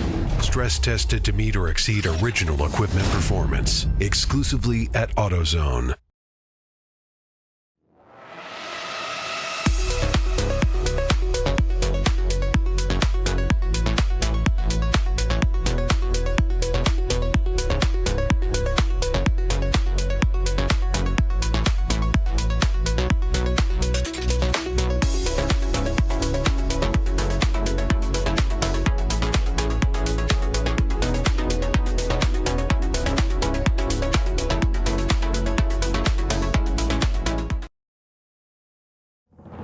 Lifeline's continuous commitment to research and development ensures that we supply the most innovative and cutting-edge products available. Used by the majority of the world's motorsport championship-winning drivers, teams, and constructors, Lifeline has a stringent and proven history of success. Lifeline's continuous commitment to research and development ensures that we supply the most innovative and cutting-edge products available.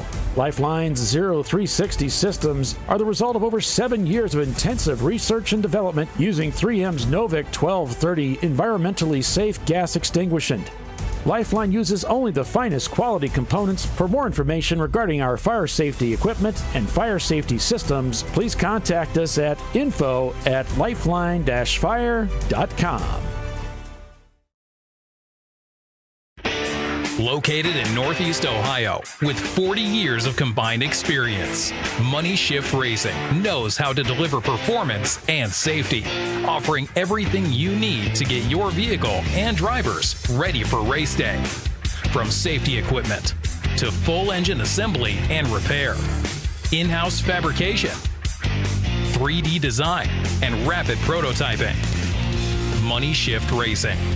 Performance done right. Sentinel is a comprehensive motorsports video solution incorporating live streaming, local recording, 3 cameras with picture-in-picture, flag status, and much, much more. Stop playing with multiple solutions. Sentinel handles it all, including timing and scoring, vehicle data, graphic overlays, adaptive bitrate encoding, network bonding, and more. Sentinel is the solution to sharing your motorsports experience with your friends, family, sponsors, and the world. What are you waiting for? Get your Sentinel today and never miss an on-track moment. www.sentinel.racing.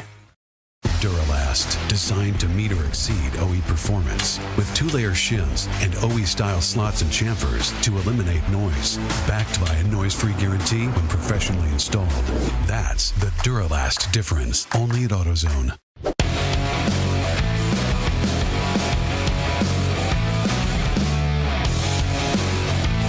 Yeah, welcome back to Champ Car Live, presented by AutoZone. I really like the AutoZone brakes. So they're high-quality pads and rotors. They've got some, I don't know, was it high carbon or low carbon? I don't know.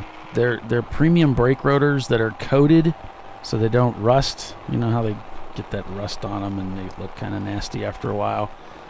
I use those. I use their premium brake pads. I generally have to order them. They're the ones that have the noise deadening material on them, the way that they're cut. And they're just excellent brake pads. In fact, I had a pretty significant brake issue on the way back from Road Atlanta after covering that race, and the brakes got so hot. I had a caliper that hung that was smoking like big time, like I thought the car was going to catch on fire. It was really bad when I pulled off the freeway, but it didn't. And actually those rotors did not warp, and the pads are still okay, and I'm still driving on them after fixing the brake issue. I've always been super pleased with those the premium brake rotors that they put out. So yeah, pretty happy with the AutoZone brake rotors and the high-end pads that they offer. So it's worked out well for me. Hopefully you folks get an opportunity to give them a try as well. And we appreciate them and their involvement supporting the show. So back to the racing action here. I noticed that 45th Parallel, the lead A-Class car, has gone into the pits. A minute and 35 seconds behind them is the number 663 of Haywood Racing. So it looks like an early pit stop for 45th. They were just in on lap 196.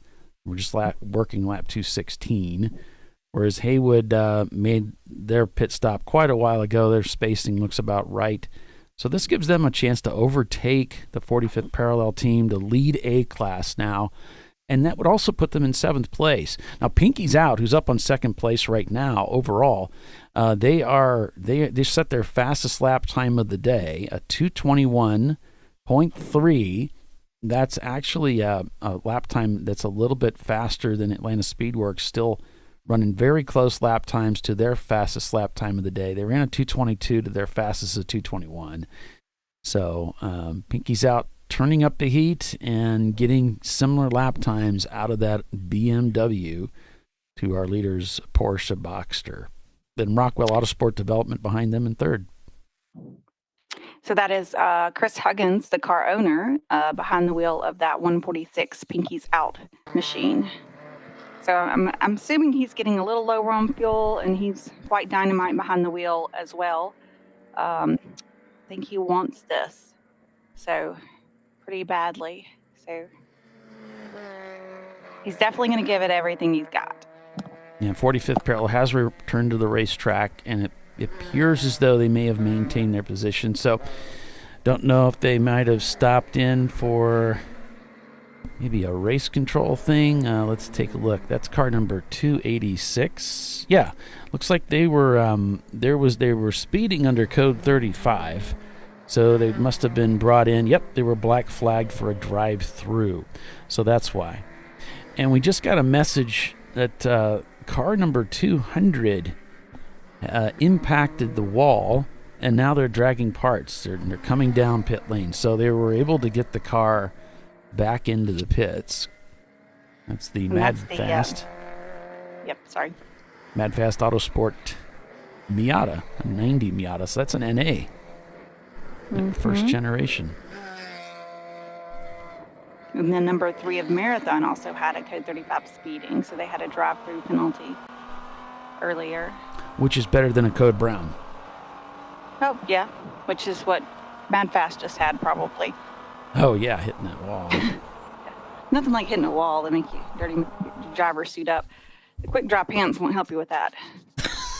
It's a good observation. That's beyond their ability to... yeah, you can only do so much, and then... what do you expect me to do with that? You see the Boxster getting really close to the wall that time through. They are really pushing that car, trying to get everything out of it that they can as they come. And there's the nosedive as they go into the braking zone. So 2 minutes the gap from Rockwell up to Pinky's Out in second place there, showing about a lap gap between Pinky's Out and they're just clicked. Yeah, it's almost exactly 1 lap is the gap between them. You can see them coming across the start-finish line there together. So that's Pinky's Out trying not to get lapped. Or trying to get their lap Again, back. Yeah, they're kind of on the lap, and they're trying not to get lapped. So this is really a thing here, because they are technically still on the same lap, but just barely. Just barely. Just barely. But the last 2 laps, Pinky's Out has been about a second faster, or within a second faster. So that closeness of competition has definitely got Chris Huggins motivated to keep that car in front and get through traffic. Hopefully the rest of the competitors who are much further down the running order will see those guys coming and leave some room, not interfere with their race, kind of thing. Yeah, Mad Fast. Together. Oh, I was just going to say, Mad Fast Autosport shown not turning laps down there in 17th in their Class A car. Curious to see as the BMW and the Porsche first and second place work their way around the racetrack, what their position's going to be as they come through here. But you know that Chris is feeling the heat from that Porsche and really wants to get away.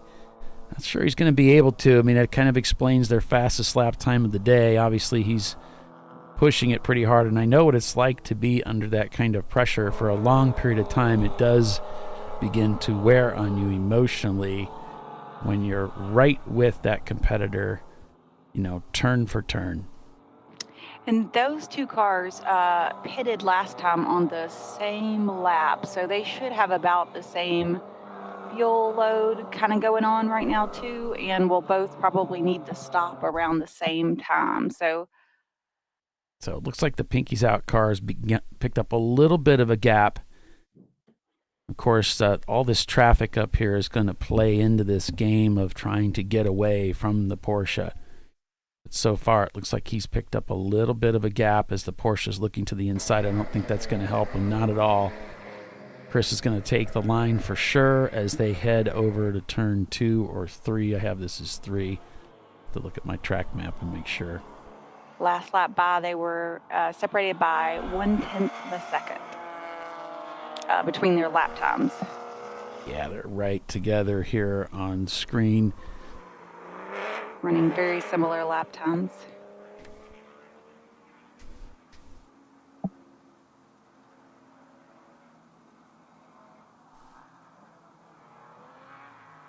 I had a really good battle with the Cone Crushers Porsche at Mid-Ohio going through the same kind of situation. Oh, yeah? Yeah. It's kind of fun. I'm going to turn it up a notch.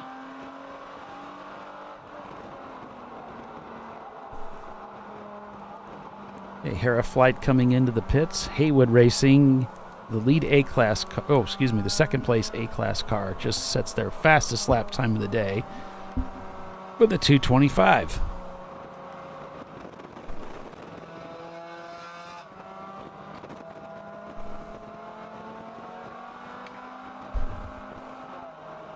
Oh, so that fluid down earlier when the Fetterhound car got back out there. They said their diff exploded. Oh boy! We're talking about more differential I think this trouble. Weekend, if they didn't have bad luck, they'd have no luck at all this weekend.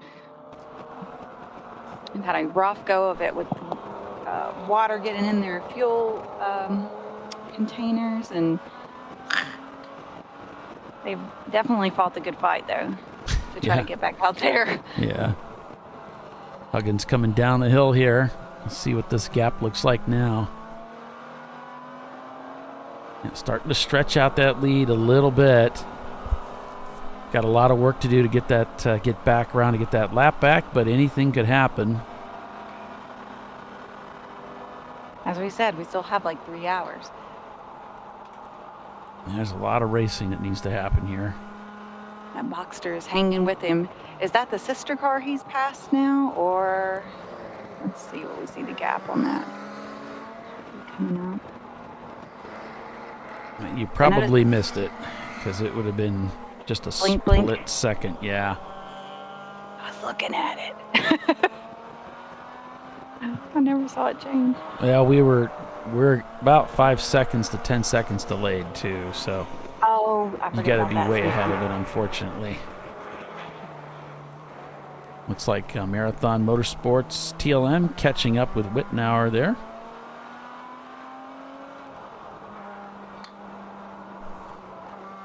But the last lap by, they still, Pinky's out was a little bit quicker again, like half a second the lap time.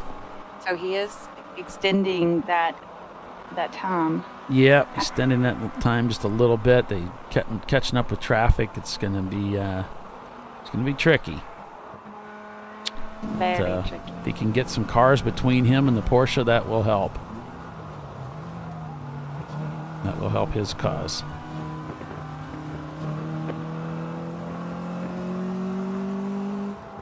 Thumbs up there.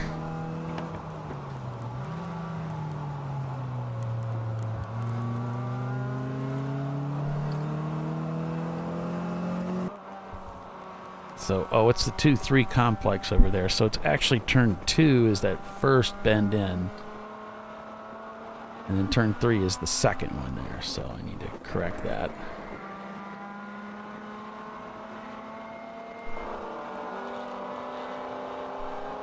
Oh, it looks like he's closed up the gap here. There's Wittenauer coming through. There's the Marathon car. We happen to be on board with them at the same time.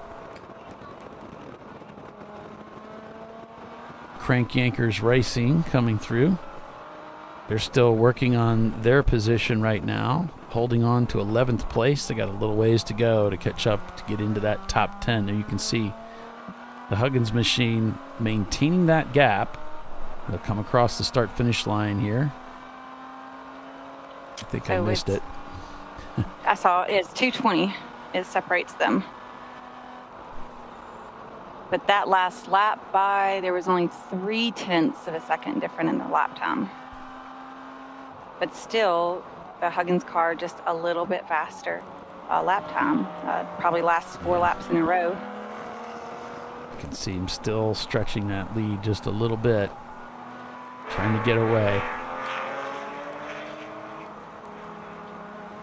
Whoever's in the Atlanta Speedworks cars does not want to let them get out of sight, get away at all. He probably wants to definitely maintain that connection with that car. Chris just doing a great job, though. You can really see that car just floating out to the exit. Doing a great job of getting the most out of that BMW.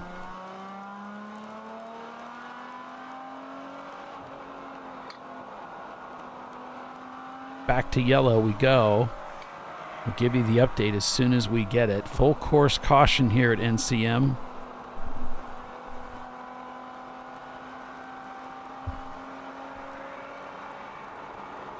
Going to code 35.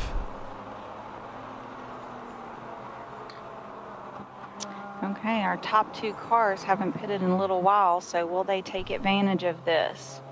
Or will they gamble and try to keep it out? I would imagine, let's see, where were they on track when it came out? Where were we at just a minute ago? I don't know that they quite made it back around to the sinkhole, so they might be able to duck in now if they want to.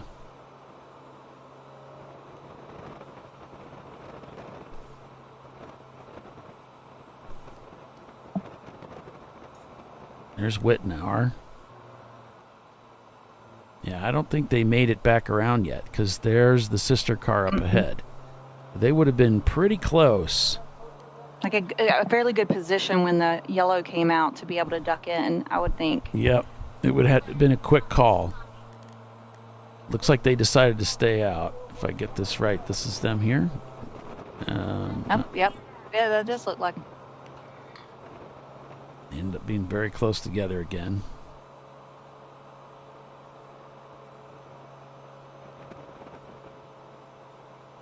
So they might choose to come in this next time by.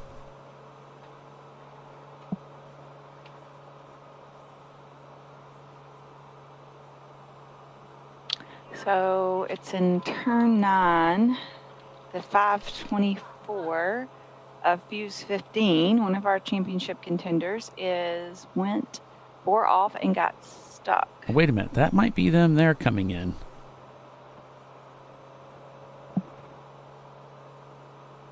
Yeah, I think they came in together. There they are. They both came into the pits. Yep, I thought they would. That was my guess. So you just want to have that plan set up ahead of time and say, okay, you're in your pit window, just so you know, we get a caution. Be ready. Let's jump in. I think what we were seeing was the crank anchors machine coupled with another Boxster. But these two guys jumped in on that opportunity. And they caught it at the perfect time, Tiffany. I mean, there's no advantage to be had. To get in that early on a yellow is just a testament to their planning, being ready for something like that. Yeah, that means the team's already dressed, got the fuel there, like they're ready to rock and roll. Because, it doesn't help you if you come in on a yellow and then the team's not ready and they still got to suit up the next driver or whatever. Then you're going to lose time. So your team has to be like, okay, we're in our window.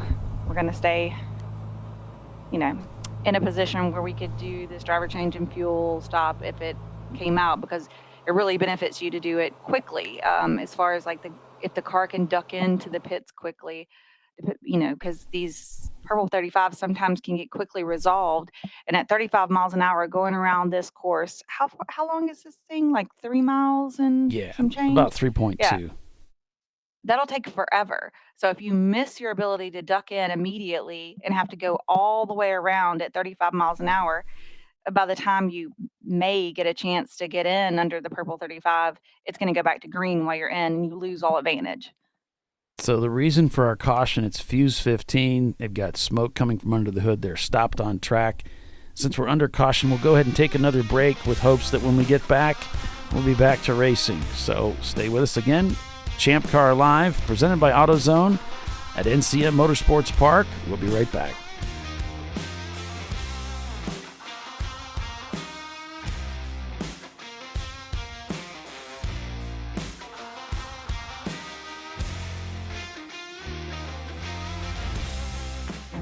An important decision is afoot. This man is about to buy tires on TireRack.com. Tire Rack is the leading online retailer of tires in North America and a repository of advice and expert reviews. And it's done!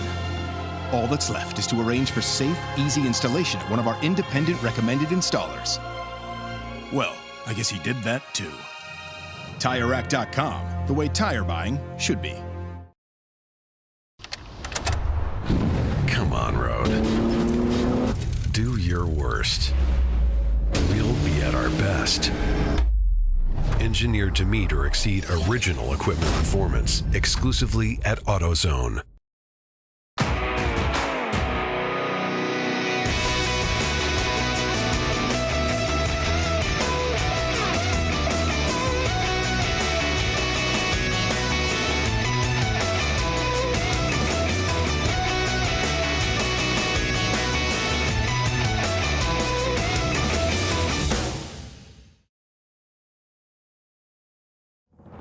Lifeline's continuous commitment to research and development ensures that we supply the most innovative and cutting-edge products available. Used by the majority of the world's motorsport championship-winning drivers, teams, and constructors, Lifeline has a stringent and proven history of success. Lifeline's continuous commitment to research and development ensures that we supply the most innovative and cutting-edge products available. Lifeline's 0360 systems are the result of over 7 years of intensive research and development using 3M's Novik 1230 environmentally safe gas extinguishant. Lifeline uses only the finest quality components. For more information regarding our fire safety equipment and fire safety systems, please contact us at info@lifeline-fire.com. RVA Graphics and Wraps is a full-service design, signage, digital graphics, and wraps company located in Richmond, Virginia. With over 20 years of experience, RVA Graphics and Wraps offers premium signage options for your business. We are dedicated to offering our clients best-in-class service in all aspects of graphic design and application. For more information, visit us on the web at rvagfx.com.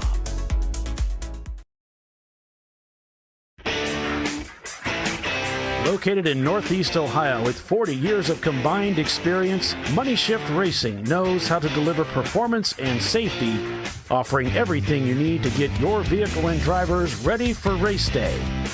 From safety equipment to full engine assembly and repair, in-house fabrication, 3D design, and rapid prototyping. Money Shift Racing. Performance done right.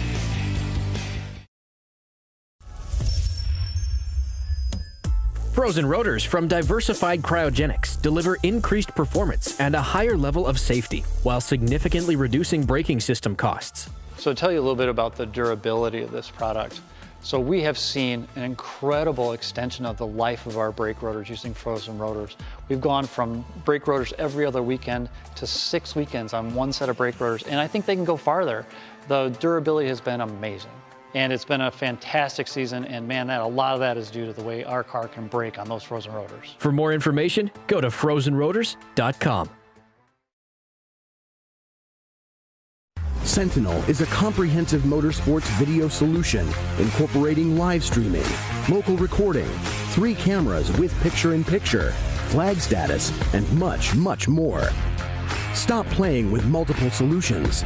Sentinel handles it all, including timing and scoring, vehicle data, graphic overlays, adaptive bitrate encoding, network bonding, and more. Sentinel is the solution to sharing your motorsports experience with your friends, family, sponsors, and the world. What are you waiting for? Get your Sentinel today and never miss an on-track moment. www.sentinel.racing. Duralast, designed to meet or exceed OE performance with OE matched friction formulations and fitment for 97% of cars on the road. Backed by a noise-free guarantee when professionally installed. That's the Duralast difference. Only at AutoZone.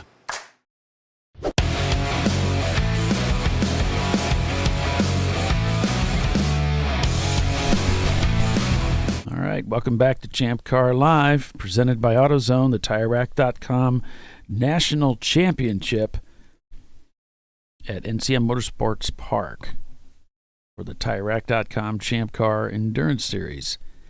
So Fuse 15, with that failure, that's going to hand over the A-class position. Let's see if I get this right. Yeah. Oh, look. No. I got Fuse 15. Let's see. Was that... Let me get all my... 45th parallel is our A-class leader right now, followed by Haywood. Right. Fuse 15 is obviously falling since they've had that different situation. Car. Yeah, they're the ones that had the fire or the underhood smoke. Yep. Both Pinkies Out cars have actually pitted. Gorilla Stickers also pitted. So multiple teams taking advantage of this caution here. And I'm going to... Tiffany sent me a picture here, Fetterhound. I'll get that... you move that over to something where I can get it.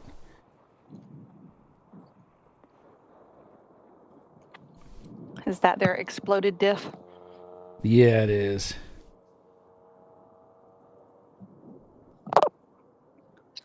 It's almost as good as having a live pit lane reporter.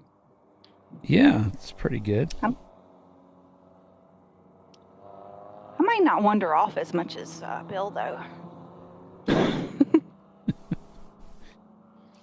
All right, let's see.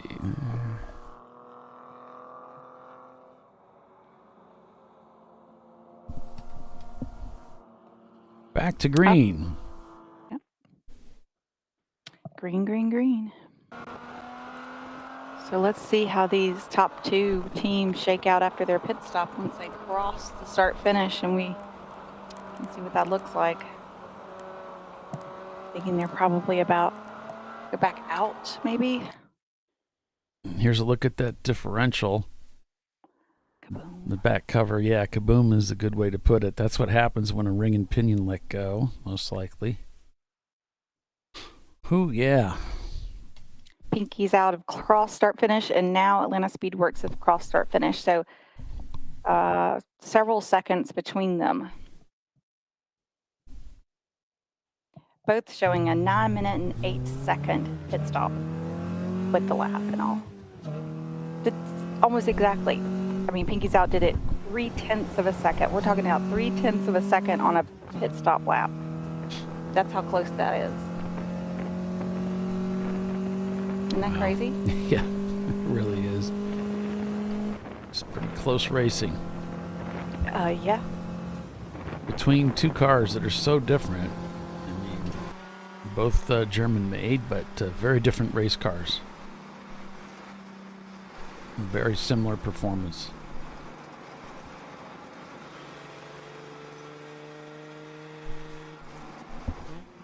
Let's see, the other Pinkies Out car, the 246, shown in 10th. It has not cleared the pit loop yet. I think it came in right, kind of a little further behind the other car. Obviously, with the 146 in second place, they're going to want to prioritize that one. But also, it was probably just track position when the yellow came out. Right.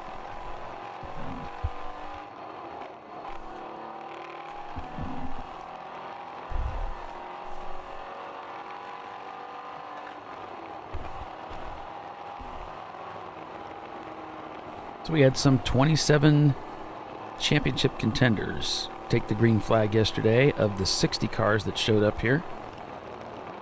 We had some attrition yesterday. 901 Motorsport had some issues with a shifter on the number 901 car. So they had to work through that. We had some cars violating the sound ordinance, and they were black flagged and brought in to deal with that. Let's see, we had a number of cars, of course, going 4 wheels off.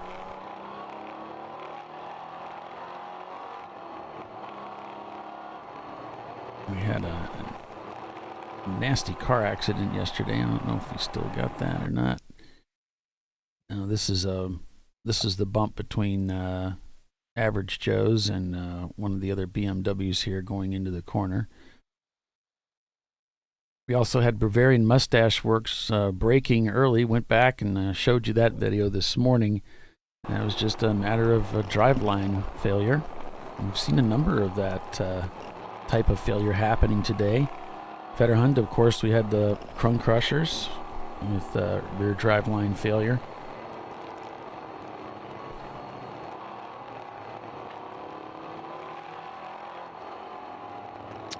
We've seen mechanical issues, which is typical of an endurance race, especially a 14-hour one.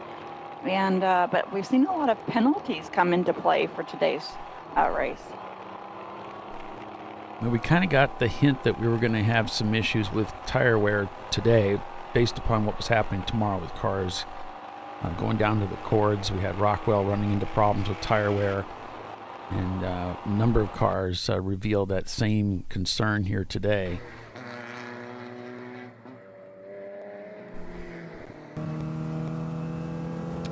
Yeah, lots of teams saying tire wear has been an issue. Oh, missed a shift there.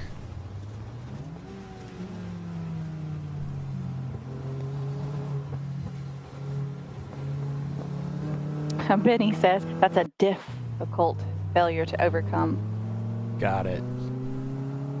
Got it. Clever. I like it.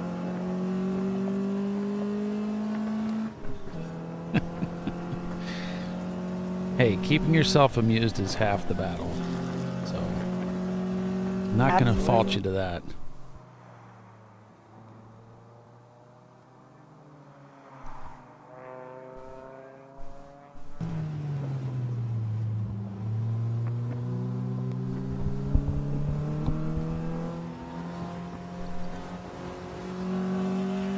Swing to the left. Just make sure you brake enough for the left-hander here. Porsche did a great job hanging with him through that corner. That's a tough corner to handle on the outside. It kind of washes off to the outside, so still leaving room for him. Probably not going to make it. Gonna end up behind him here. Porsche's hanging tough.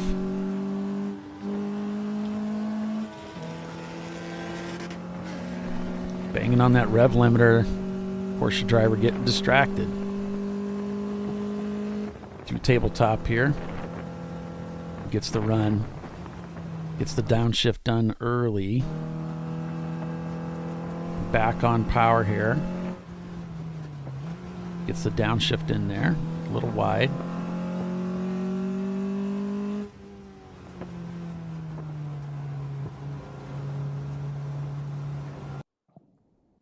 Didn't downshift for that turn, just left it in third gear there. So that's efficient. Into the sinkhole. Nobody up ahead that he's going to slow him down, so he can ride through here however he wants. Oh, and gets crossed up there. He just got a little too much of that curb, Tiffany. Yeah, that's a tall curb over there if you get too much of it. That hurt him. Surprised the Porsche hasn't come back around him on that. Definitely going to affect his straightaway speed there. It's tempting. You just want to eat those curbs and straighten it out as much as you can, but they're a little too steep for that. They did that intentionally. To trick you. Those jerks. Right. Because some of them, like turn one, that curb is totally fine. You can use as much of that curb as you want. It's not that tall. It doesn't upset the car. It actually really helps you. But then some of the other ones, not so much.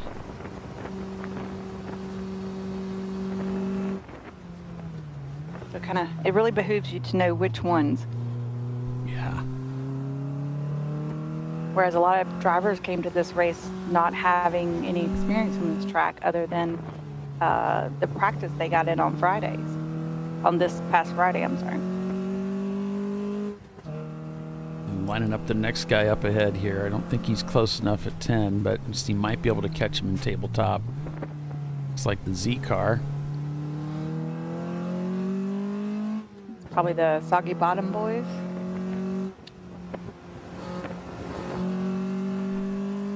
Just trying to see if we got any other 350s. Stay on the throttle all the way through there. Yep, he was able to do it. He's a little too far back. He just doesn't have quite the run that he needs for them. This might be a little more difficult to get this one done. Let's see how good. He's good through here. He's fast through here. Can he push the issue? No, nope. Yep. Soggy gives him a little bit of room and try and pick him off here at the entrance. Nope. They slam the door on him. Whoa. Got the slower Malibu to the outside there. Didn't want to get hung out there. Now you got a lot of traffic. He needs to back up just a little bit to get a good run out of here. He doesn't want to be too close to the Nissan where he can't get on it. The Nissan's going to get held up a little bit. Right around here, go. Probably could have got the shift done a little sooner.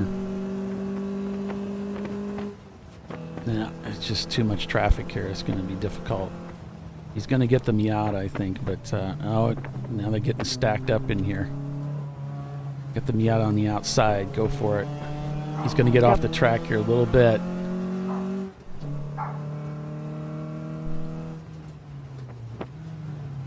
Should drive the normal line through here. Get held up just a little bit. Looks like he can get through there. Now he's going to have to close that gap back up to the... Yep, it's going to take a little bit of time.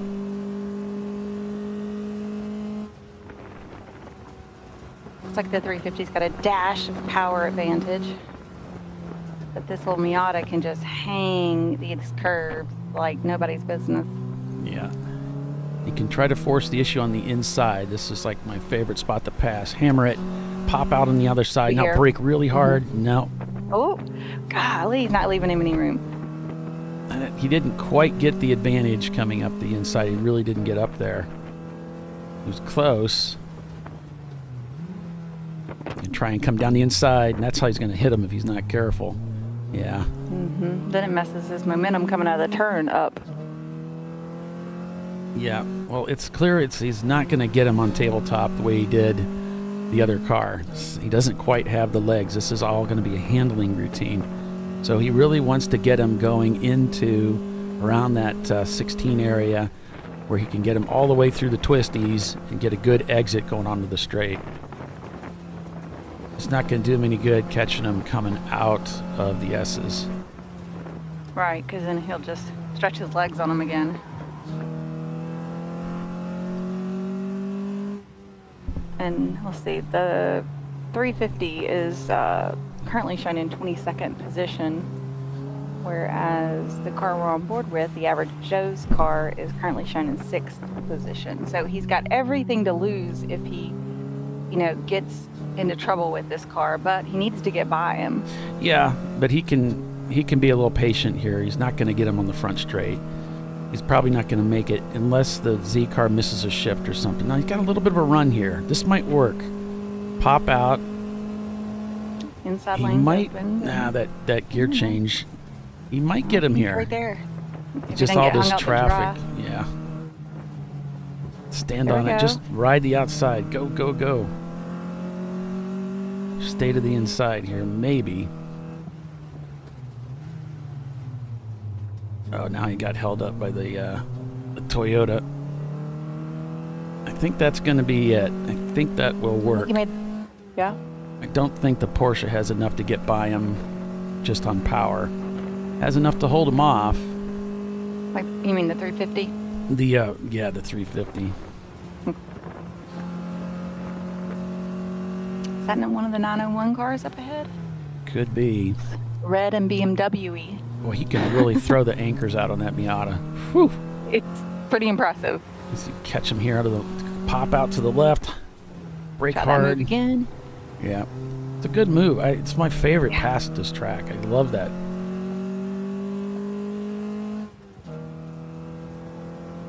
Okay, standard brake. Don't overcook it. Take it easy.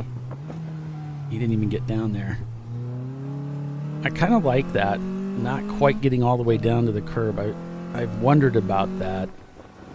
trying to kind of like a mid-track brake and then pivot, so you're not having to cross over as much track. It seems to be working for him. Probably add a little bit of brake early.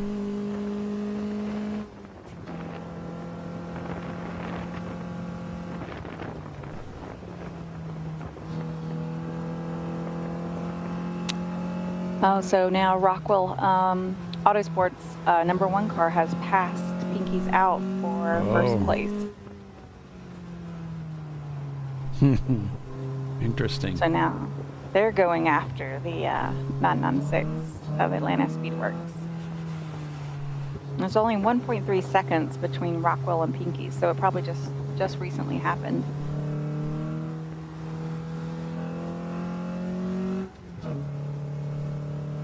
See all of this, he's in free and clear. There's no traffic, so he should have been able to get a nice little bit more gap there. And I think their camera's far enough behind that I'm missing the on-track position. This might, maybe not. Try and catch it over here. Maybe we can see the actual gap between Average Joe's and the Z.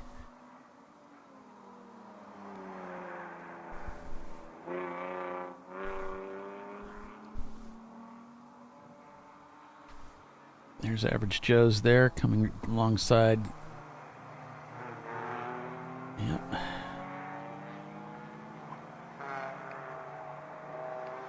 So, looks like the Miata doing a good job of dispatching the competition there.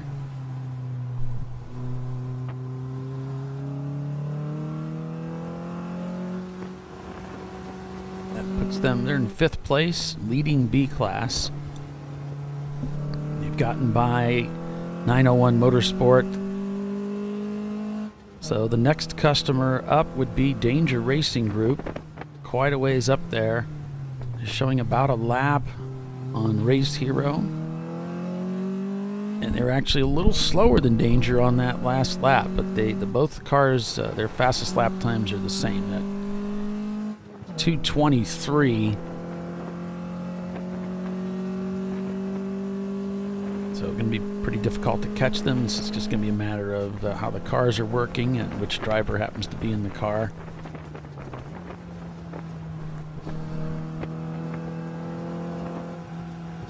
Wittenauer crosses the start-finish line. Our lead F class car with a 2:33 on that last lap there, and 17th overall.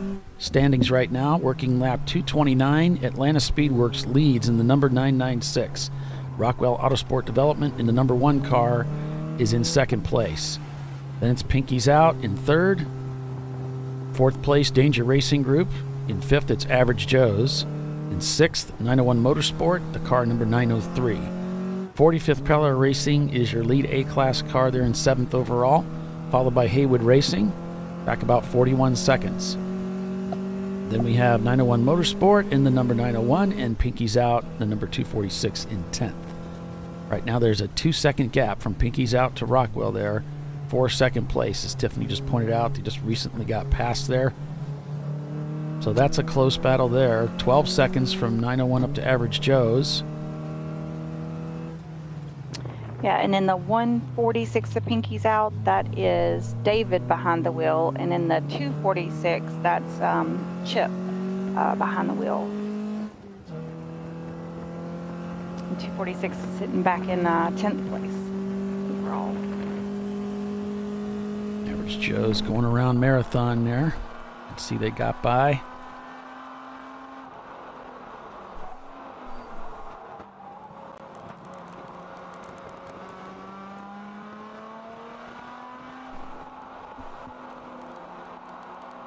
Appreciate you folks signing in to watch the broadcast. Hope it's been good for you. Hope it's informative. Please hit that or smash that like button for us if you have a moment. Appreciate that. If you haven't subscribed, go ahead and subscribe to the channel and you'll get notified when we go live for Daytona in 2 weeks. Well, actually less than 2 weeks now because it's a Saturday race. Yeah.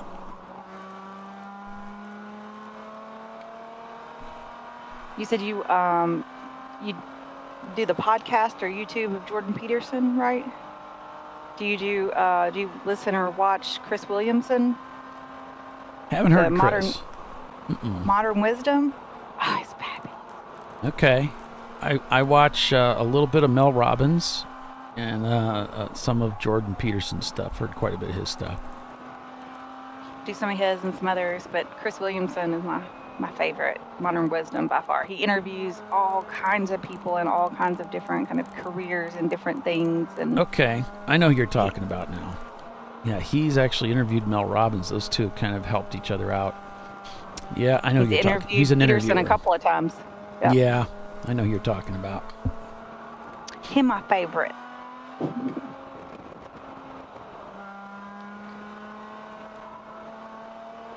Just fascinating stuff that he's asked really good questions too. I don't know, keeps it interesting. A lot of his episodes are pretty long, but I like to do it, watch it or listen to it on a drive. I mean, it takes 12 hours to get to Sebring. You know what I mean? You got a lot of time to burn. There's only so many times you can hear the same song. I agree. I found that to be helpful too, to listen to a program instead, and that's really helps the time go by. To me, that's more interesting than listening to a lot of music. Well, you know, I'm on the road a lot, and I love music, and of all genres, just so many different types. But I just listen to so much music. I played out just about everything.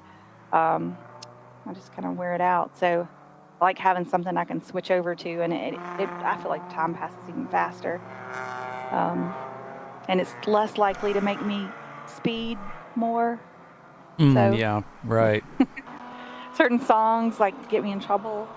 Right. You're not going to get that from a podcast. Right.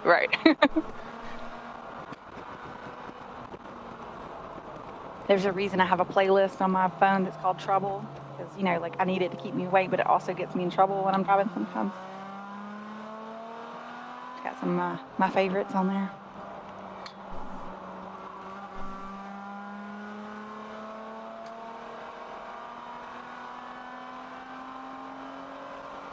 So where is the marathon car now? Let's see.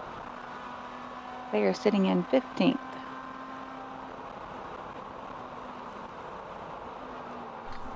Not a bad show for them.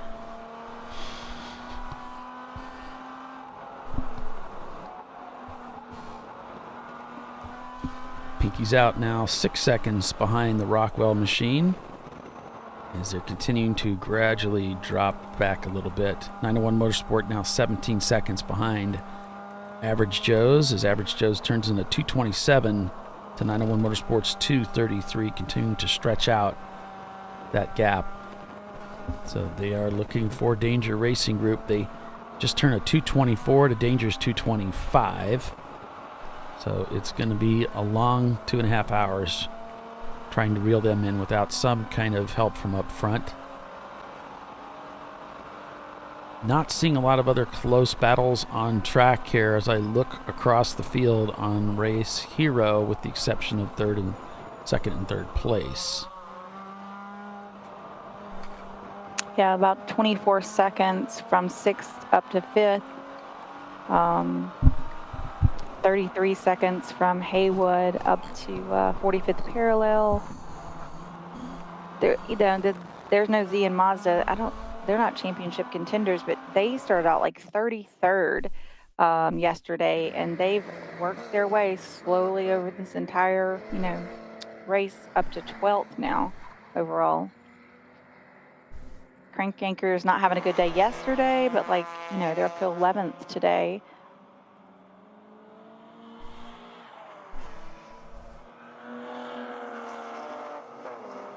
The cars are just getting faster, Everybody's combing their cars out. They're getting a little bit faster every year.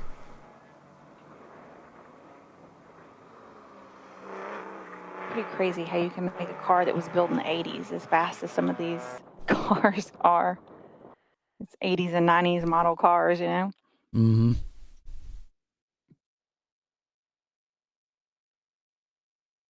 and that some of these teams can get the reliability they do out of some of these cars is pretty impressive. I'd say some of them know what they're doing. Maybe. Yeah.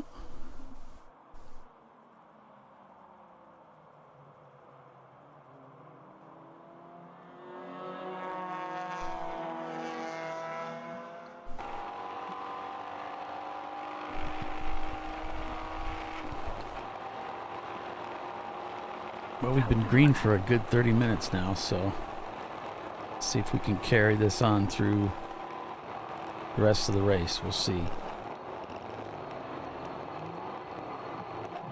I mean, everybody's still got one pit stop to make.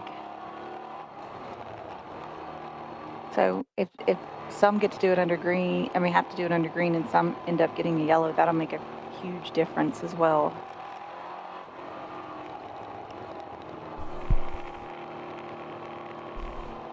Everybody's going to have to stop one more time. They can stretch this out about 30 more minutes, 30 some odd minutes, then most teams can go just one stop into the end, because we're going to 3:30 Central Time today. Unlike yesterday, we went to 4:30.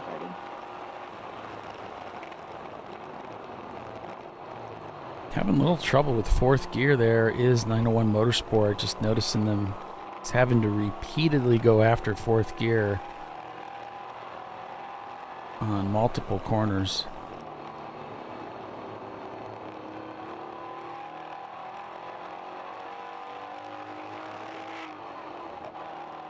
There, he got it in cleanly.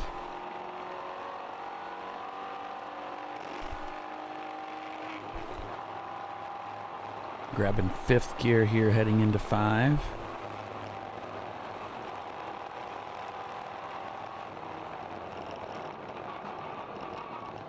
Got a lot of tire chatter there. Dropped out of third gear on him. Had to put it back in third. Not sure he had enough time to get from fourth to third, all in that short period of time.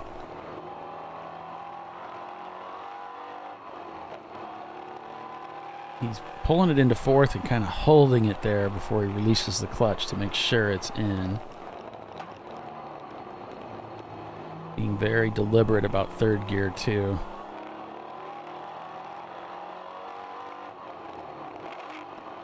There, he slipped out again. And you caught it too. And you're not even hearing it.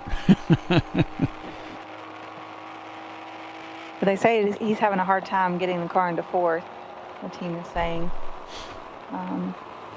The plan is for him to get it, I'm sure, at least to the 2-hour mark, probably waiting for a yellow. And then Brett Shanaman is supposed to go into finish in this car. And even though his son is a dash faster, Brett said he'll take old age and treachery. He has old age and treachery on his side. And I'll say, I told him, I said, I'll take experience and treachery any day. Yeah. Lies, slander, and delusion, right? Right.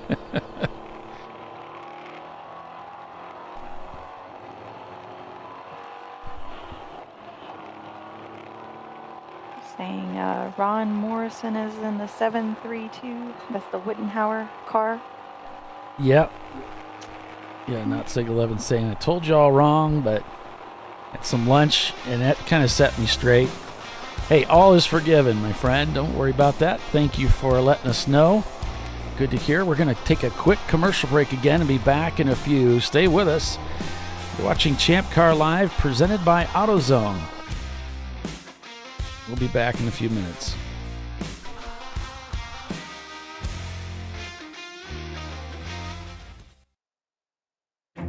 An important decision is afoot. This man is about to buy tires on TireRack.com. Tire Rack is the leading online retailer of tires in North America and a repository of advice and expert reviews. And it's done! All that's left is to arrange for safe, easy installation at one of our independent recommended installers. Well, I guess he did that too. TireRack.com, the way tire buying should be. Come on, Road. your worst. We'll be at our best. Engineered to meet or exceed original equipment performance, exclusively at AutoZone.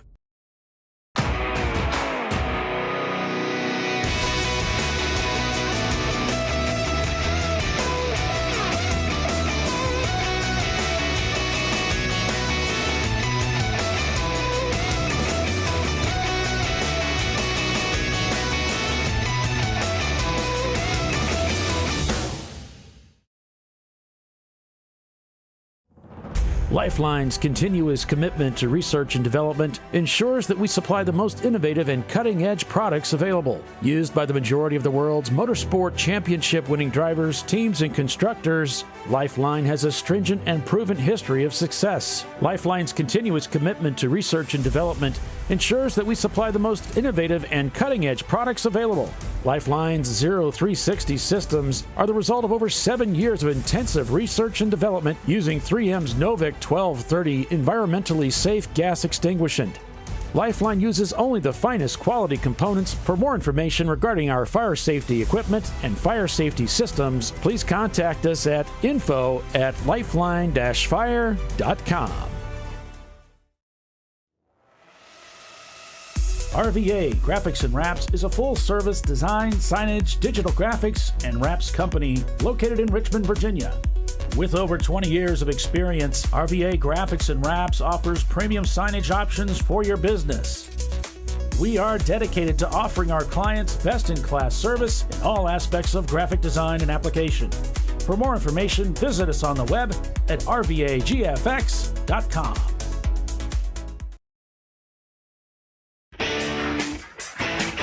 Located in Northeast Ohio with 40 years of combined experience, Money Shift Racing knows how to deliver performance and safety, offering everything you need to get your vehicle and drivers ready for race day.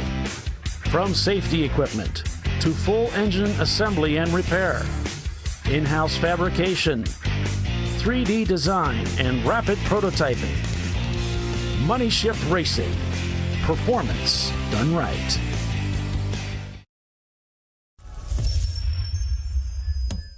Frozen rotors from Diversified Cryogenics deliver increased performance and a higher level of safety while significantly reducing braking system costs. So to tell you a little bit about the durability of this product.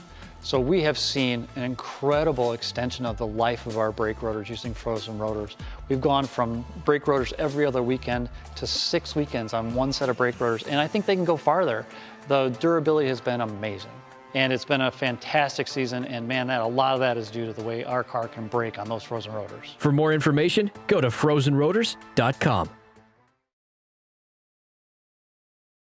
Sentinel is a comprehensive motorsports video solution incorporating live streaming, local recording, 3 cameras with picture-in-picture, flag status, and much, much more.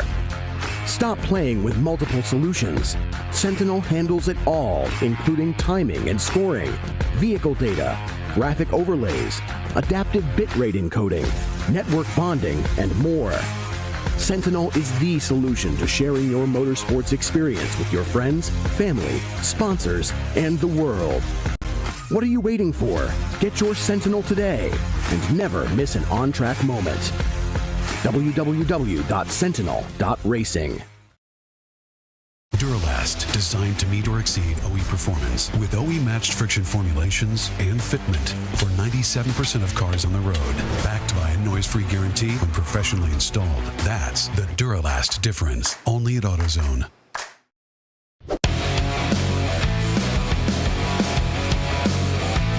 All right. Welcome back to Champ Car Live, presented by AutoZone. Paul Veltum, along with Champ Car's official chicken tender, Tiffany Alexander. Welcome back, everyone, as we wind down the final 2.5 hours, which is longer than most sprint races by a long shot. I mean, looking at some of the major clubs like the SCCA. Yes, 2.5 hours of racing remain here to determine the national championship for the TireRack.com Champ Car Endurance Series. Right now, Atlanta Speedworks leads the way, working lap 236 Rockwell Autosport Development there in second place. Back 12 seconds is Pinky's Out, the number 146 Danger Racing Group behind them, followed by Average Joe's, 901 Motorsport, 45th Parallel, Haywood Racing, 901 Motorsport, and Pinky's Out in 10th place. So your lead A-class car, 45th Parallel, followed the B-class car would be Average Joe's, C-class Atlanta Speedworks, and D-class, I believe we still have, let's see, is it on second thought? It is Section 8, that's running a D-class Ford Mustang this weekend.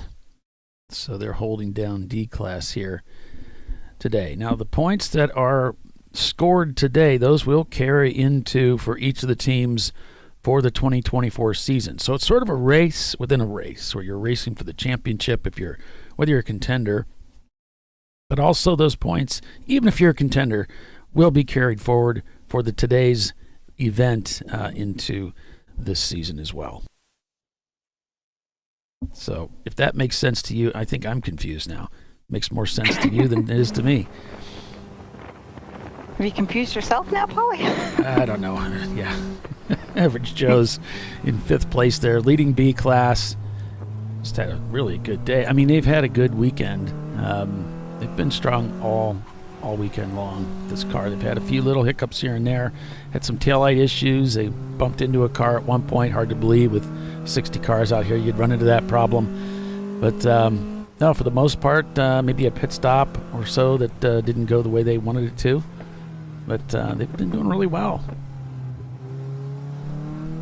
Yeah, the car has been solid. The drivers have been solid. Like, Average Joe's has looked really great. I mean, which it shows they're in the top 5.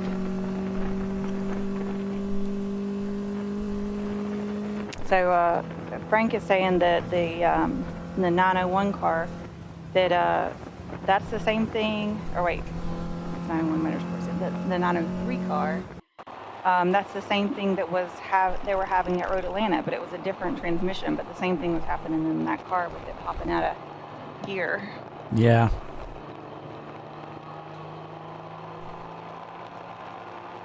Yeah, that's annoying.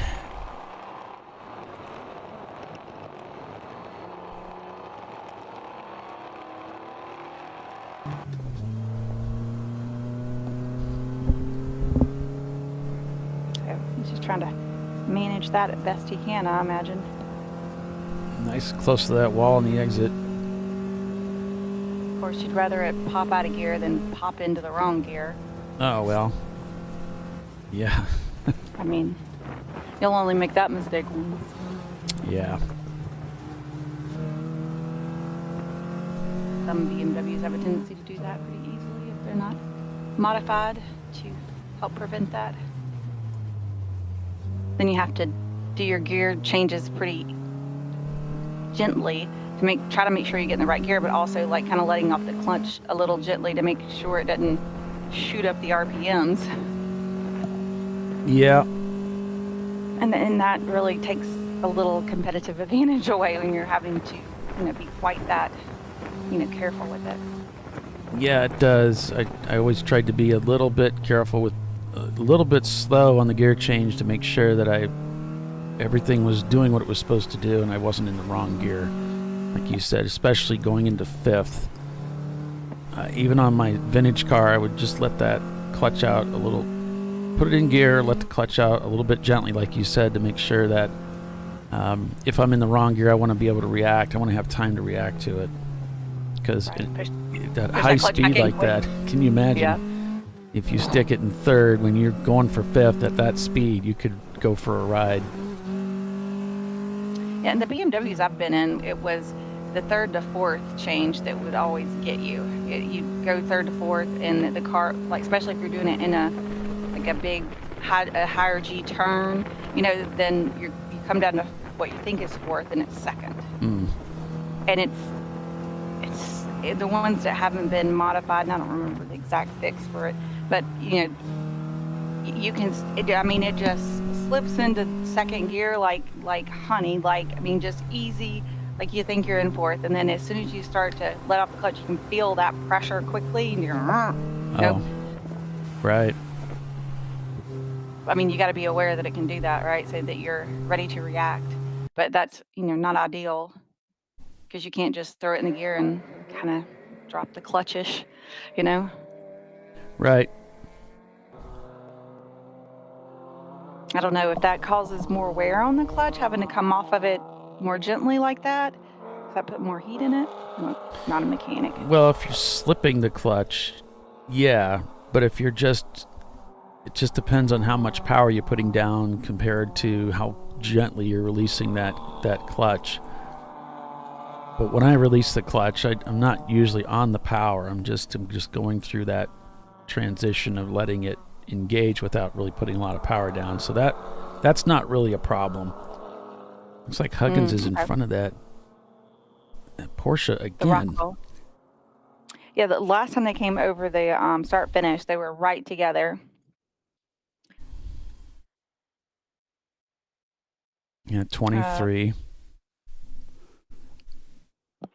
Yeah, they are right together there. The pesky Porsche just won't let it go. I know, right?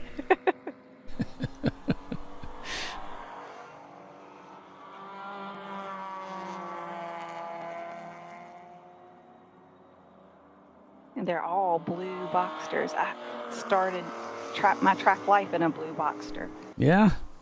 Mm-hmm. Huh. In one of these, the 986, just the plain one, right? No S, little 2.5 motor. It was pretty miserable to begin with because I'd never driven a mid-engine car, much less on track, and they're not the highest horsepower cars either. So just trying to learn to get the feel of the car and carry the momentum through the turns as a newbie beginner. But I knew if I stuck with it, it would make me a better driver. So everybody said if you can drive a slow car fast, you can drive anything fast. And if you can drive a mid-engine car, that's, even better. So I stuck with it. And that became my favorite platform to drive. Went from hating it to loving it. I didn't really ever hate it. I just hated that other people were passing me. Right. But I hadn't quite figured it out yet. Fair enough. All good things with time. Mm-hmm.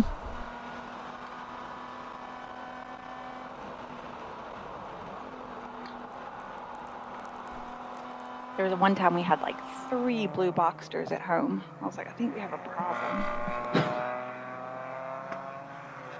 And the problem is we need a bigger garage. Right. Really was a problem. Clearly we have a problem. Not enough place to put all of them. So we need to expand.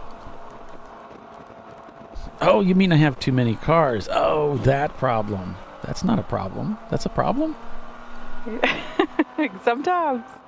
There for a while you could pick up those cars just stupid cheap because they would blow up the engines and people would just abandon them. They just for next to nothing or nothing because they were going to pay the money to fix it or whatever.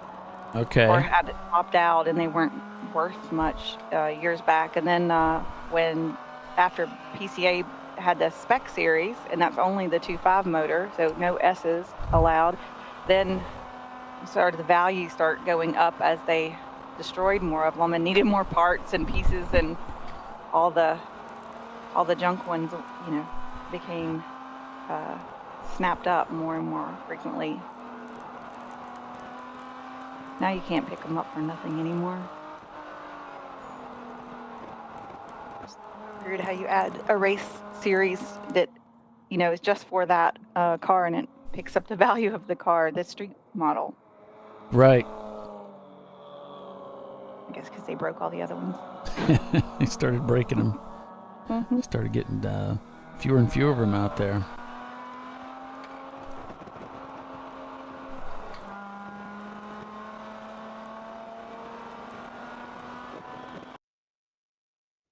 Watching Marathon Coach, the Marathon Motorsports TLM come down the front straightaway here. Got some company heading into turn 1A.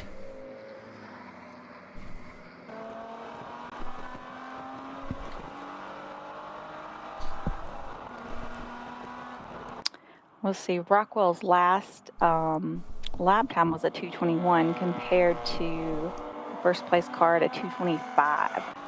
So if they could potentially put 4 seconds every lap on that car, do you think they could catch them in 2 hours and some change? It's a big lap. Yeah. Gap is down to 1:53 between first and second. So they have to go 1:53, catch them. Yeah. Catch up to them and pass them. And they just lost 3 seconds on that last lap. So it's a tall order. But, if we can get a caution that stacks the field up, that would make a big difference. It would help them quite a bit, and then it wouldn't be so much of a mountain to climb.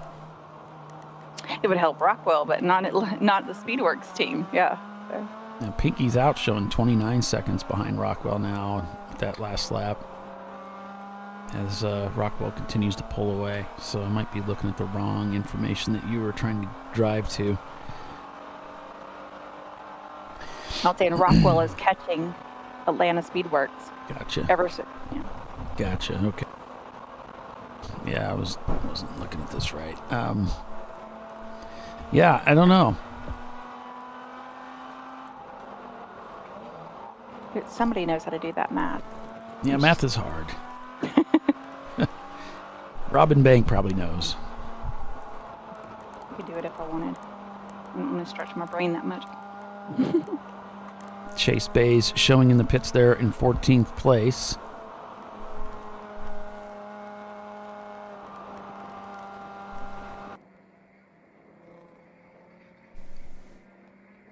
Yeah, they had a rough day of it yesterday in the Chase Bays Miata, but having a good run today. It's just 2 drivers driving that car. Brian Leonard and, oh gosh, I forgot his friend's name. I'm like a Kevin or a Brad or something like that. No way I guess it off the top of my head. I have it in my notes though. Blake. Yeah, so Brian and Blake. Driving the Chase Bays Miata. Crank Yanker's just kind of holding position there in 11th, trying to stick it out here for a top 10. That was their goal today, but they're going to have to pass that Pinky's Out car to get that. Yeah, or some attrition type thing, or just by staying there and just doing their best, maybe they can. It's a game of attrition. They're clicking off laps. They're doing business. So let's see how it works out.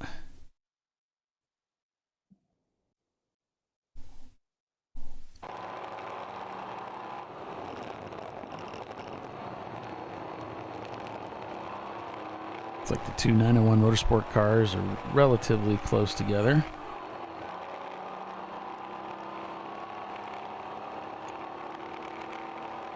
On track, and then in standings they're 6th and 8th.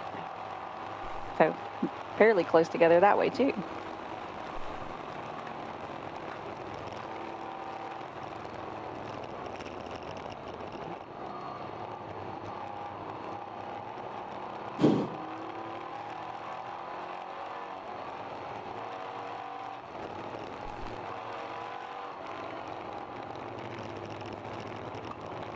So we're approaching within 10 minutes or so that time, then that pit window is going to open back up for these teams. Even if they've pitted recently, that would, they'll be looking for that last stop to the end. Get that done under caution if they can. Hello, Erwin. Welcome to the broadcast. Nice to have you.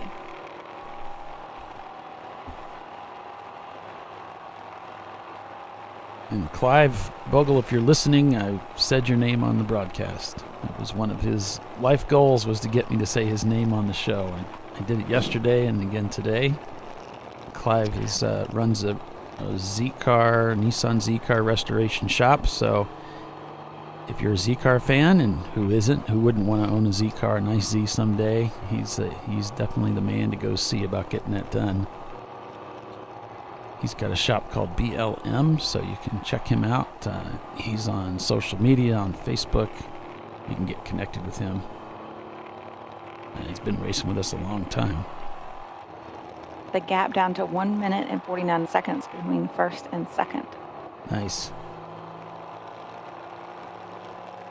Well, Oh, we have to say hello to Mr. O'Gorman, Tom O'Gorman's grandfather, who likes to watch the show and keep up with what's going on.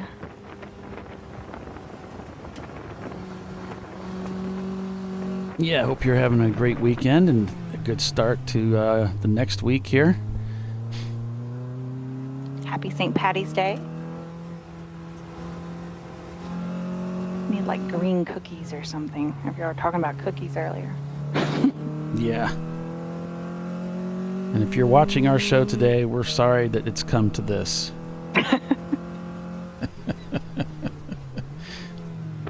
And Bill Strong watching the show, of course.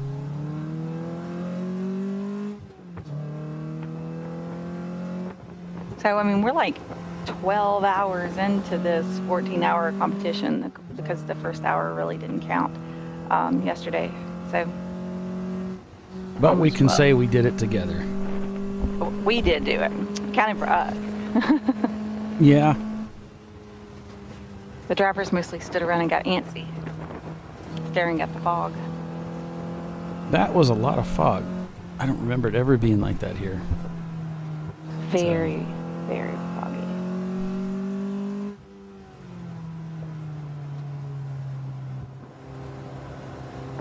So Average Joe's holding down B class, and they've just been gradually working their way up through the field. Now in 5th place, back a couple laps from danger, but really in a good spot.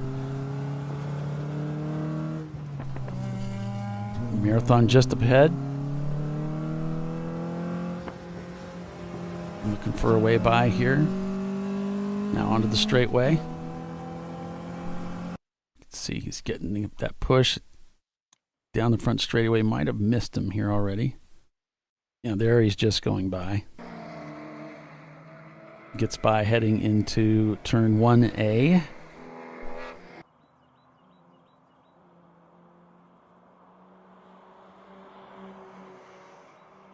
Pick them up as they come down into 2 through 3 here. And this has just been Average Joe's, you know. They've just been clicking off one customer after another. Yeah, they're really doing good. They're listed as Rello, like red, yellow. I think the interior of the car is red and the exterior is yellow. I got it. Kind of a little confusing to watch from the in-car to the exterior car. You're like looking for a red car at first. See how it's red inside. Now hunting that Boxster. Let's see if he can pop up on the left side here again, as he's done so many times. This is it. Here we go. Brake. Yep. Let's see if you can get back on that power. Come on. You got to really hammer it through there. Let the back end dig in. I think he's got that move down. Yeah. That's his favorite move too.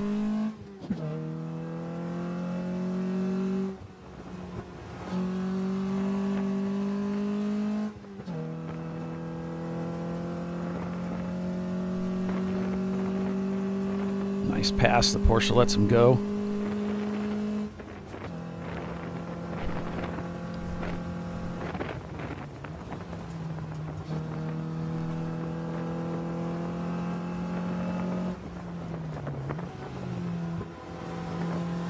Yeah, that didn't take long at all. And there, so he's flipping from 5th to 3rd there. I do believe. All right. Working his way up through here. Now he's coming into the pits. Oh.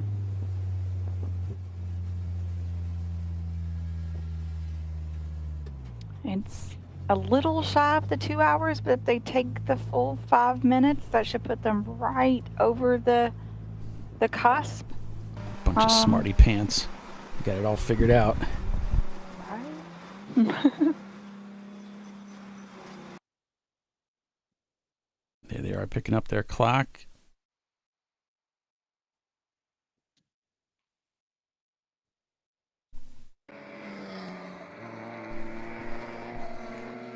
You got all the curb and a little bit of dirt.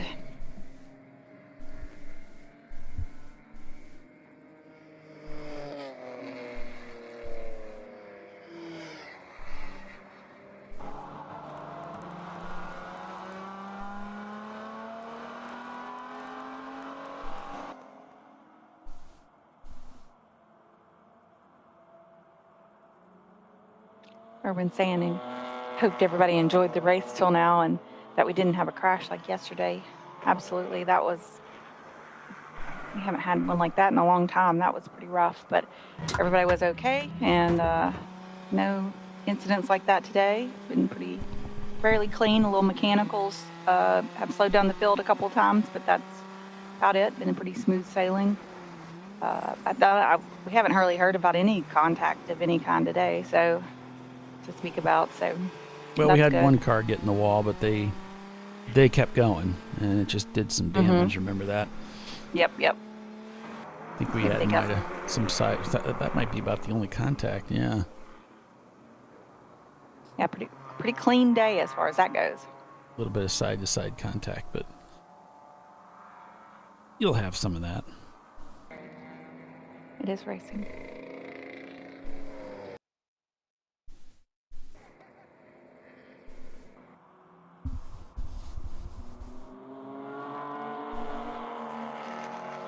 So far, Pinky's out. Way wide. Wailing well. 901 Motorsport has come into the pits. Average Joe's has come in too. I'm a little surprised they didn't trip the pit loop yet, but it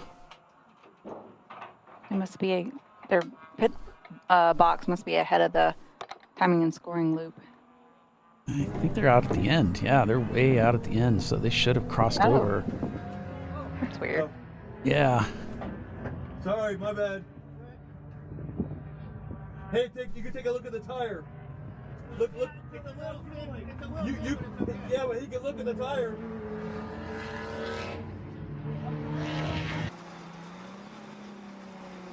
Whip Racing. As one of the Porsches comes around the outside there of the bus stop.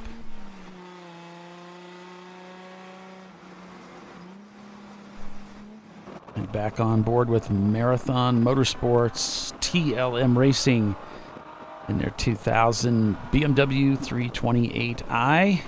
This is the car that's painted up like Marlboro, and it's car number 3. We've reached the bottom of the hour. Just 2 hours remain in this contest. A weekend of racing to determine the national championship for the TireRack.com Champ Car Endurance Series. Stay with us. We'll be right back.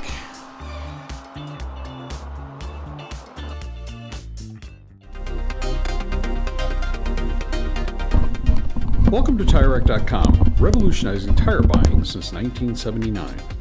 With our unmatched selection of branded products, finding what fits your vehicle and is right for you and how and where you drive has never been easier. Through helpful online shopping tools that include our professional hands-on reviews done at the introduction of a tire and consumer reviews that give real-world feedback over the life of the tire, you can make the right tire choice and find exactly what you need. And if you prefer to talk to someone, our tire testers, our sales team, are available on the phone. And that's how we get you the right tire for you and your vehicle for where and how you drive.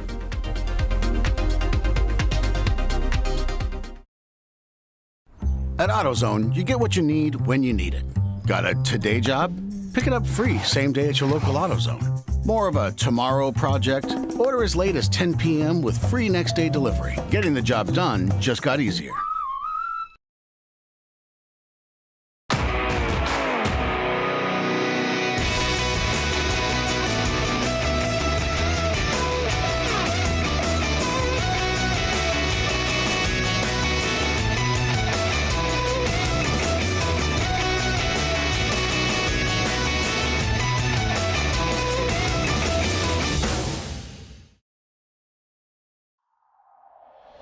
Discovery Parts is a veteran-owned racing and safety equipment company. While we're located inside Atlanta Motorsports Park in Dawsonville, Georgia, Discovery Parts can also be found at the tracks, supporting a number of Champ Car Series events. We take pride in being a reseller of the best of the industry to Champ Car teams and drivers. We know racing, love racing, and look forward to tomorrow to even more racing. Visit us at discoveryparts.com.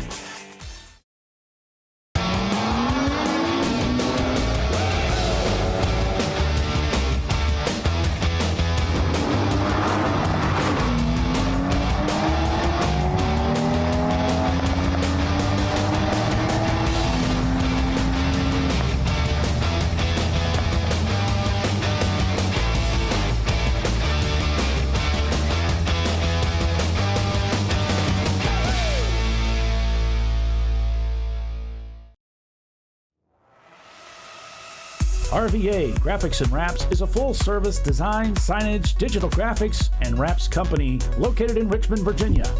With over 20 years of experience, RVA Graphics and Wraps offers premium signage options for your business. We are dedicated to offering our clients best-in-class service in all aspects of graphic design and application. For more information, visit us on the web at rvagfx.com. Lifeline's continuous commitment to research and development ensures that we supply the most innovative and cutting-edge products available. Used by the majority of the world's motorsport championship-winning drivers, teams, and constructors, Lifeline has a stringent and proven history of success. Lifeline's continuous commitment to research and development ensures that we supply the most innovative and cutting-edge products available.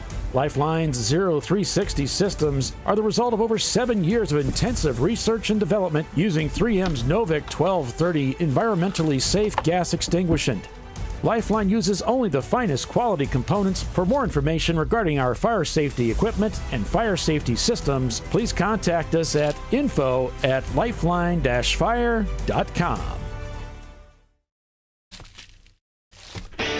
Located in Northeast Ohio, with 40 years of combined experience, Money Shift Racing knows how to deliver performance and safety, offering everything you need to get your vehicle and drivers ready for race day. From safety equipment to full engine assembly and repair, in-house fabrication, 3D design, and rapid prototyping. Money Shift Racing. Performance done right. Frozen rotors from Diversified Cryogenics deliver increased performance and a higher level of safety while significantly reducing braking system costs. So to tell you a little bit about the durability of this product. So we have seen an incredible extension of the life of our brake rotors using frozen rotors. We've gone from brake rotors every other weekend to 6 weekends on one set of brake rotors, and I think they can go farther. The durability has been amazing.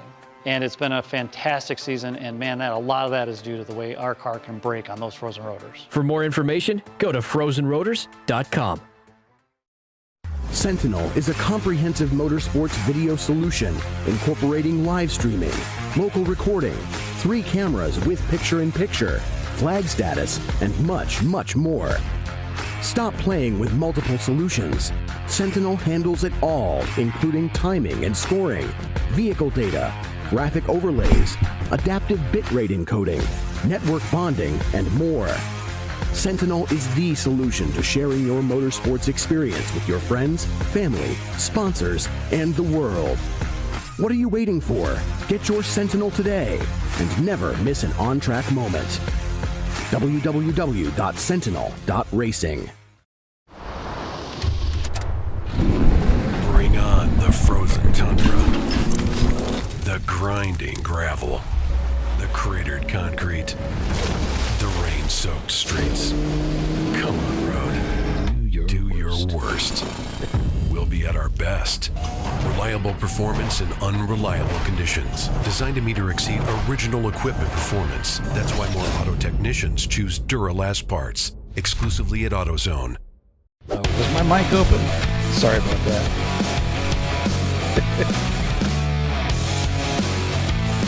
It's like, oh, my mic was open when I said that. Hey, welcome back to ChampCar.Live, presented by AutoZone. We're back here for the TireRack.com National Championship at NCM Motorsports Park, and we're back to caution, folks. Back to caution. Code 35. Don't really have anything as far as the cause just yet. There's the flatbed rolling out. But as soon as I start congratulating everybody on playing nicely and not running into each other, we have contact between the 9 and the 3 Oh, is that what happened? with a penalty assessed to the number 9 car, which is Steam Chicken. So I guess the Steam Chicken is now Fried Chicken. It's a terrible joke. That's all I got. Well, the 645 has a box drawn around. It's black, so maybe that's the car that they're going after to pick up. I don't know.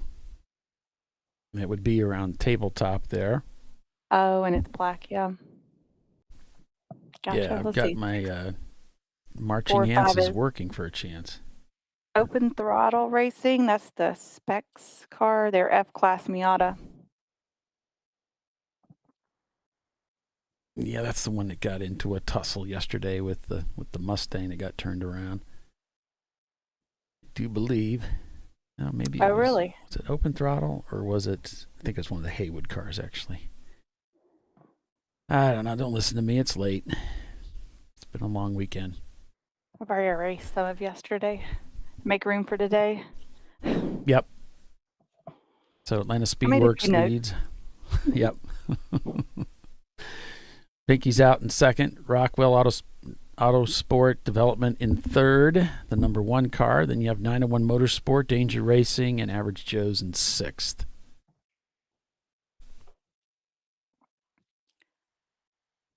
Wait, mine shows that Pinky's Out is in third and Rockwell is in second. So I'm looking at the rundown there.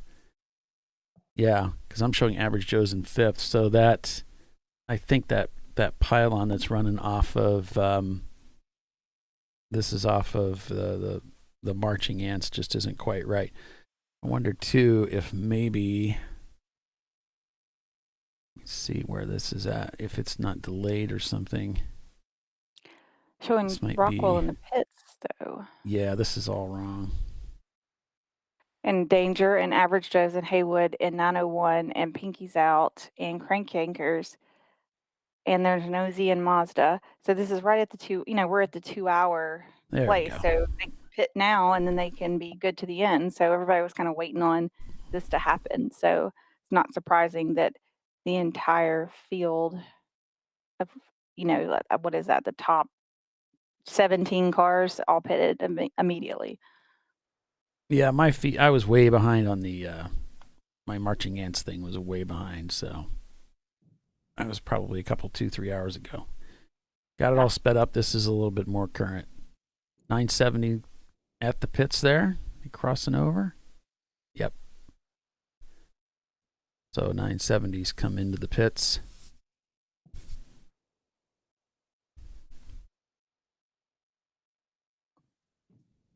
I was like, who is 970? That's Rad Racing. They had some mechanical issues earlier, too. Let's see. Oh, that's just a delayed call for off and continue on the 757. That's the follow-on mission.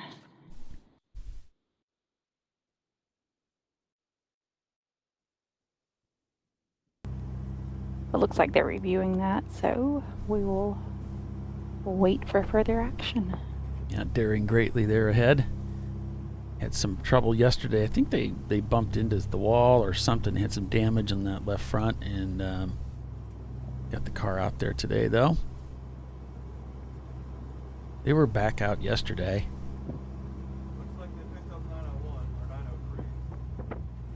He's saying looks like they picked up 901 or 903, so they've picked up 903, so unfortunately we've lost yet another in-car camera. So we are really... This is the car car that they were fighting the shifter, and they just did a pit stop and put Brett in the car. And I wonder if that shifter gave up the ghost. Yeah, he's not really keeping that tow rope tight either. Got to ride those brakes, right, Tiffany? He's doing better than I do. I stink at that job.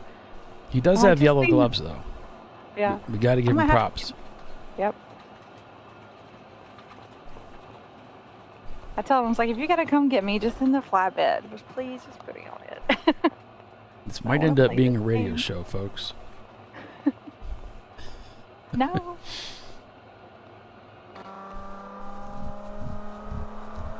Well, we've lost 4. So we only got 1 left. One in car? 1 in car, and we got a couple other team cameras that are here, but that's it.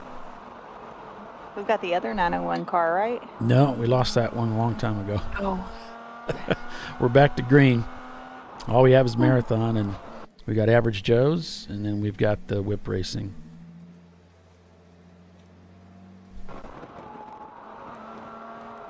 Bill's going to have to go move some cameras. That would be nice, since he's listening to the show. Apparently he's got time on his hands.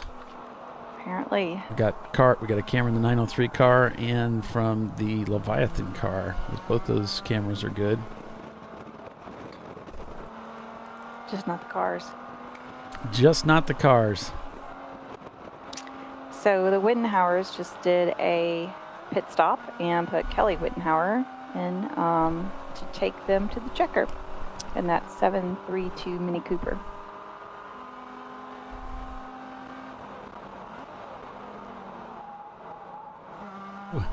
Little tire lock up there.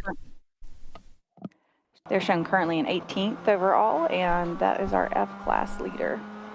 All those cars in the pits. Like a zoo down there. Yeah, top 28. I got 1, 2, 3, 4, 5, 6, 7, 8, 9, 10, 11, 12, 13, 14, 15, 16.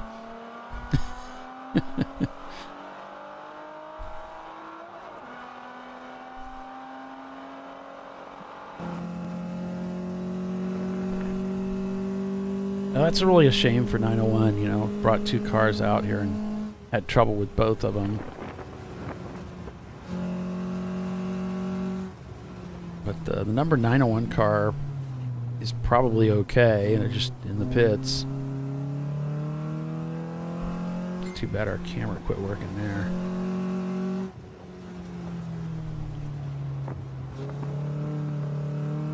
I guess Rockwell did a 4 tire change and fueled and did the driver all in just barely over 5 minutes. Nicely done. Wow,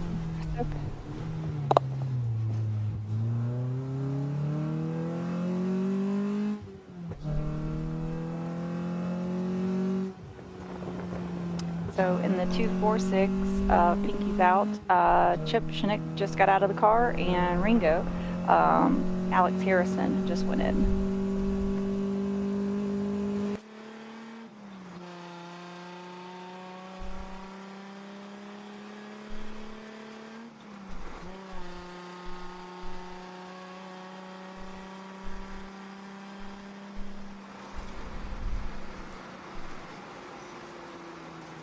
Looks like my new clock, countdown clock, is staying on time. Anyway, what were you going to say?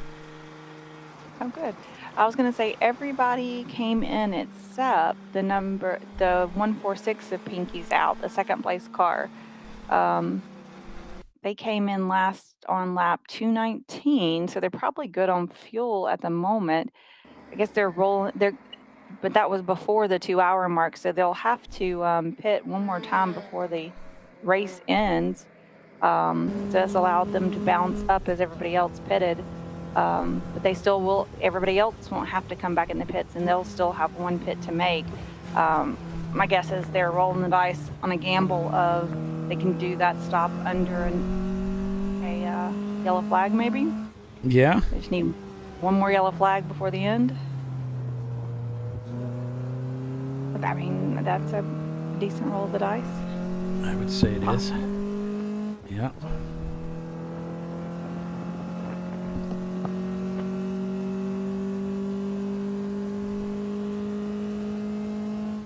Crank Yankers pitted with an 8-second gap over There's No Z and Mazda.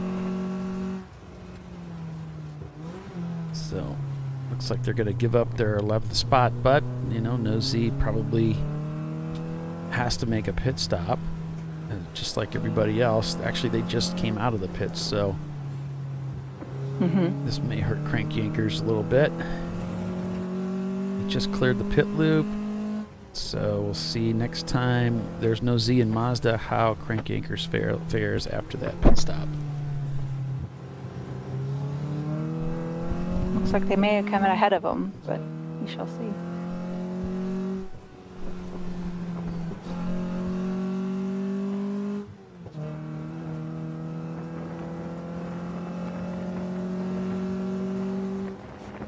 It's getting busy up here.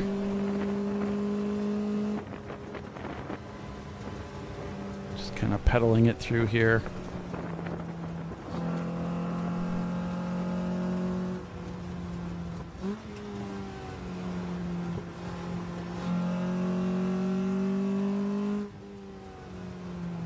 Try and pop out on the left side here.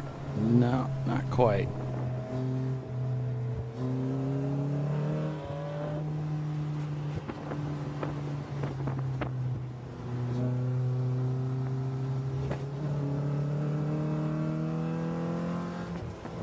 Through the S's here. Popping up over those curbs. That wall is close. His helmet is killing me, man. It's so cool. Got a USA helmet. It's got the stripes on it. It's like something you wore when you were a little kid. That's how he has it painted up. Yeah. Yeah. It's like a space helmet from when you were a little kid. Those That's plastic awesome. orange ones. Got the clear visor screen. It's perfect. I didn't notice that at first. I'm glad you pointed that out. It's awesome. Is that like one of the Daredevils used to wear or something back in the day? What is Evil Knievel or something? I think it might be. I remember we had like space helmets and stuff like that were like that. That's a fun thing to do there. Play around with that. Oh, throwback. Go.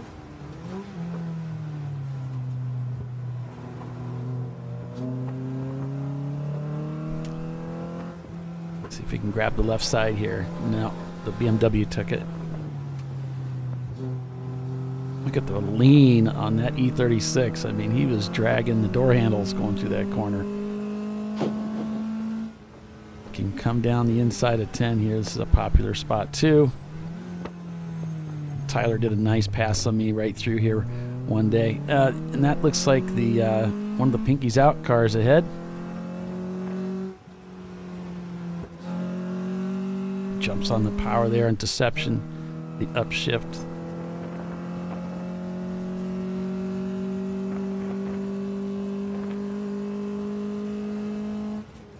Yeah, Evil Knievel wore a red, white, and blue suit and hat. It was a totally different design helmet, though, but it was still like the red, white, and blue livery-ish.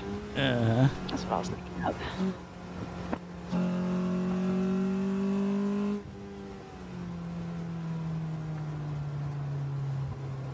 Down into the sinkhole we go here. So the 903 that they just towed in is done. Yeah. That transmission they've been fighting for a while, it finally gave up on them. Yeah, that's a shame. So we're talking about attrition later in the race, so we are later in the race. Yep. And that was one of our top teams up in that top 5-ish, so makes room for a couple of other teams. That'll let Crank Yankers move up into 10th place here next lap or so.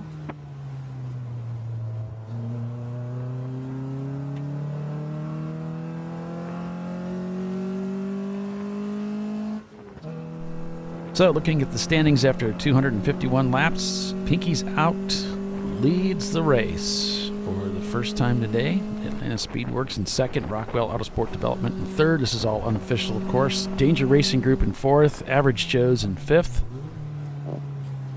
6th, we have Haywood Racing. It's the lead A-class car. Then it's 901 Motorsport in the number 901. Pinky's out. 45th Parallel.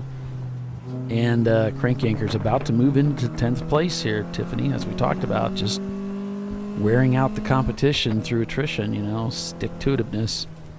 Looks like they're going to get it. Stick-to-itiveness. I like it. Yeah. It's a good one. I like that, yeah. Let's see, John Hurley is in the 464 for Danger Racing, currently our 4th place car.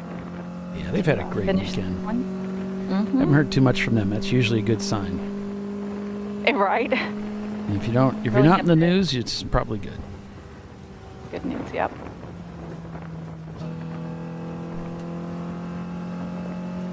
They're not the fastest car in the field, but they've kept their nose clean, so it's allowed them to do really well.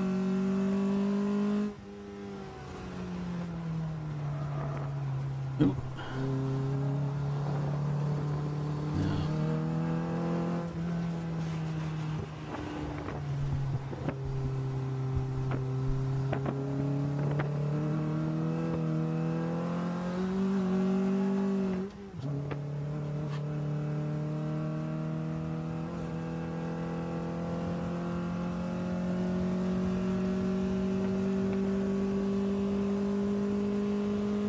So this is going to come down to, does Pinky's out, the 146, get a yellow before they run out of fuel? And then, is it a longer yellow or a shorter yellow, kind of purple 35, where it comes out on, where they are on course when it comes out? So are they able to make the most of it? And then we'll see how 1, 2, 3 shake out. There's only 36 seconds between 2nd and 3rd place. Last laps by both the Atlanta Speedworks and Rockwell both did a 2:23 in the last ones by, and then now Atlanta Speedworks turns it up a little bit and does a 2:22.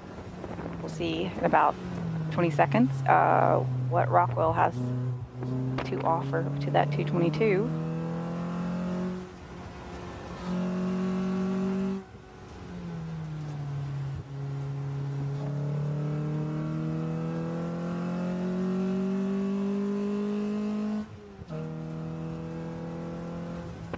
Well, there's only 39 seconds between 1st and 2nd place. So I think it would be almost impossible for them to get a stop in and take fuel and maintain that position. But we shall see. I've seen stranger things happen.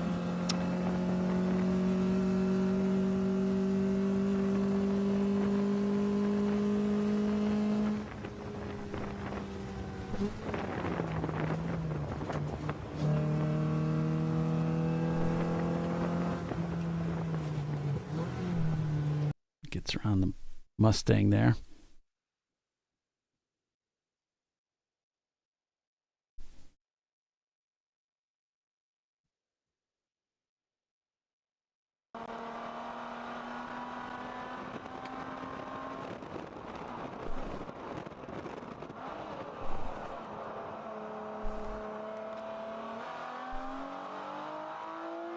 You hear anything from Bill about moving those cameras for us? I didn't ask him, but I imagine he knows because he's kind of watching the show.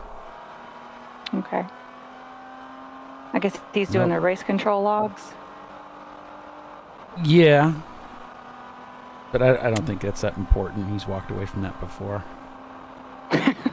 I mean, so he could go swap the camera for another car. Of course, a lot of the cars have done their last stop of the day. A lot of our front runners, except our first place car, is only one of the few that haven't. Oh, here's the yellow flag. And Crank Yankers is the victim. Oh, we just talked about them surviving attrition, and then they are the attrition. It looks that way. That's a heartbreaker for them. Dang it, man. There's nothing like racing to teach you to deal with disappointment. There's so much disappointment in racing. Yeah.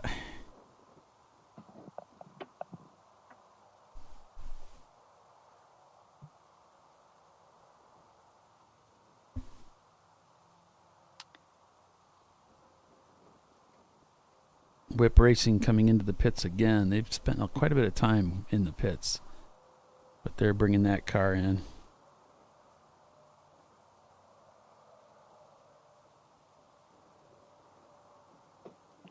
So you would imagine, depending on where the Pinkies Out car is, they would dip in and take their last stop under this yellow.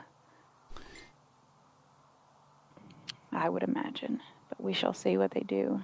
Yeah, and we're getting told that something broke on the car and there's parts on the racetrack. So, so there's going to be a doesn't look good. A tow and a cleanup. Yeah, it doesn't look good for him. So, good as time as any to go ahead and take a break. So that way, we'll hopefully come back and be close to getting back to racing here. So we'll take a break and be right back. Stay with us. You're watching Champ Car Live, presented by AutoZone. We're at NCM this weekend, and we'll be right back.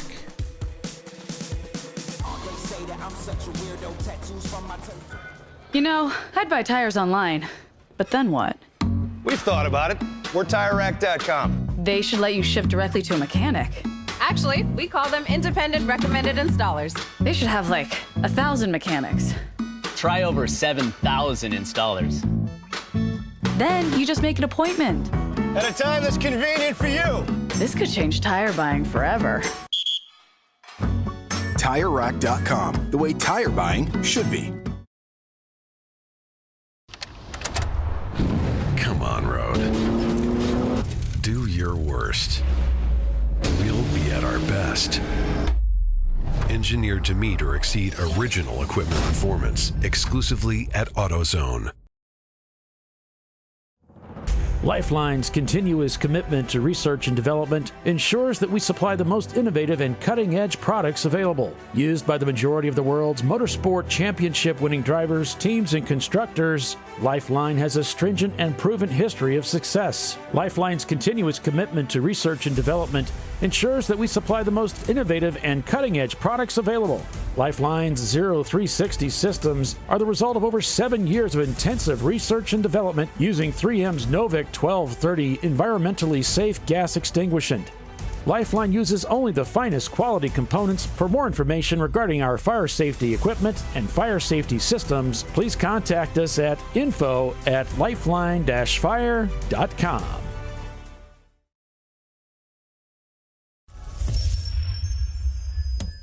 Frozen rotors from Diversified Cryogenics deliver increased performance and a higher level of safety while significantly reducing braking system costs. So to tell you a little bit about the durability of this product.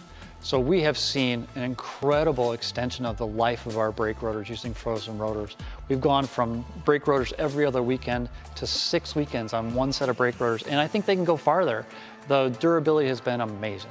And it's been a fantastic season, and man, a lot of that is due to the way our car can brake on those frozen rotors. For more information, go to frozenrotors.com. Located in Northeast Ohio with 40 years of combined experience, Money Shift Racing knows how to deliver performance and safety, offering everything you need to get your vehicle and drivers ready for race day.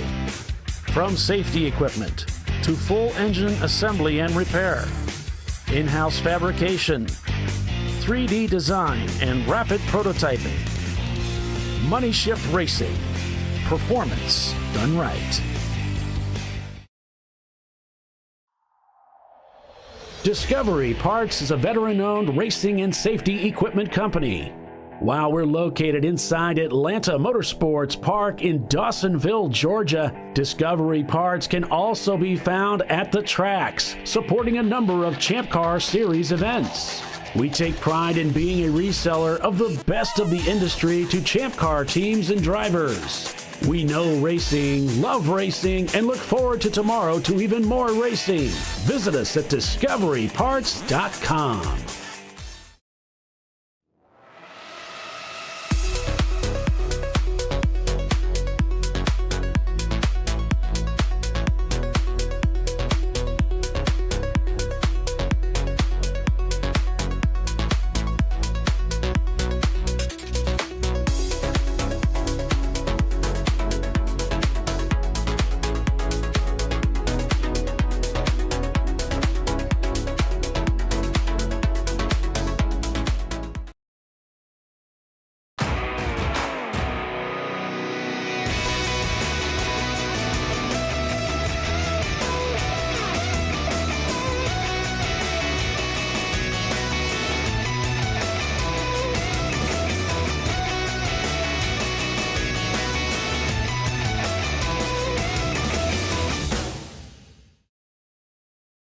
Sentinel is a comprehensive motorsports video solution incorporating live streaming, local recording, 3 cameras with picture-in-picture, flag status, and much, much more.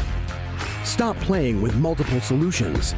Sentinel handles it all, including timing and scoring, vehicle data, graphic overlays, adaptive bitrate encoding, network bonding, and more.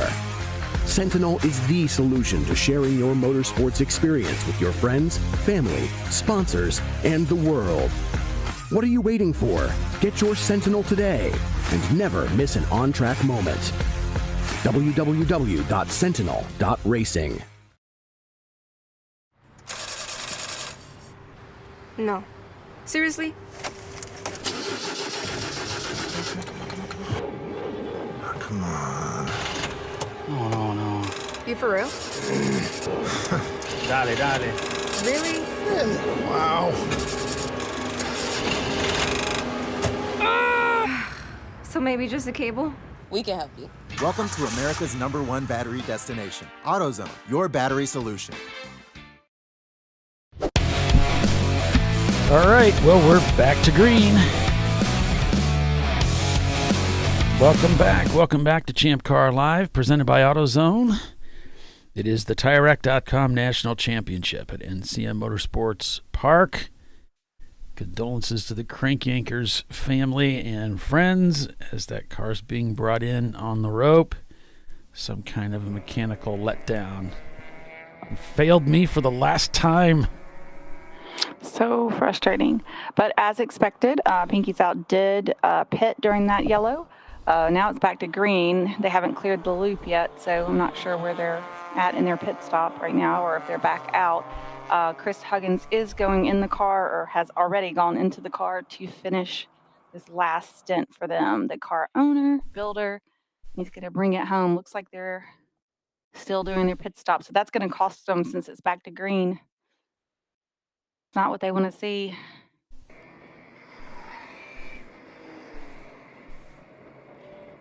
They really needed to get that whole stop done under the Purple 35. More drama. And there we go. They swaps. Atlanta Speedworks takes first place back.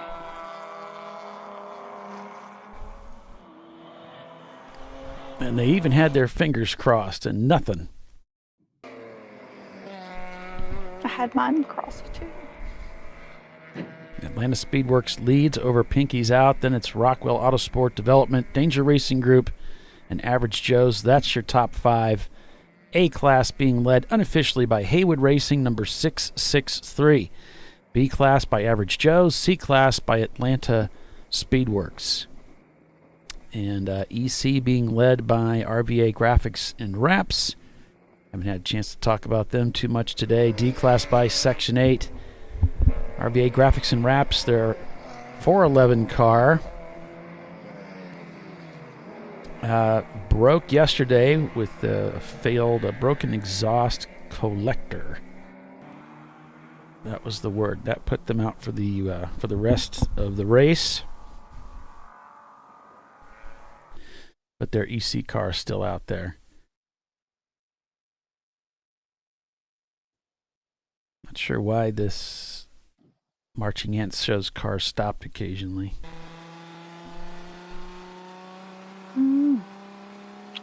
He's out. Has fallen to third now.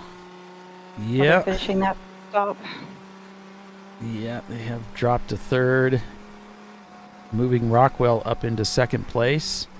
The number 1 car started the race yesterday doing really well for the longest time. Ran into some tire issues with a flat tire, and then I think there was a second one that creeped up on them too, but they corded a tire, and might be wrong about that, but it hurt them. Yeah, and then one of their drivers came in accidentally for a pit stop, which cost them a little time too. Oh, okay. Thinking it was going yellow, and it didn't.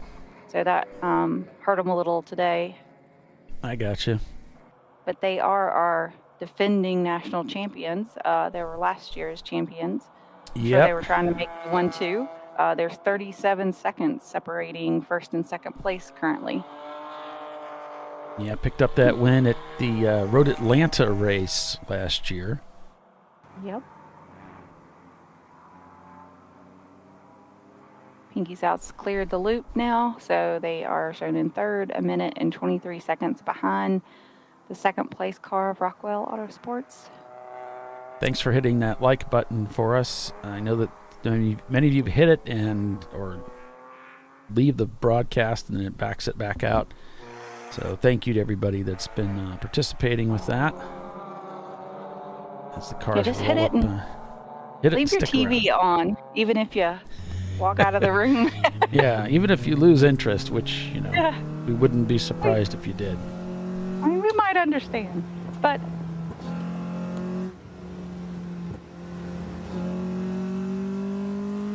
so interesting fact in that Mini Cooper of Wittenhauer, they have the shortest and the tallest driver both on the same team. That one, Kelly, is 4'10", but then one of the other drivers is 6'5".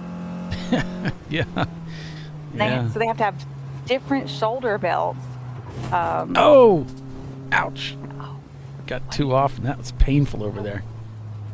So they use different size belts or different position belts to accommodate them? Yeah, I was like, is that going to take a lot of seat cushions, right? Because I use the seat cushions to help because I'm a little short. He said that they have to have different shoulder belts, and the seat goes up as it goes forward. And she has a booster cushion to give enough where she can be up, and then the other driver can sit in the car deep enough. At 6'5", your head's going to be touching the ceiling, I would imagine, if the seat's not as pretty much low as possible. Driver just checking the car out here, looking at the steering wheel, and that was a big off. Really slammed down into that. It got kind of a bit of a ditch over there that's been dug out from cars leaving the track over there. And unfortunately, he got off the track there too. So took it easy going through the S's there. He's really looking down at the car quite a bit. Kind of makes a kind of a crash landing when you dig out those ditches and you go through them. Yeah. It's like a bam.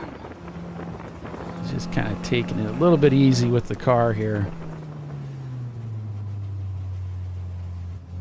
When you go up through 15, 16, and 17, if you come through there a little too hot, I mean, you can go through there really fast, and you can get, if you get off the track, though, it's nasty. Yeah, because you're going so quickly. When this track was new, we saw it was a GT3 get on its brakes at the end of the back straightaway and lost the brakes, and then the car all went wonky and into the I don't know if it was the software. I think it was just tires back then, and they ended up having to close the track down for hours. The car just completely disintegrated. I mean, as it's supposed to, all the crumple zones. He's not shifting. He hasn't been upshifting or downshifting on this lap. It kind of sounds like he's having an issue. How does it sound on your end? I can't hear the sound. The engine sounds fine. But he's definitely not driving as fast as he was. This was the spot where he got off. He's not doing any shifting. So I don't know if he's not coming in the pits. Stuck in a gear, maybe? Could be. Could be having some transmission issues. I thought he was just taking it easy after the hit, of dropping off the track there, but it could be he was having trouble before that. Right, it didn't go into the next gear, so.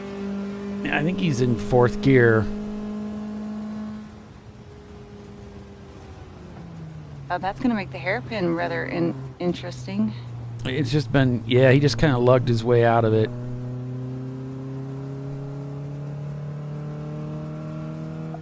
You're not going to do that unless you have to. So.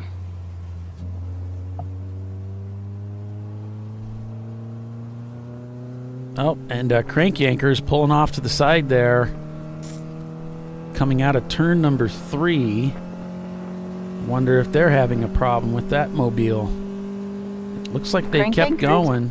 Or, excuse me, Brew Crew. Sorry. I was like, we just pulled that one in. Yeah, we did. Different car. Gotcha. Similar car, but a different car. Right. Different team. Here they are, here rolling around. They're just moving at a reduced speed.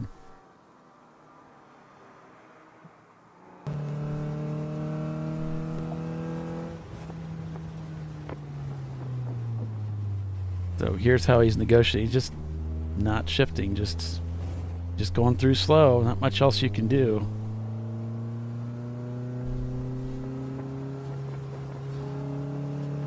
This is fairly recent because we've been following them quite a bit.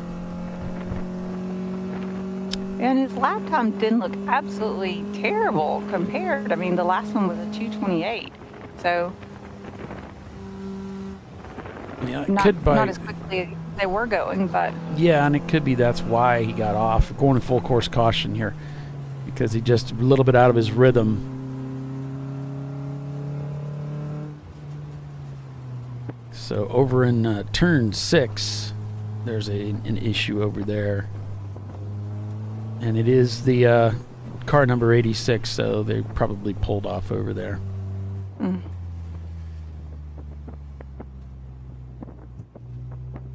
Make things a little bit easier on average Joes here. But he's looking down at the car quite a bit. If they go purple 35 in fourth gear is going to kind of suck. Yeah.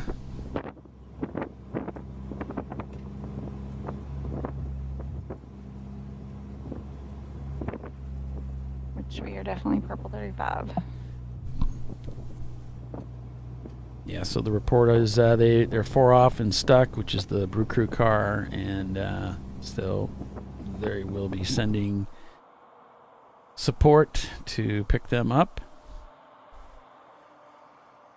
There's RVA Graphics and Wraps, the EC car, number 511.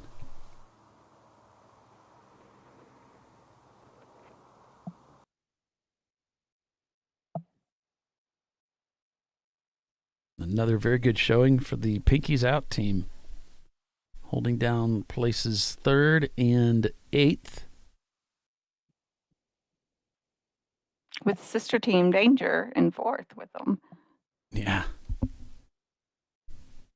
Pretty dominant performance here.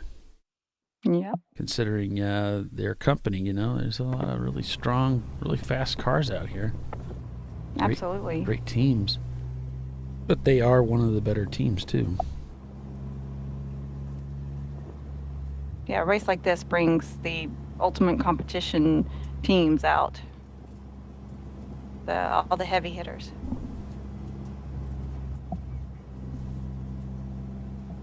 So there's a car black flagged number 981 for dragging exhaust.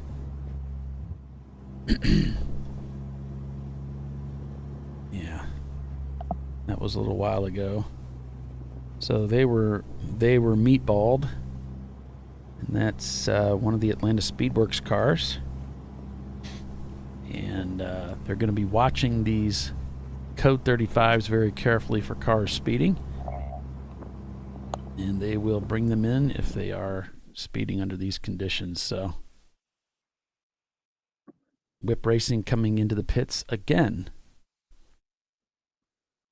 picking up a clock, sent on their way.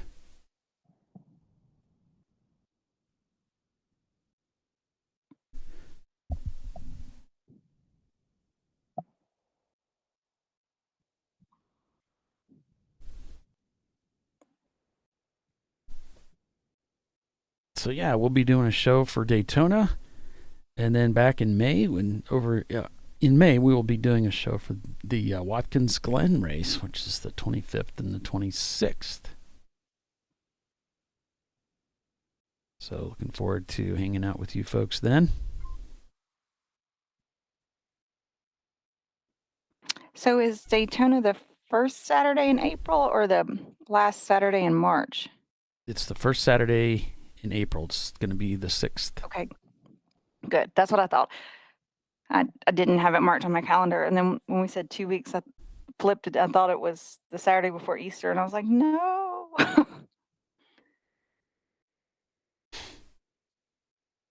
I'm having the family to my house for Easter. I'll be needing to be cooking that day. Nice. Yeah. We'll let the kids hunt for real Easter eggs and plastic ones with candy in it. That's always fun. Yeah. Except you have to tell them not to, to watch out for the chicken poo. Like, steer clear of that. The fresh ones are loaded. Yeah.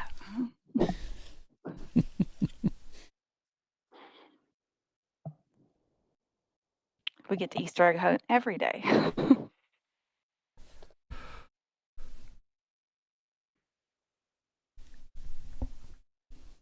Because you are Champ Car's official chicken tender.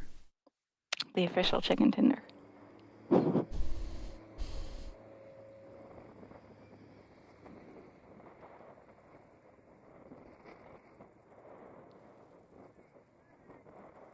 Well, as you are Champ Car's official diva. Yeah. That's right. If I'm getting a nickname out of it, you're getting one too. I'm getting one too. I'm not going to escape this one. Nope.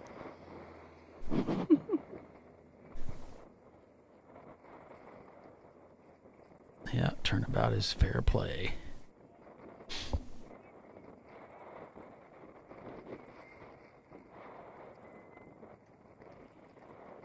They're showing the average Joe's isn't turning laps, but I'm assuming that's just because it's purple 35. And this is a long course. Yeah, we got them. Okay. Although it looks like they're coming into the pits. Sure does.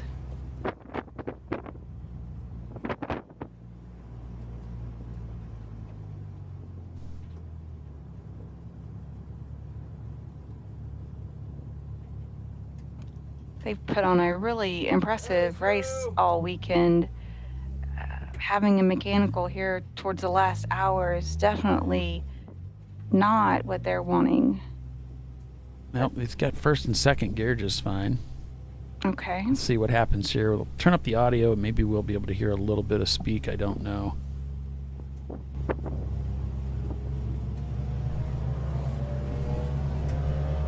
Could have been just driving around in fourth gear too, but it was a little unusual. He wasn't doing that earlier. That helmet is awesome. I just think it's so cool. Unless he was on a fuel save mode, trying to get to another yellow or something if they missed the last one.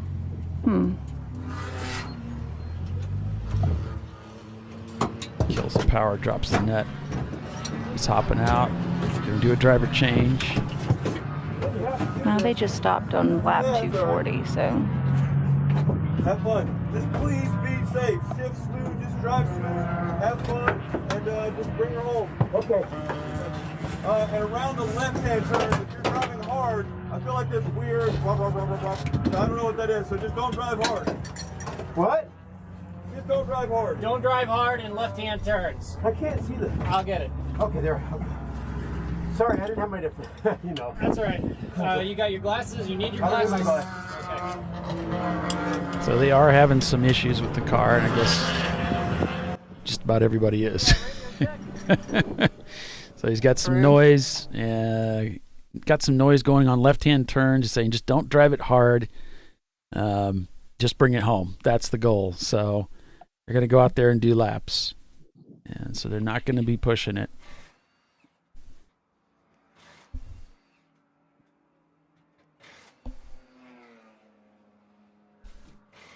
Just bring her home. And they're in a good spot. They've got a decent sized cushion to second place B class. So that should be fine. They should be able to just go out and turn laps and be just fine for the B class win. Herd of Flight Racing is down in 19th. Quite a ways behind, several laps behind where they are. They've just done a magnificent job today. Well, we got there's no Z and Mazda in 10th place is the other B class car. Oh, yeah, I skipped them. 5 laps or so, 5 or 6 laps behind. Yeah. Yeah, I doubt that they're going to be able to unwind all that in an hour. Right, that would be very hard to do They'd as have long to as the other basically cars. stop. Yeah. Yeah. Just as long go as the out. other one's still running. Yeah.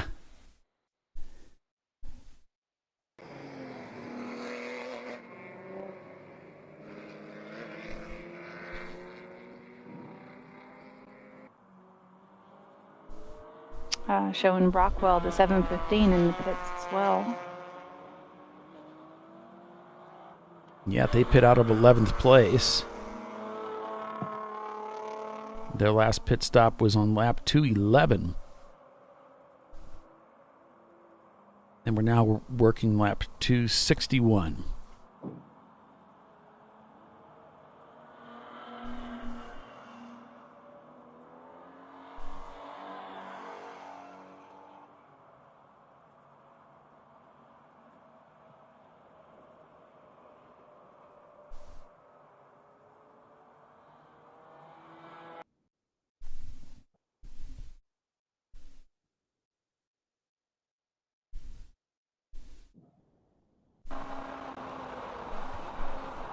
Looks like we're back to green and all the things. A little over an hour to go.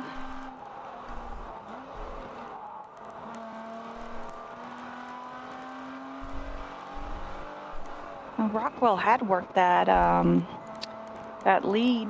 I mean, the gap to Atlanta Speedworks down into the 30s, like 30-something seconds, but now it's at 42 seconds.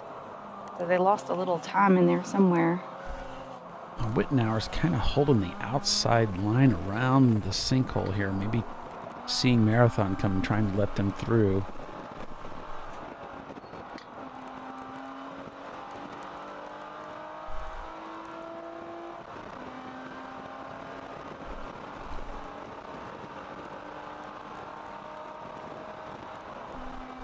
And I think if I remember right, the Marathon car at our last race, I think they had an engine failure. So they've done some work on this car to get it back going again. And this car is just so beautifully prepared. Look at that. Yeah, that looks super nice. Yeah, I've threatened to come drive for him sometime. I'm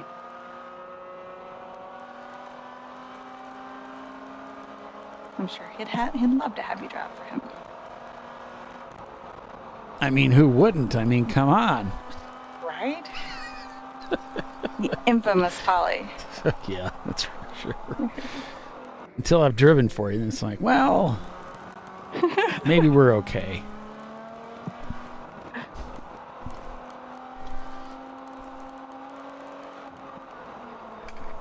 I wouldn't mind coming back here. This would be fun.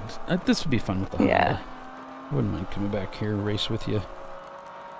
Yeah, this track is fun in the Honda. I've raced here a couple of times. Ooh, a little misshift there, and it sounded like he zinged the motor. Uh-oh. So a misshift there with a little bit of a money shift thing going on. Sounds like it's okay.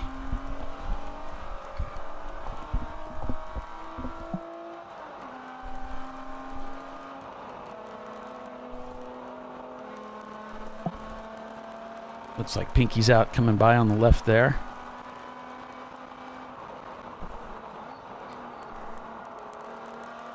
And the Average Joe's camera's also gone down, so... And Whip's in the pits, so we have one in-car camera. Wow. We're doing the same endurance race. Yeah, we're having a hard time too.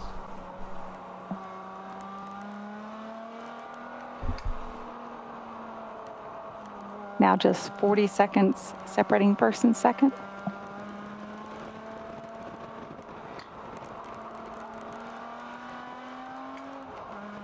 With about an hour to go, a few more minutes maybe. 1 minute and 28 seconds separating second and third.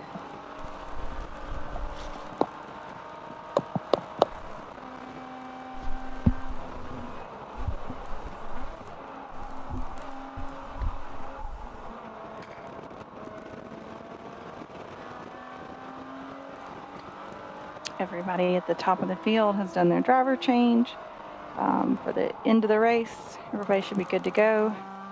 So it's all up to the drivers in the car at this point. And the racing gods.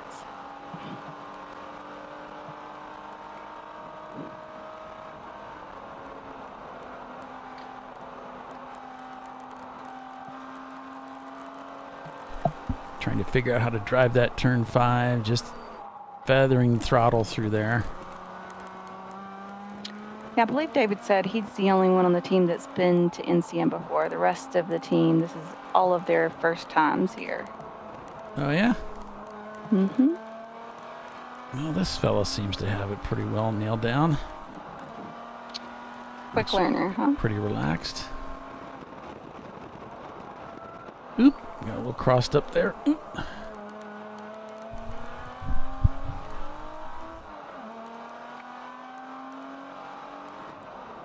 Thanks for the extra likes on the stream, folks.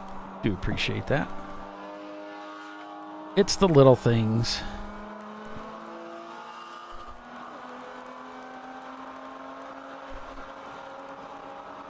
The little things help.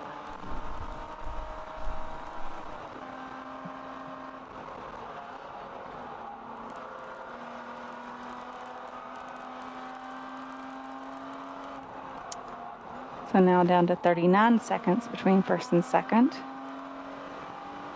With the Rockwell turning consistently faster laps, at least a second each lap, if not a little more sometimes.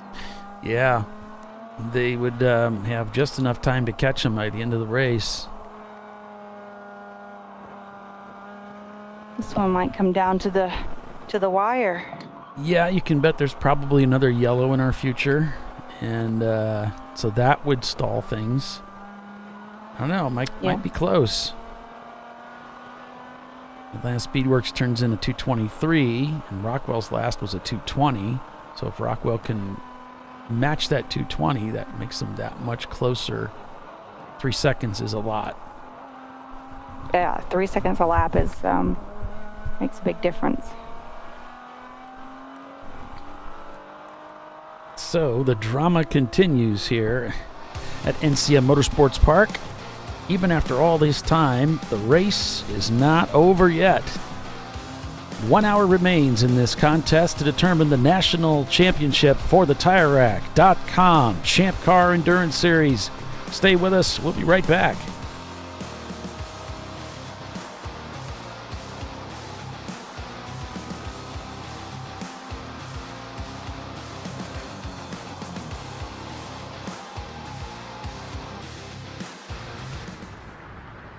I probably need new tires. You do. What if they sold tires online? We do. We're TireRack.com. They could offer lots of tires We have so many tires. and help you find the right tire. It's called the Tire Decision Guide. Oh, and they could ship them to a nearby mechanic. We shipped over 7,000 independent recommended installers. This is an amazing idea. Sorry. TireRack.com, the way tire buying should be.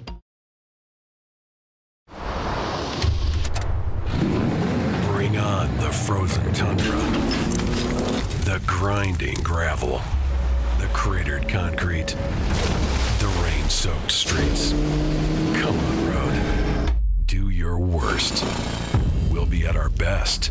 Reliable performance in unreliable conditions. Designed to meet or exceed original equipment performance. That's why more auto technicians choose Duralast parts. Exclusively at AutoZone.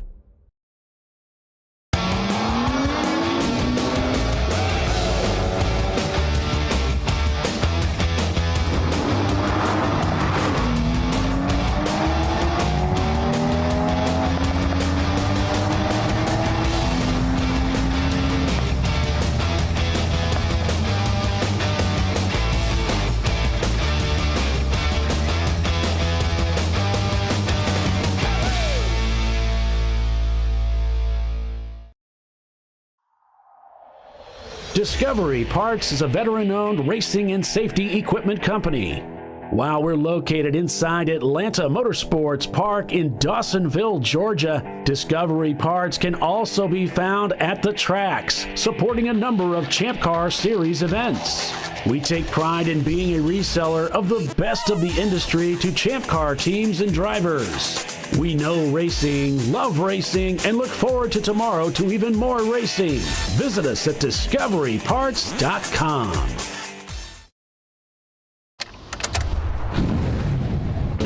Come on, Road.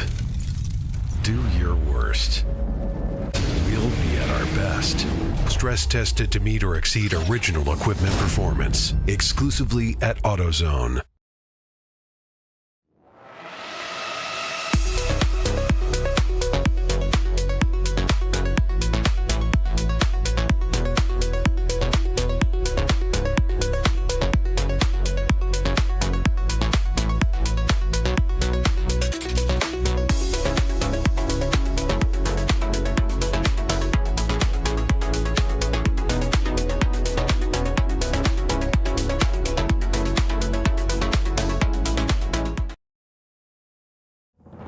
Lifeline's continuous commitment to research and development ensures that we supply the most innovative and cutting-edge products available. Used by the majority of the world's motorsport championship-winning drivers, teams, and constructors, Lifeline has a stringent and proven history of success. Lifeline's continuous commitment to research and development ensures that we supply the most innovative and cutting-edge products available.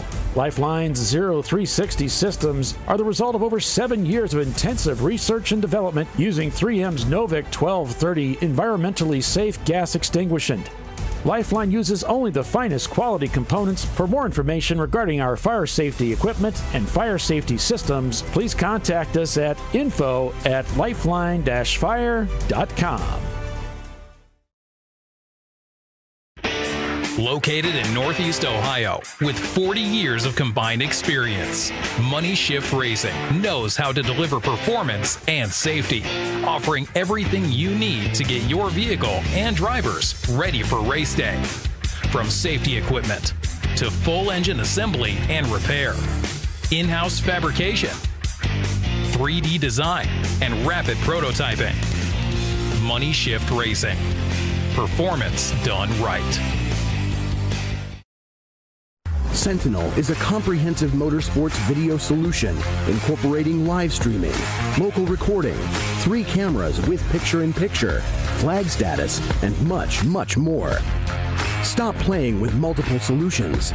Sentinel handles it all, including timing and scoring, vehicle data, graphic overlays, adaptive bitrate encoding, network bonding, and more. Sentinel is the solution to sharing your motorsports experience with your friends, family, sponsors, and the world. What are you waiting for? Get your Sentinel today and never miss an on-track moment. www.sentinel.racing.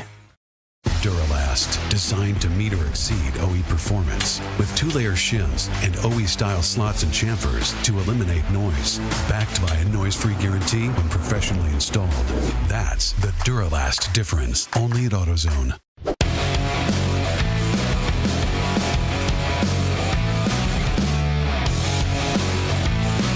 All right, welcome back to Champ Car Live, presented by AutoZone. And Paul Veltum along here with your official chicken tender herself, Tiffany Alexander, for the TireRack.com Champ Car Endurance Series.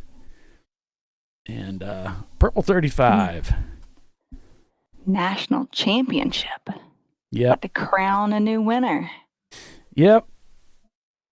All right, so let's see. We got spin and then impact into the wall over in turn 17. Oops. That's Rad Air Racing.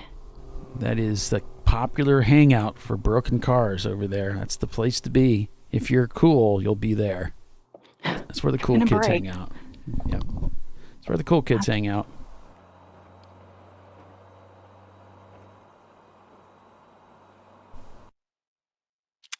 Spin, then impact.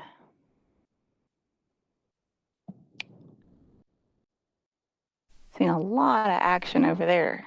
Yeah, this is the caution I was telling you. This I knew we'd have another caution here. A perfect opportunity to put a camera in a car too. Mm-hmm. Rockwell Autosport Development in second place, trying to catch up, but this is going to stall their efforts. Very much so. One of the things I used to do this thing at the track where I would, back when I was racing, we didn't have the Flagtronics gizmo. So you know how they would just pull the flags in and then you'd go back to racing, which I guess they still do now. But I would tell my team, let me know when they pull the flag in. And of course they didn't do it because who wants to stand there and look at a flag stand for 10 minutes? Solid. Somebody's going to slip up. So I would you can watch the flag stands from other parts on the track, especially on the front straightaway. You can see over to the right. You can see those flag stands over there and kind of keep an eye on the flags for yourself, even though you're not necessarily at the, on a flag stand where you can see it. Mm-hmm. You could do that at NCM. But now with Flagtronics, I guess it doesn't matter. Because everybody kind of if they're watching, everybody gets the message at the same time. Yeah. Yeah, I got involved in a little contact during a race because it went green, and it was a restart after a red flag. We went green. Flagtronics is green. I can see the corner worker pulling the flag in, and the two cars in front of me were a little delayed on the messaging there because they were on the other side of that flag stand. They were looking for the next one, and so they didn't go. So I went, and then they decided to go. And then they went. Yes, and they didn't look to see that I was already trying to pass them. So we had a little car to car, which didn't really mess up our car much at all. But put a little dent in theirs near their wheel, so they had to bang that out, which they were less than thrilled about. Well, it can't be as bad as what I did to Nathan's car. Is that the one you rear-ended somebody else in? Yeah. I hit two people at one time. I mean, two? I made it count. Yeah, that's me, all right. Overachiever. We're going to do it. We're going to do it all the way. Yeah, one of the best cars in the field, too, of course. Take the car that wins the most, one of the most races, and go wreck that one. Go for it. Don't take a back marker. Just take one of the best cars in the field in Champ Car and go wreck that one. Somehow they kind of pounded it out and. Yeah. Yeah. Are they mad at you? Nathan, are you kidding me? He's a cool head. He doesn't. No. He wasn't like, dang it, Polly. No, I don't think I've never seen Nathan mad. I don't know that he gets mad. I mean, come on, who can be mad at me? Come on. You are pretty lovable. I mean, That's it. Uh-huh. No. But I guess a cool head is a good thing to have at a racetrack, isn't it? Still sad about that, but yeah. He told me all is forgiven. Good. I mean, in some ways, if a car is put on a racetrack during a wheel-to-wheel race, you have to have some inclination that things might happen to it. But that still doesn't really grease the wheels of disappointment, though. But yeah, and that was just completely my fault. Could have been avoided very easily, and I just blew it. So what happened? Didn't need to happen. The corner was yellowed, and I went in there full tilt and didn't notice it was yellowed.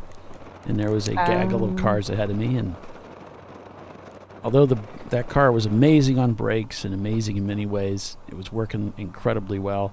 Couldn't get rid of all that speed There was 2 cars ahead that were going through the corner very slowly because they were afraid to pass each other.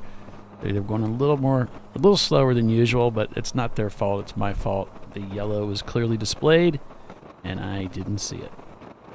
Didn't check up in time, huh? No. Or at all? I was on the brakes pretty hard, but they're just too late. Yeah. They have a flashing the flag stand for that Canada corner at Road America's on the left side. The corner actually turns to the right. Mm-hmm. So to compensate for the fact that they're on the wrong side, nobody's looking over there, they do put a nice big yellow light that blinks at you. So you can see it's above the cars on the fence line. So if you can't see the flag stand because of all the cars, you can probably see the gigantic light. You should. The big flashing light? Yeah, it was very clear in the video, in the review. So, yeah, I blew it. I was looking at the cars, engaging the timing and all that stuff, getting by. There was a line of cars on the left as I approached, and it's because they were obedient to the yellow, which I didn't notice. Gotcha. They were aware of the current conditions of the course. Yeah, I think there was somebody. It was just that corner. There was somebody off. I think they had gone off over there, and they were off to the left, and I think they yellowed the corner. And so just a local yellow. Mm-hmm. Gotcha. Those can sneak up on you sometimes. Fortunately, the team was able to keep the car going, and I think we got second place or something. But, and we were able to race the next day too. Oh, good. Yeah, I think it slowed the car down a little bit, but nevertheless, not good. Not good. Damaged 2 cars that were up ahead, and just not a good situation. Not one of your finer moments. No, it's probably the worst moment I've ever had in racing. Yeah, it really is. I'd never been in a wreck like that before. I'd never done that, so that was like, oh, well, that really sucks. So, Money Shift is asking what happened to the crank anchors. I see them tumbling. Yeah, like about an hour ago, the car just quit on them. Yeah, the corners reported that they heard a popping sound. They heard something break. Whether it was, they weren't sure. They said there's something about metal that broke.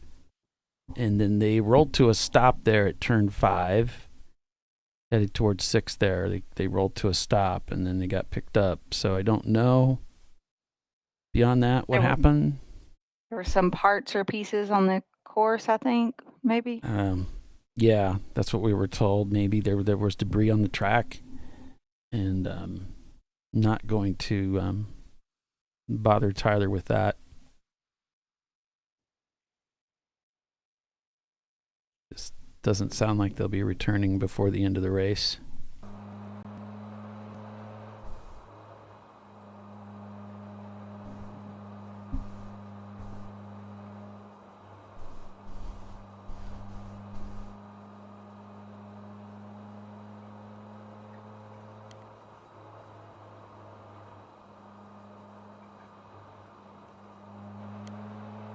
Yeah, they were so lined up for a 10th place finish, Kevin. They really were, because they were one of the cars ahead.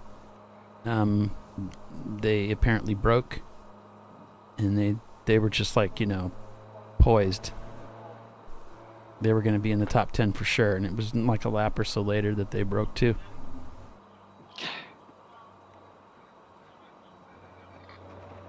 So frustrating.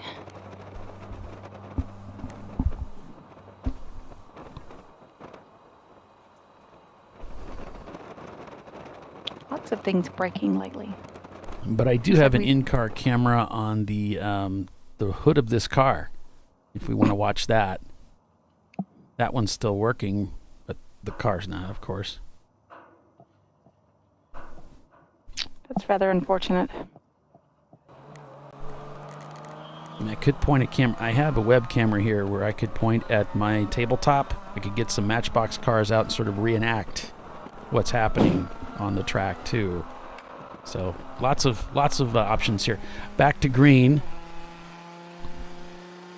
Whip racing back out on the racetrack. Oh, so after we went back green, it showed just 26 seconds separating first and second now.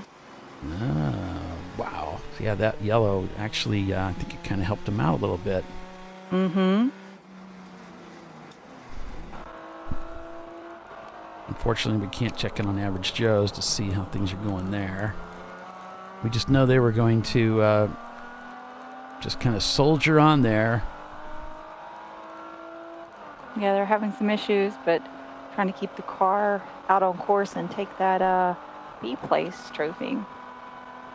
Or B class trophy. B place.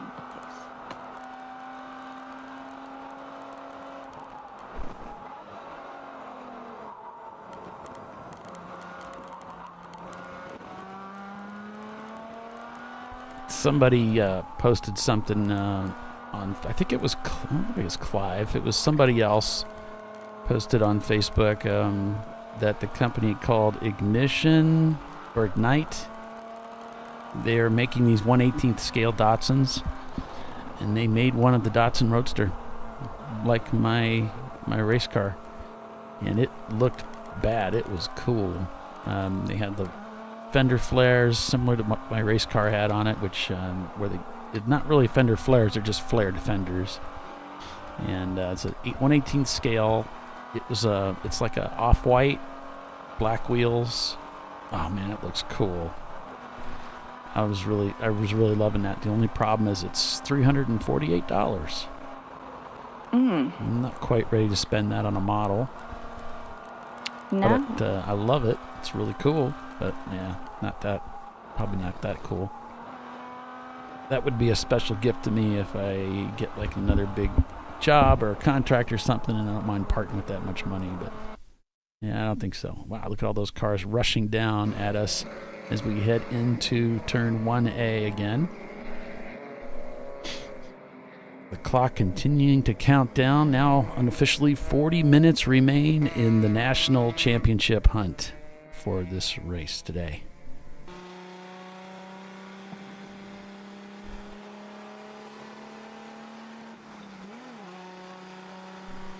Yeah, we don't have long to go now. So Tyler said the Guibo blew up. So frustrating. Yeah. Well, the weirdest name parts in all of the world, though. Yeah.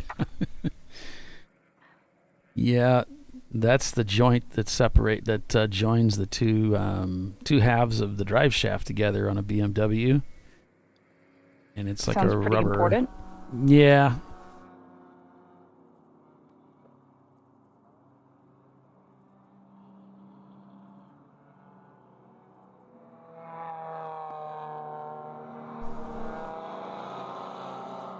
It's just like rubber? Yeah. Okay. Yeah, your BMWs, the E30s and the E36s have it. So we got to watch it kind of carefully because it is kind of a weak spot. So 19.7 seconds first and second, says Bernie. Yep, nice and close. Yeah, Rockwell's is tracking them down.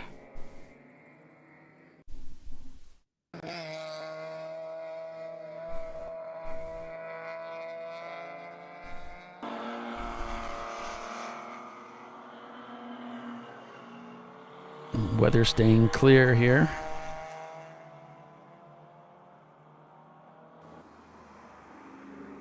On mission, follow on mission, coming through turn 5 here.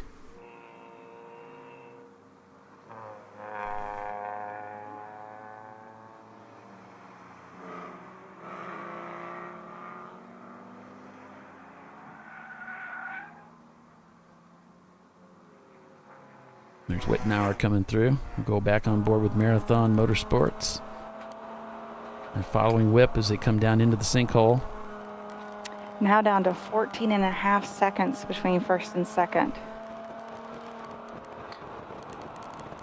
Yeah, that's Atlanta ran a 2:25 and Rockwell a 2:19. Those are the kind of steps you need to take to catch somebody and pass them. You need big chunks. And that's definitely a big chunk. Yeah, and he's running out of time fast, though. 37 minutes now before the end of the race. They see that checkered flag. Over revs the engine again a little bit, trying to find the proper gear. Heading down into 1A and B. Not sure why the wipers are going. Might have bumped him by accident. He's really having trouble picking a gear here. Might be just a little bit flustered. He's like, how about I turn the wipers off? Oh, back on. There we go.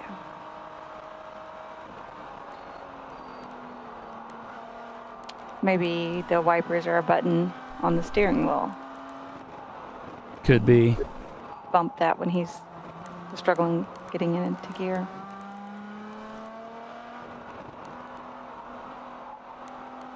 You know, when you get a little bit over your head like that, Tiffany, and things start rushing up on you, you know, isn't the best thing to do just to slow down, get your wits about yourself, so that you can get back ahead of the car.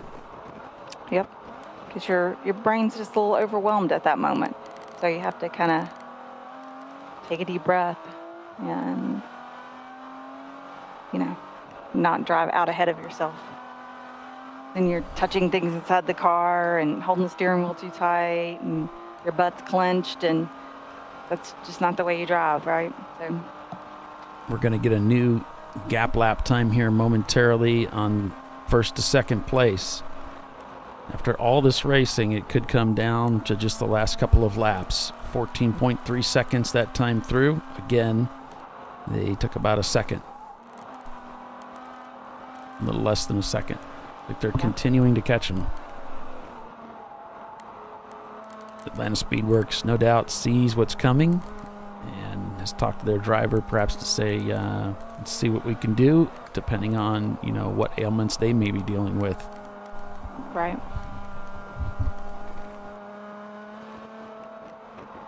Send them full power. Well, they can, you know, like what Nathan did with me at Brainerd was gave me a delta to hit. I could see what my lap times were and said, okay, this is what I need, these lap times. I need you at a 104 or 204 or whatever it was. Mm-hmm. That's pretty helpful. And you can see those lap times on the inside of the car and say, all right, I know what my deltas are, and I know roughly where I need to be lap time wise. So to have somebody back in the pits do the math and say, look, this is where I need you to be, that's good information for a driver. Instead of saying he's catching you, you got to go faster. Give me a lap time. It's not like you can actually drive and do math at the same time. Do you have the thing set on predictive lap timing or just? We did that weekend. Okay.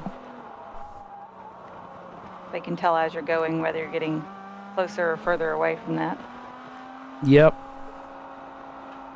And I had a lot of experience with using it in iRacing, so it wasn't too difficult. I liked it. Oh, gotcha. Okay. Yeah, I have a little, the original Solo, the AIM Solo, old school, but it works fabulously. You don't have to do anything. You show up to the track and plug it in, and it knows what track it's at. It's a beautiful piece of little equipment. Yeah. Much more reliable than a lot of other crap I bought. Ooh, he is really zinging the motor there between some of these gear changes. All right, 13.6 seconds. So Atlanta Speedworks, a 2:23 on that last lap, but Rockwell really couldn't capitalize on it.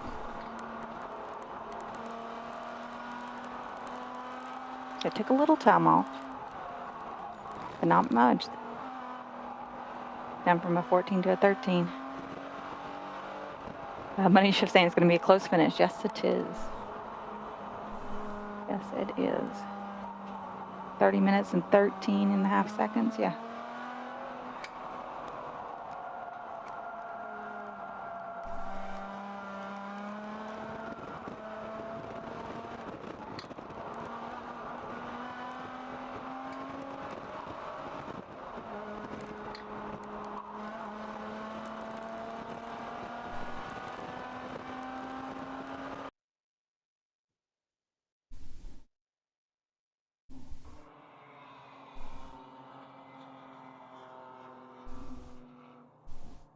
Wow, I guess with so much attrition there, some of these cars are getting a lot of time on the course just right by themselves. Haywood Racing comes into the pits. That's your lead A-class car. Average Joe's still holding on to that B-class position.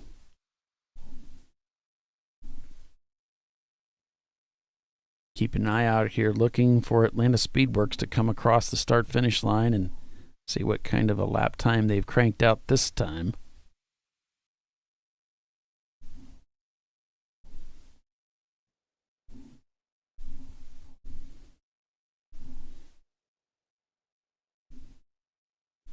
You know, Average Joe said they were, taking it easy, et cetera, but they've only added a couple of seconds or so, maybe 5 seconds to the lap time. It's not like they've slowed down considerably. Mm-hmm. Still able to keep, a decent pace, They come across the start-finish line with that 2:23. Does the leader of the race. And now we'll see what Rockwell can do as they've come across the start-finish line. 11.8 seconds is the gap. They are pushing, obviously, with everything they've got. And we've seen it before, though, going back to your comment about Average Joe's, how, sometimes you can just put it in fourth gear and just drive around the track and be just about fast, if not faster. Isn't that crazy? You're not doing all that shifting, and, it happens quite a bit. In fact, a lot of times when I go to a track that's new, that's exactly what I'll do, is I'll just stick it in fourth and ride around. As we go back to yellow, lap 273, we are under caution, full course caution here at NCM. Right after Bernie says, I hope it stays green for them, we go yellow. Yep, we're right at the top of the hour, so we'll take that final commercial break and be back in just a few minutes for the conclusion of the TireRack.com National Championship at NCM Motorsports Park. Stay with us. We'll be right back.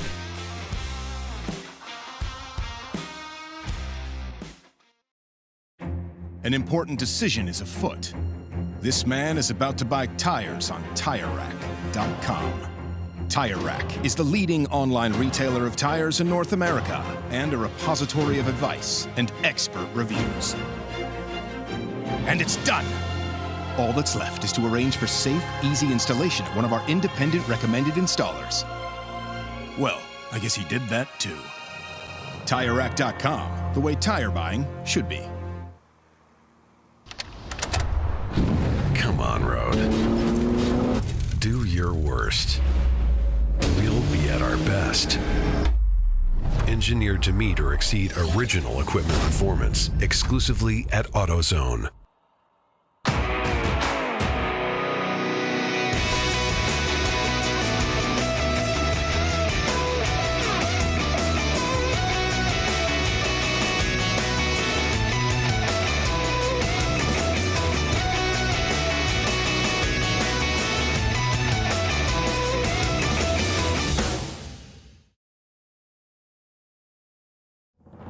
Lifeline's continuous commitment to research and development ensures that we supply the most innovative and cutting-edge products available. Used by the majority of the world's motorsport championship-winning drivers, teams, and constructors, Lifeline has a stringent and proven history of success. Lifeline's continuous commitment to research and development ensures that we supply the most innovative and cutting-edge products available. Lifeline's Zero 360 systems are the result of over 7 years of intensive research and development using 3M's Novik 1230 environmentally safe gas extinguishant.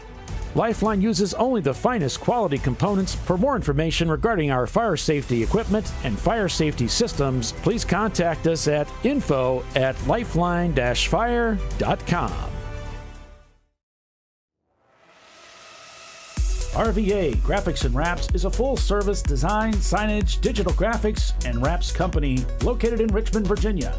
With over 20 years of experience, RVA Graphics and Wraps offers premium signage options for your business.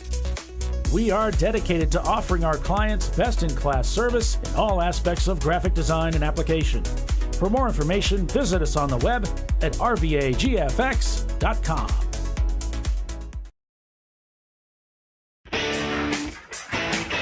Located in Northeast Ohio with 40 years of combined experience, Money Shift Racing knows how to deliver performance and safety, offering everything you need to get your vehicle and drivers ready for race day. From safety equipment to full engine assembly and repair, in-house fabrication, 3D design, and rapid prototyping. Money Shift Racing. Performance done right.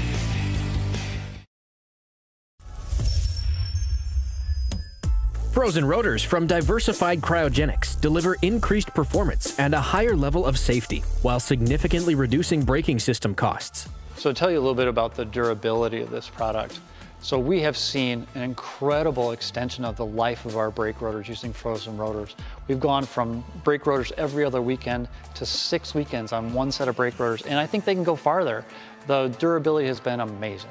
And it's been a fantastic season, and man, a lot of that is due to the way our car can brake on those frozen rotors. For more information, go to frozenrotors.com. Sentinel is a comprehensive motorsports video solution incorporating live streaming, local recording, 3 cameras with picture-in-picture, flag status, and much, much more. Stop playing with multiple solutions.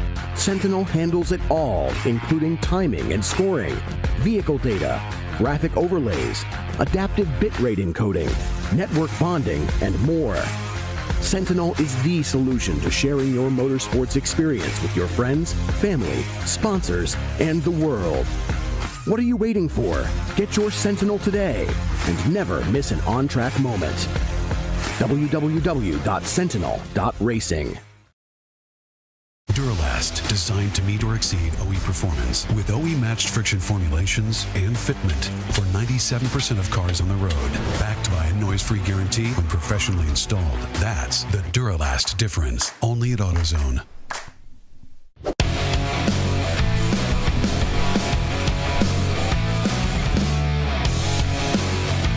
Now we're back to green, and you can be sure you won't get a noise-free guarantee on this program. Welcome, everybody. I'm Paulie along with Tiffany Alexander, and we're calling the race for you.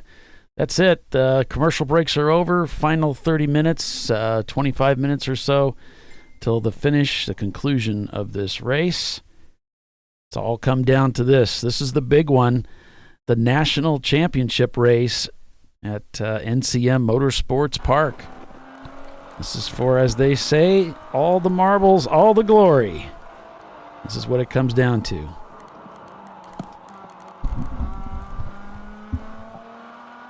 Oh, wow. That changed things considerably.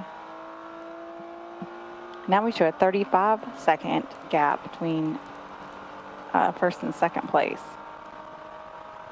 I wonder if that will adjust once they clear a full pace lap.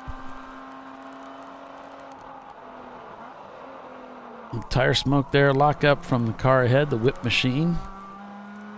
It's for Brew Crew Racing, it's the throttle cable reported as the failure point for that car.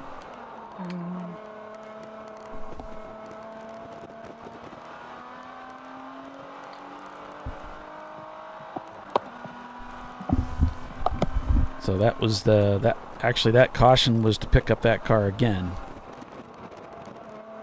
So now the gap's shown at 18 seconds.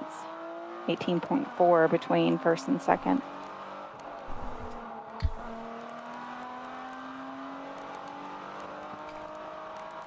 The number 715 of Rockwell Autosport Development was black flagged for 4 off and continue. That was the second time, so they have to do a drive-through.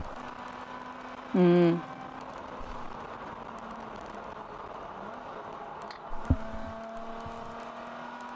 they're very strict today about the car must stay on the racetrack surface, not the paved runoff, but they want it on the actual, the limits of the track, but not to exceed the limits of the track. And what I'm hearing is that things are going to be a little bit more strict than they used to be about that. That Chelsea's concerned about that, and so this is going to be probably more of the norm than the exception.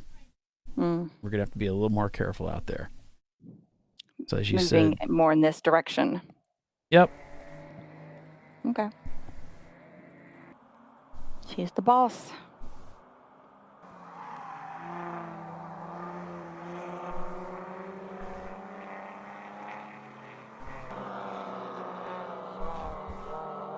She says we got to keep it on the track. We got to keep it on the track, right?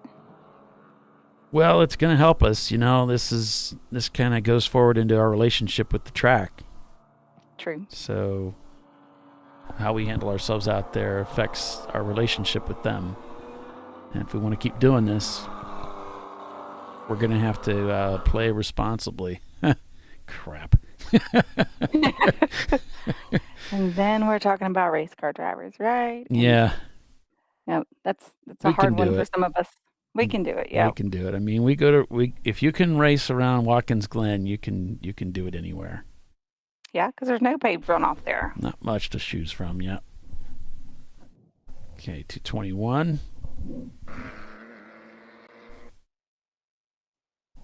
But I mean, 16.6 seconds between first and second. That 221, you wouldn't thought that Rockwell could do much with that, but they did. They still took a chunk out of it. 16 seconds.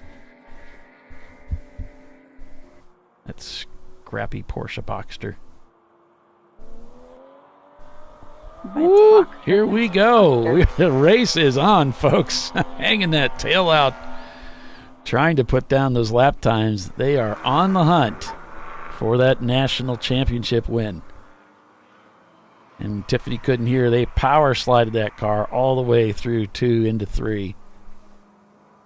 It wasn't 4 off, though.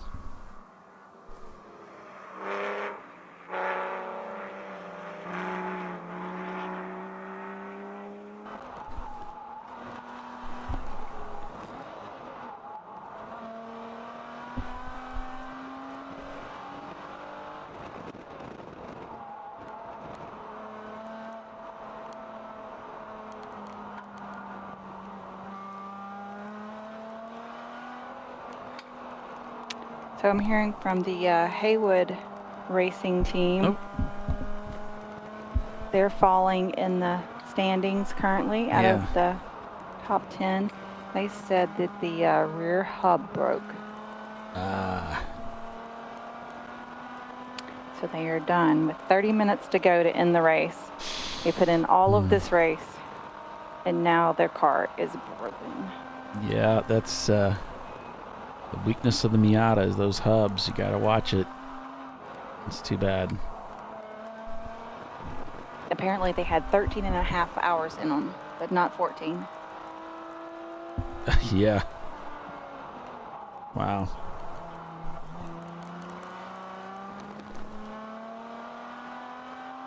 That's frustrating for them, I'm sure.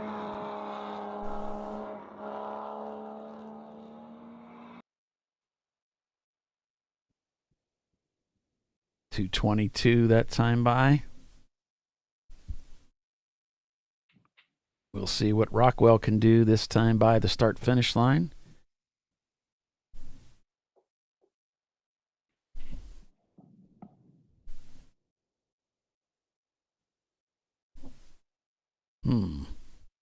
I didn't see them come through. Did I miss something here?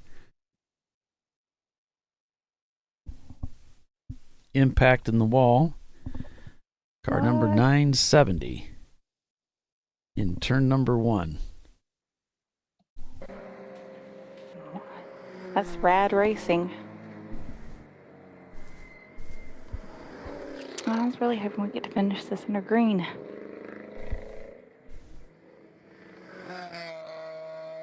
Well, they haven't thrown a yellow yet. Maybe they kept going. Corner 17, car number 1. And car number 970. So... Wait, car number 1 is the second place car. that might explain why they didn't come across that start-finish line. I was waiting for them. Now they're showing not turning laps. Yeah, that's it. He said car number 1 is done, is what it says, but that's an assumption, of course. But that right there might be it, folks. Just trying a little too hard, maybe. Or somebody might not have been watching their mirrors and no, the two came cars up on got them together. So fast. Yeah. I mean, the 970, apparently they got, you would guess, Rad Racing, and they got together while number 1 was trying to chase them down.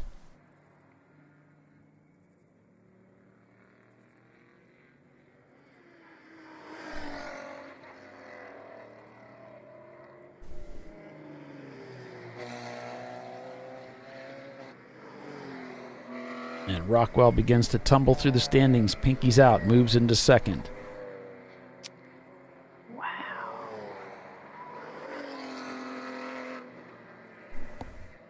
We only had a camera on board, so we could have seen what happened.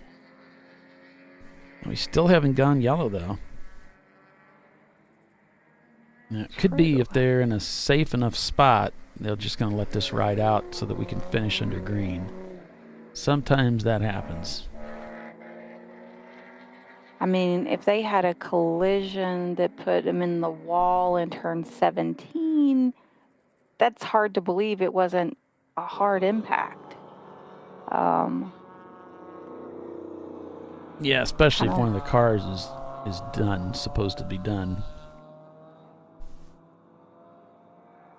So it says Miata was caught up by surprise, and the number 1 car went and drove off into the Armco. So it could be they're close enough they made it into the pits, and that's why we didn't have to caution the track. Oh, hit the Armco, but then was able to drive in. Maybe, I don't know. I mean, you get really close to the end like this. If it's only about 15 minutes or so, I've been in that situation before where they'll just let the race finish and Right, if everybody's in a safe location. come pick you up later. Yeah. Yep. That happened to me at Barber. I mean, it's easy to happen when you have a slower competitor and someone's racing for the win and they're coming through traffic quickly. They're just, another person just doesn't even know they're there because they catch them so quickly.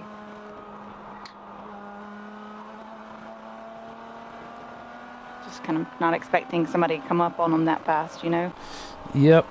They're pushing pretty hard. Yeah, they were trying to win the race, win the championship.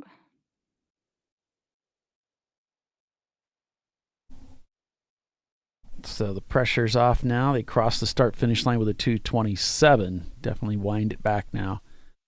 Just looking to bring her home.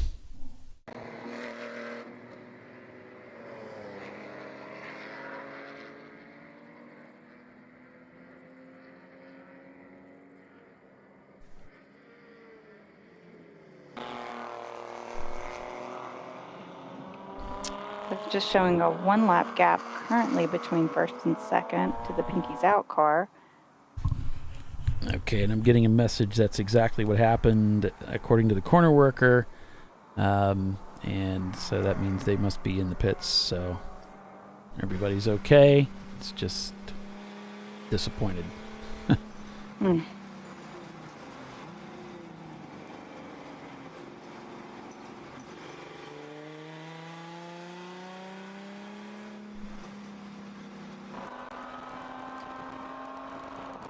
They almost had it.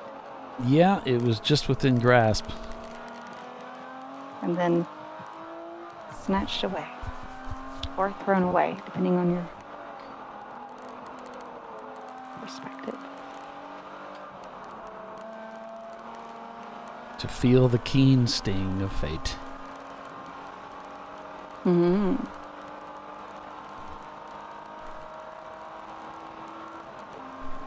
Little tire lock up there going into 6 rather.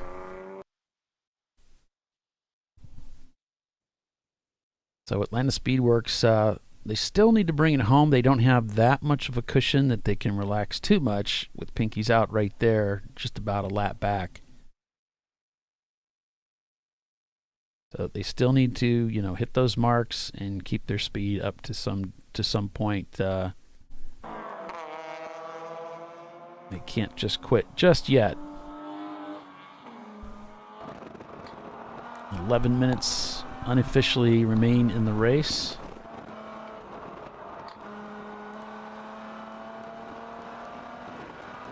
So it's showing 2 minutes and 16 seconds separating them, first and second. So almost a lap.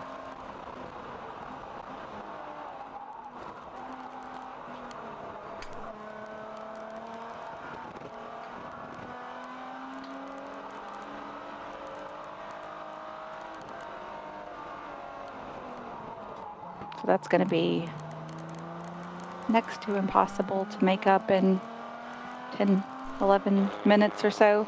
But yeah, just by chasing them down, yeah.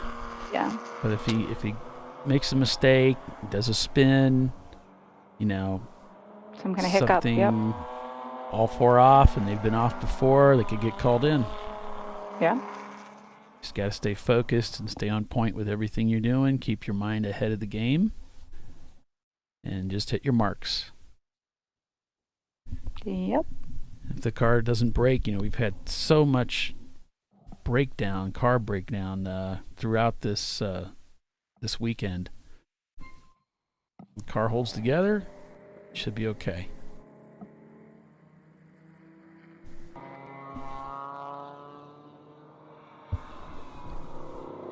Yep, not much longer now.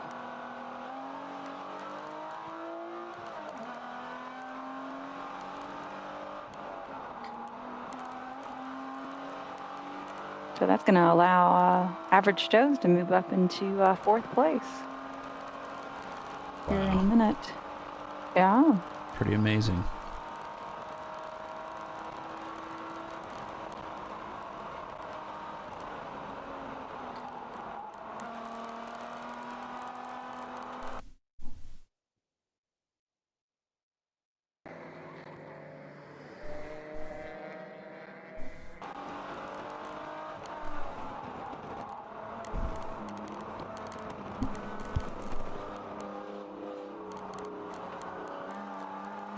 Haywood continues to tumble through the ranks. They've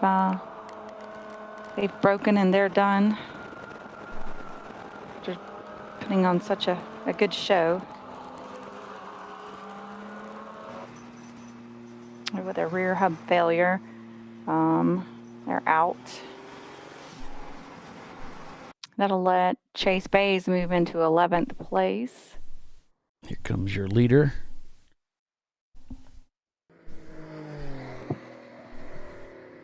There's Pinky's out over in turn 3, just coming out of 3. You'll see the gap that they've made on the leader since we saw that pass. And there they are there.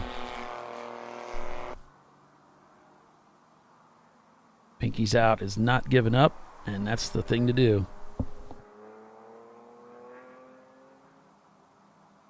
Nope.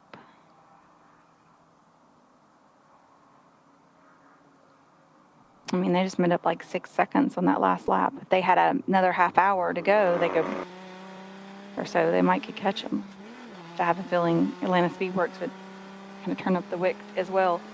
Yeah, it sounded like they're leaving the car in high gear and just motoring around the track, trying to conserve it to the end.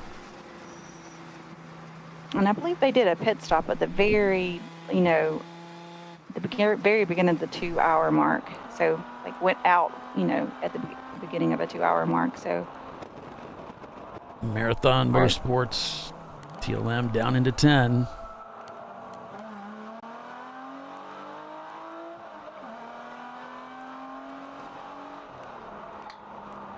I thought she meant 10th place at first, and I was like, huh? It's been a long day.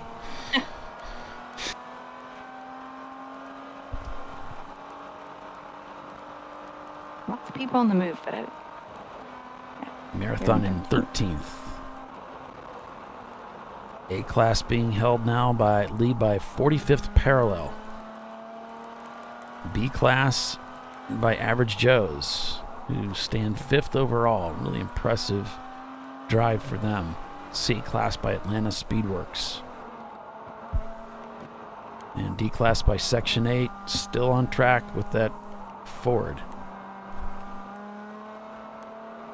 BC looks like RVA Graphics and Wraps. F-Class looks like Whitnauer Racing, or Motorsports rather. They're looking for the win there. Oh, Pinky's Out just turned their fastest time of the day, trying to decrease that gap. Oof. Yeah, 2:20.8. Nice lap time.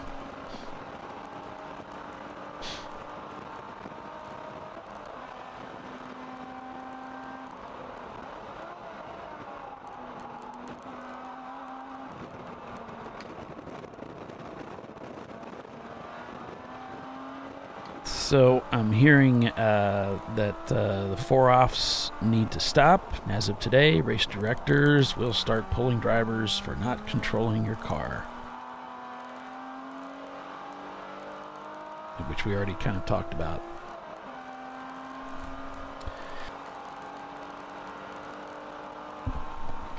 I want you to keep it on the track surface, the regular track, no exceeding track limits. That does it for me.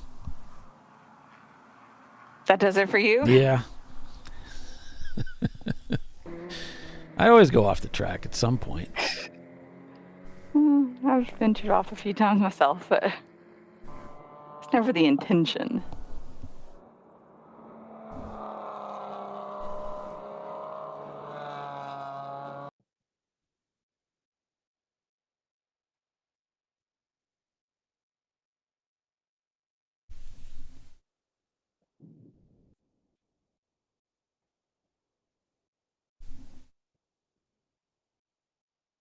We just have a couple laps to go.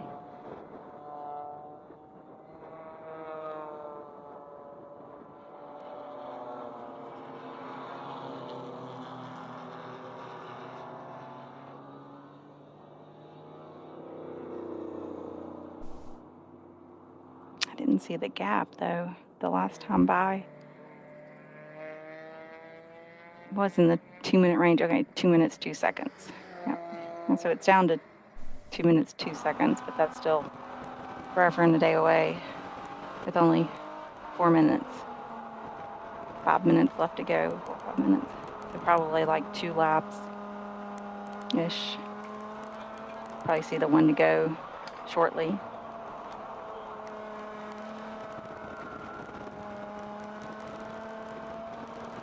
Of course, I'm sure the Atlanta Speedworks team are just, every second is, a minute long, waiting to see that checker flag.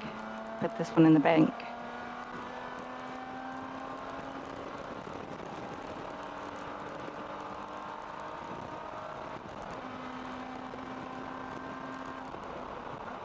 Of course, Pinky's Out. It's hoping for any kind of hiccup to that Boxster up ahead they can capitalize on.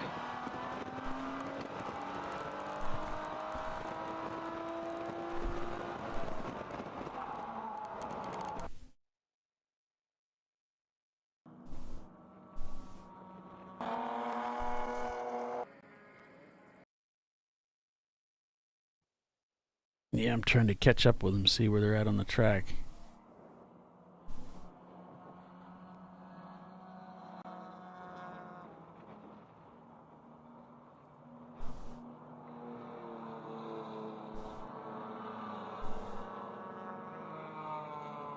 But it's Atlanta Speedworks leading over Pinky's Out, followed by Danger Racing, Average Joe's, Rockwell Autosport, Pinky's Out, 45th Parallel, 901 Motorsport, there's No Z and Mazda, and Rockwell Autosport Development.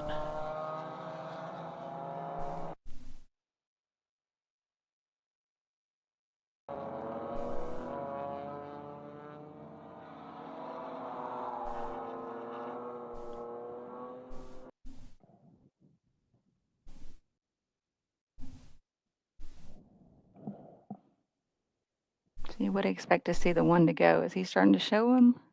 Looked like he was signaling something for a second, but maybe not. Pinky's Out crosses over. Gap down to 1:56.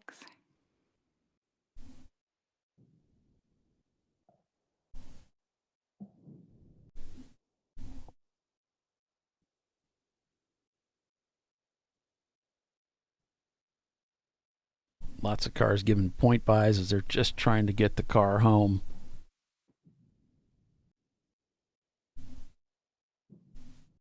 There we are. So there's our leader there, getting the one to go.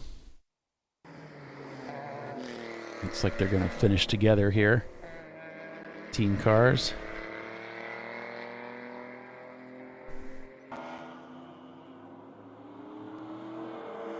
Always makes a nice photo, huh? Yep. If they can get the Miata out of the way. We're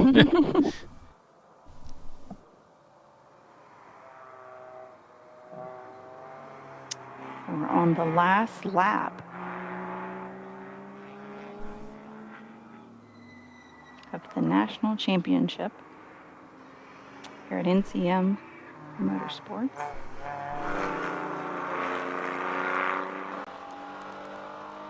And then we can kind of put this one in the books. The cars will still have to go to impound.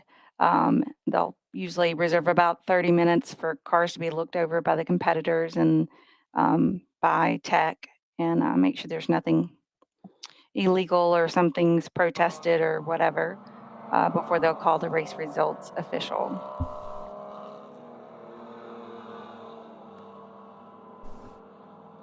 And then once the race results are called official, they'll upload them to Speed Hive, and there you will have it.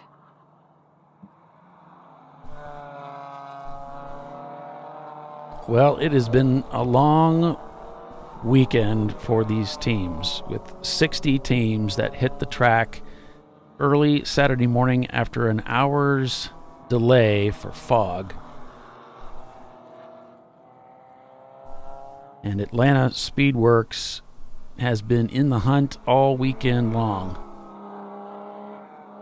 And they just seem to have always been putting a foot right throughout this event this weekend. They have fought the good fight. They've fought hard. They're coming through the last set of corners here through the S's for the final time here at NCM Motorsports Park. As they come out on the front straightaway for the final time under green, it's Atlanta Speedworks taking the win out here for the National Championship for the TireRack.com Champ Car Endurance Series 2023. Congratulations to all of the teams who came out here. 27 contenders came out for the National Championship race. And Atlanta Speedworks takes the win in the number 996 car, followed by Pinky's Out in the number 146. Danger Racing Group is going to take third. Average Joe's is going to move into fourth place to also capture the B-Class win. 45th Parallel is going to take the A-Class win there in seventh, with Pinky's Out also capturing sixth place.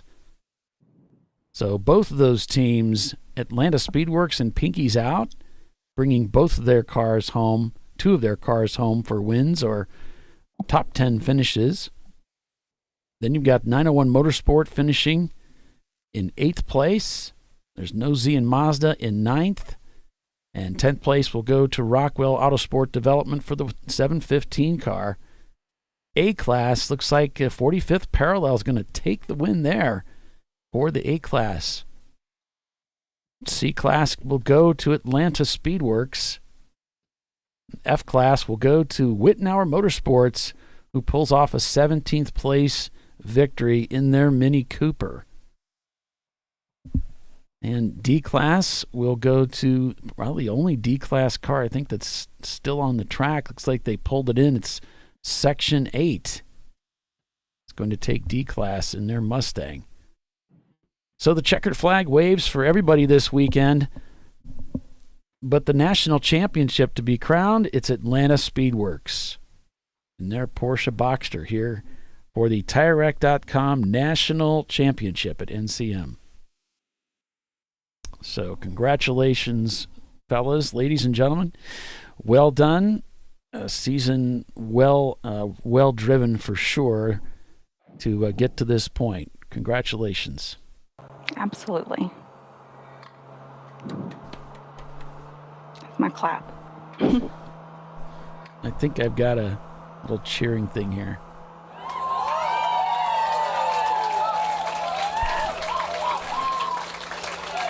Congratulations, everybody. This was a tough race. We had so many cars just getting beat up by this racetrack, and we had tire attrition. We had a lot of differential driveline failure. We had a lot of suspension breakage. It was a tough race. It was a really tough race. I mean, they essentially raced for 14 hours straight. I think it was harder than I would have expected to be. We've been out here many times, but this was tough. Yeah. But I mean, no real surprises in that top 10. I mean, we had a lot of heavy hitters, some sad moments for several teams that were doing really well and then had some breakage. But congratulations to everybody who finished and everybody who came out to support Champ Car and fight for this victory and just be a part of this race. It's really, it's a unique kind of thing to do the national championship. Yep. To even be, in contention for that, to qualify. So that's a kudos to all the teams that got qualified. Yep, so all the cars now making their way into the pits, and some of those cars will be an impound as they'll go through the decision process, looking to make the race official. And so make sure you check out the Inside Champ Car broadcast coming up this week for any other inside information. Should be interesting, but a big race for the Atlanta Speedworks team, taking the national championship victory away from Rockwell Autosport Development. It was so close. They almost had back-to-back wins for the national championship, but it didn't happen. So there you have it, folks. So again, thanks for joining us. We really appreciate your support and look forward to seeing you at the next race for the TireRack.com Champ Car Endurance Series at Daytona International. So coming up the 6th of April, we'll certainly see you there and look forward to that race. Again, it's going to be a huge race out there at Daytona. So for Tiffany Alexander, I'm Paul Veltum. We'll see you next time. Take care. Bye. Bye.